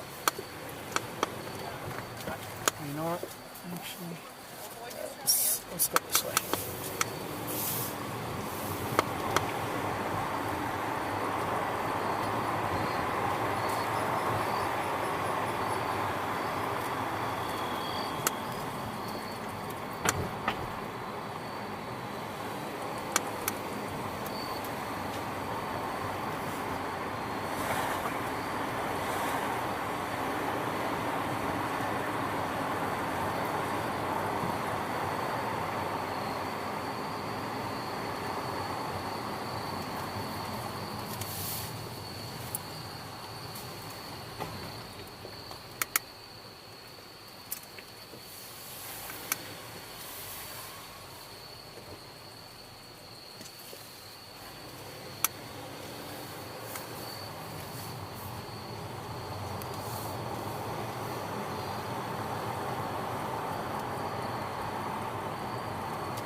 Obviously it's very, very dark and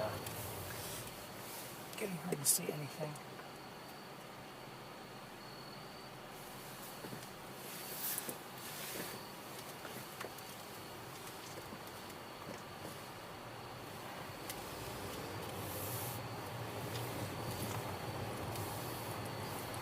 There's still a chance we'll catch somebody.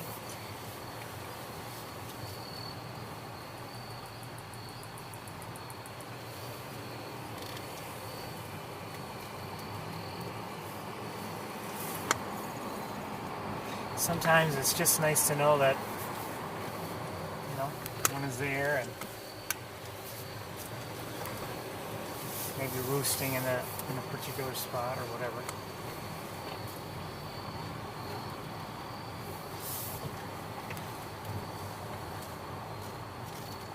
But obviously we're running out of time.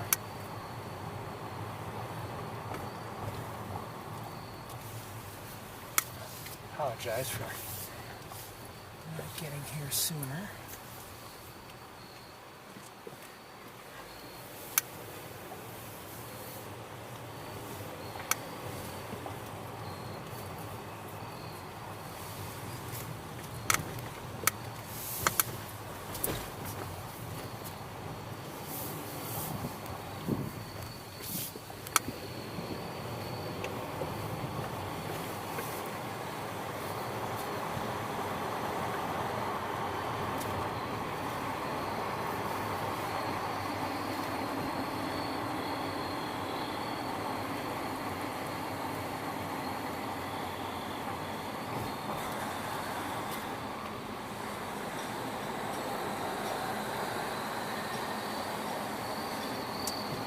You know, mentioned earlier today that that last video I had produced for, you know, for an anniversary was no longer viewable because of because of the music, and it was being blocked in all countries.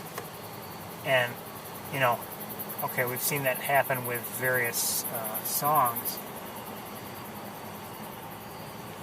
But this happened, I think, because of an Al Petaway song or two. And that hadn't happened before, at least as far as I know. So, you know, it makes me wonder, what music can I play? And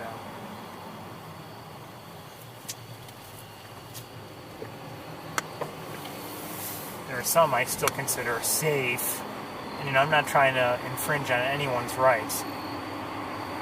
If anything,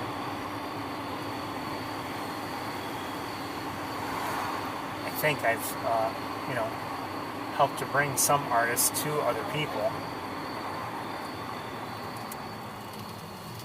And I don't know if they've ever supported those artists or not, but giving them, you know, giving the artists a chance at that.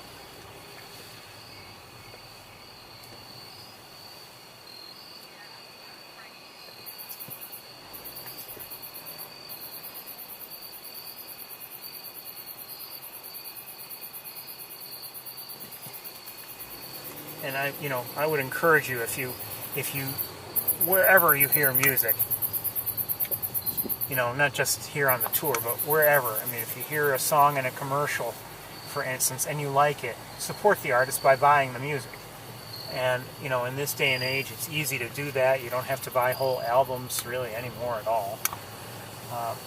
You know, you can buy them individually online, get them within moments, and, you know, so I encourage you to do that, support the artists.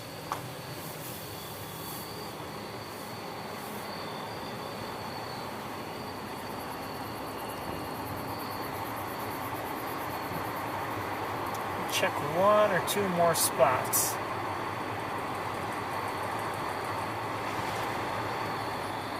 Now someone is looking up at Bradfield. I wonder if they see something. They're taking, looks like he's taking a photo. I don't know what he'd be taking a photo of, unless, of course, he was using his phone. But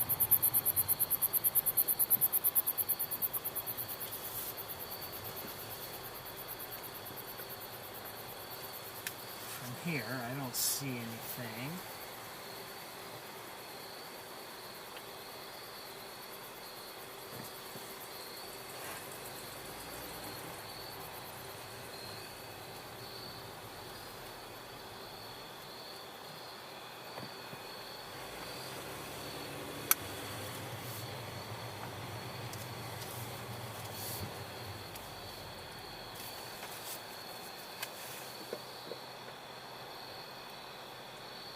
think I also see Saturn. Dark enough now to see it.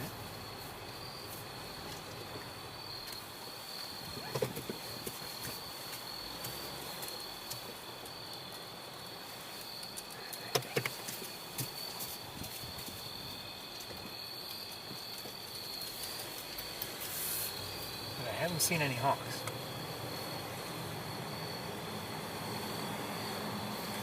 Actually, I haven't seen many hawks all day today. I did see, I only had maybe 1 or 2 sightings. 2 or 3 sightings, let's say, on the way to Montezuma. None on the way back.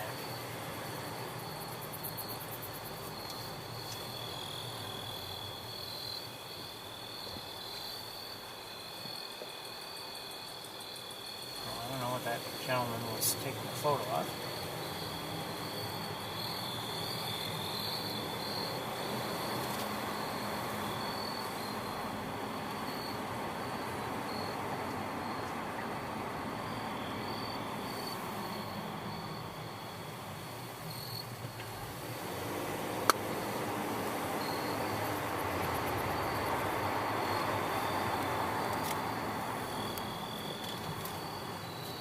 Okay, we're going to go check one more spot, I think.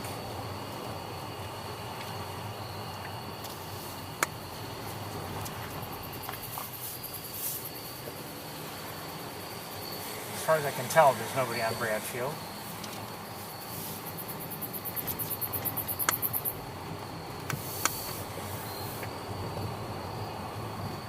So it seems our hawks are elsewhere.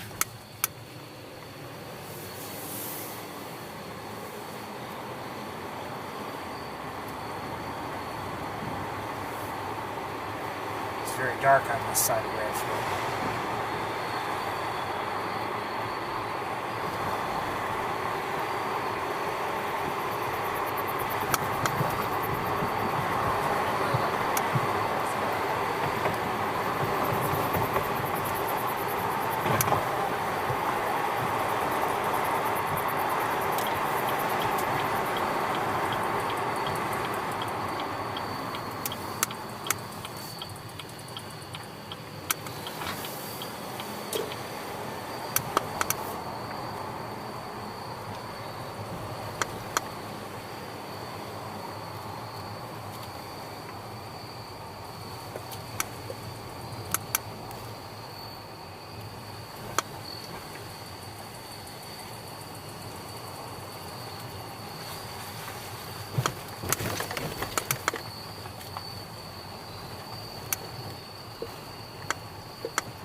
Okay.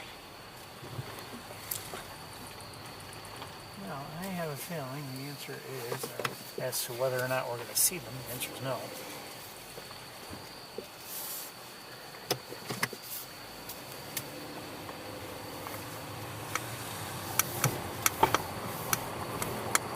However,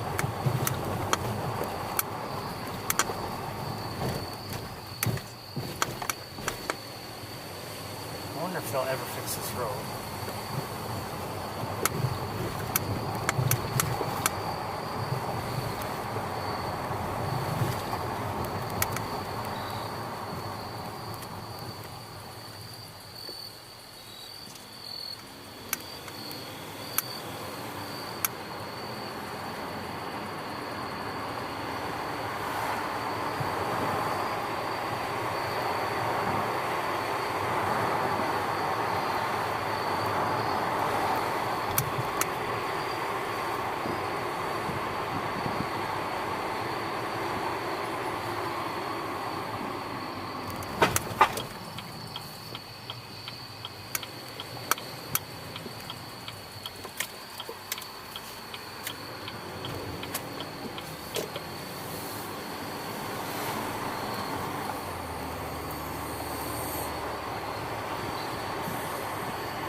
see something else that's bright in the sky. I wonder if it's Venus. I don't know.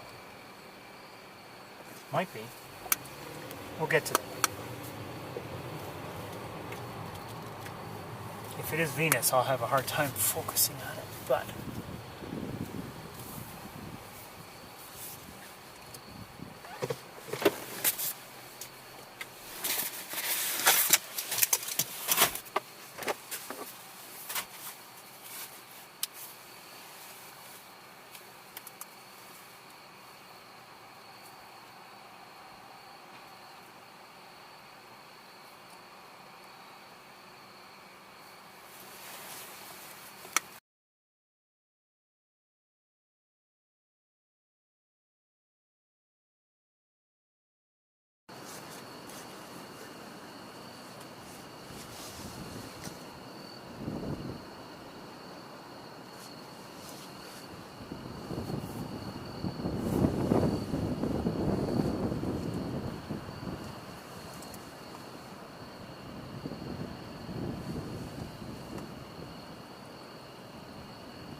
Thank you.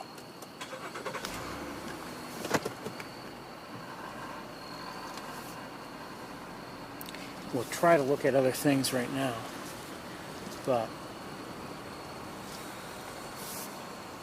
it would have been a mistake to forget about what today is.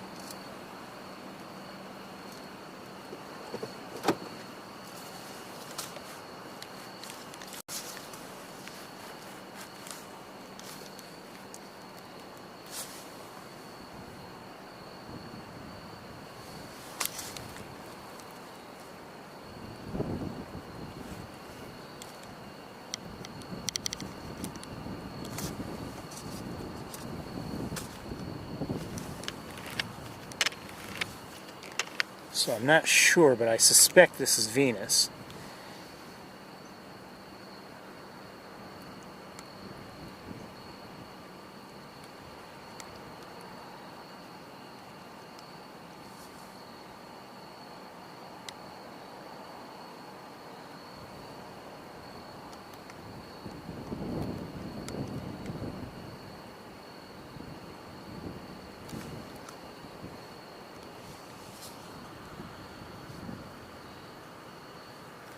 and I'll check to see if it is.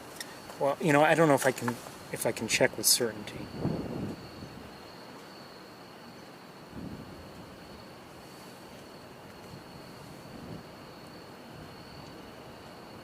Matters if my app is working.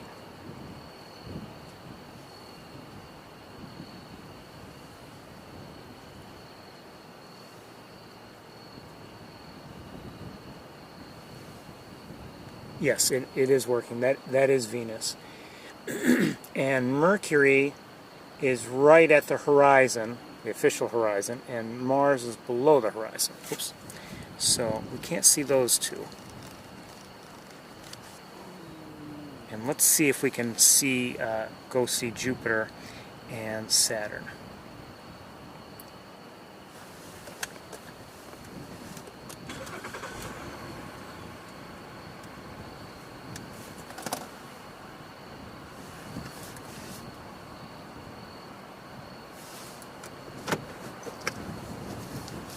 Oops. I always have a hard time. Whenever I've tried to look at Venus, it's so bright. I don't know how to. If I had a filter for, you know, a special filter, I might be able to do it, but I don't.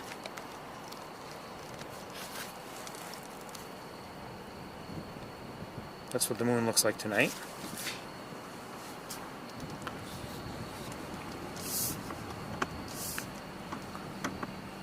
And as for Jupiter, let's, you know what, hold on one second. Okay, that'll be good. So for Jupiter,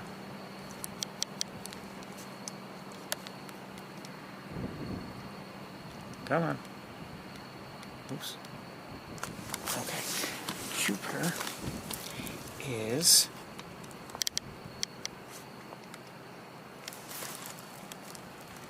see if I can find it.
So darkening it up a little bit so that you can see the colors of on Jupiter makes it so we can't see the moons. But we can see 4 moons. They're all on the for us the left side of Jupiter.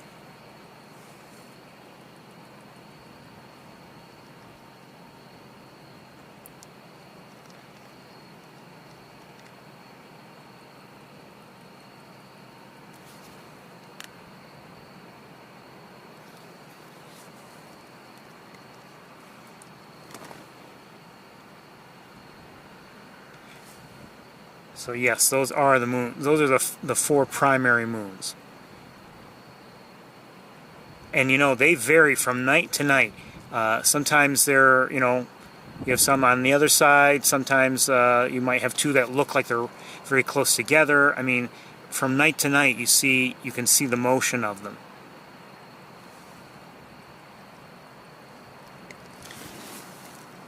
Okay, now let's try to look at Saturn, which is dimmer.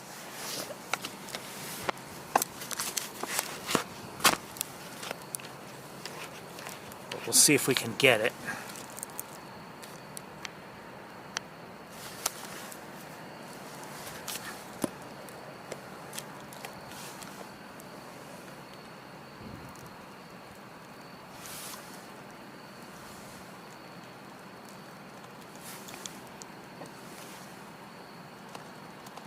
It's not easy to do, especially in the car.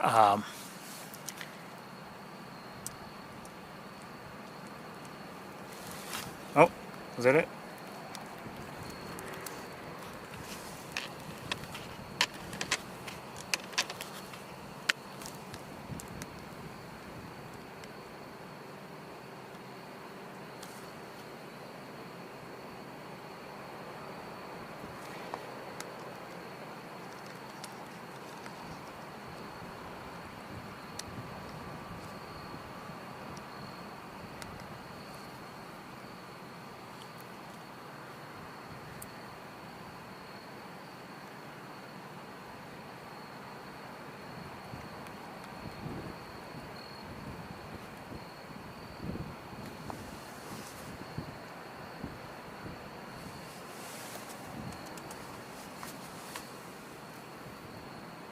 So that is Saturn.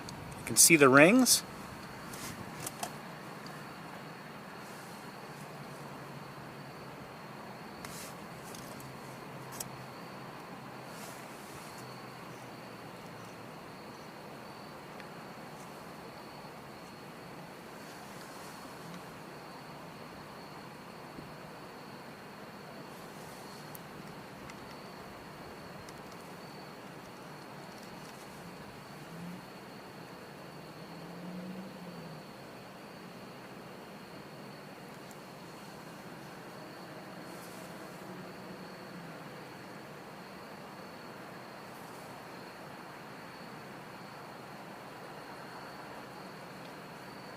Because of the way we're zoomed in, it does not take long for Saturn to pass through the frame.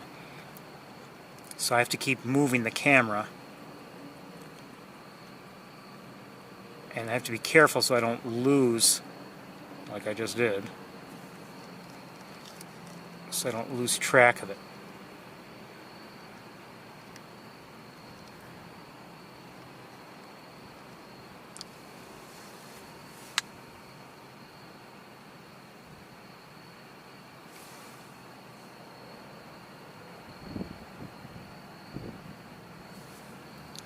So I think that's about it. We're out of birds, certainly, and we've looked at all the planets I believe we can see.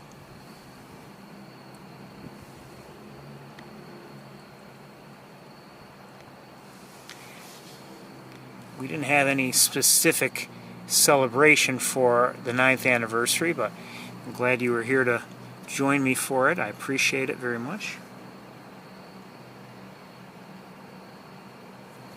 Should we say the tour was out of this world? I don't know if I'd go that far, but the first time I was able to see Saturn's rings, I just didn't think it had been possible for, someone like me with, the equipment I have. I thought I would need maybe something special or whatever. And to be able to see it, to me, is just wonderful, because you know this is a different world entirely, and it's clearly not just like a spot in the sky. And if you can see the colors on Jupiter, same sort of thing, or see that it has the moons, and especially if you compare one night to another, seeing Jupiter's moons and how usually they've moved relative to their positions from one night to the next, that there's something. It's real. It's not just a spot in the sky, just a tiny light, or it's a real planet, something very far away, and just love it.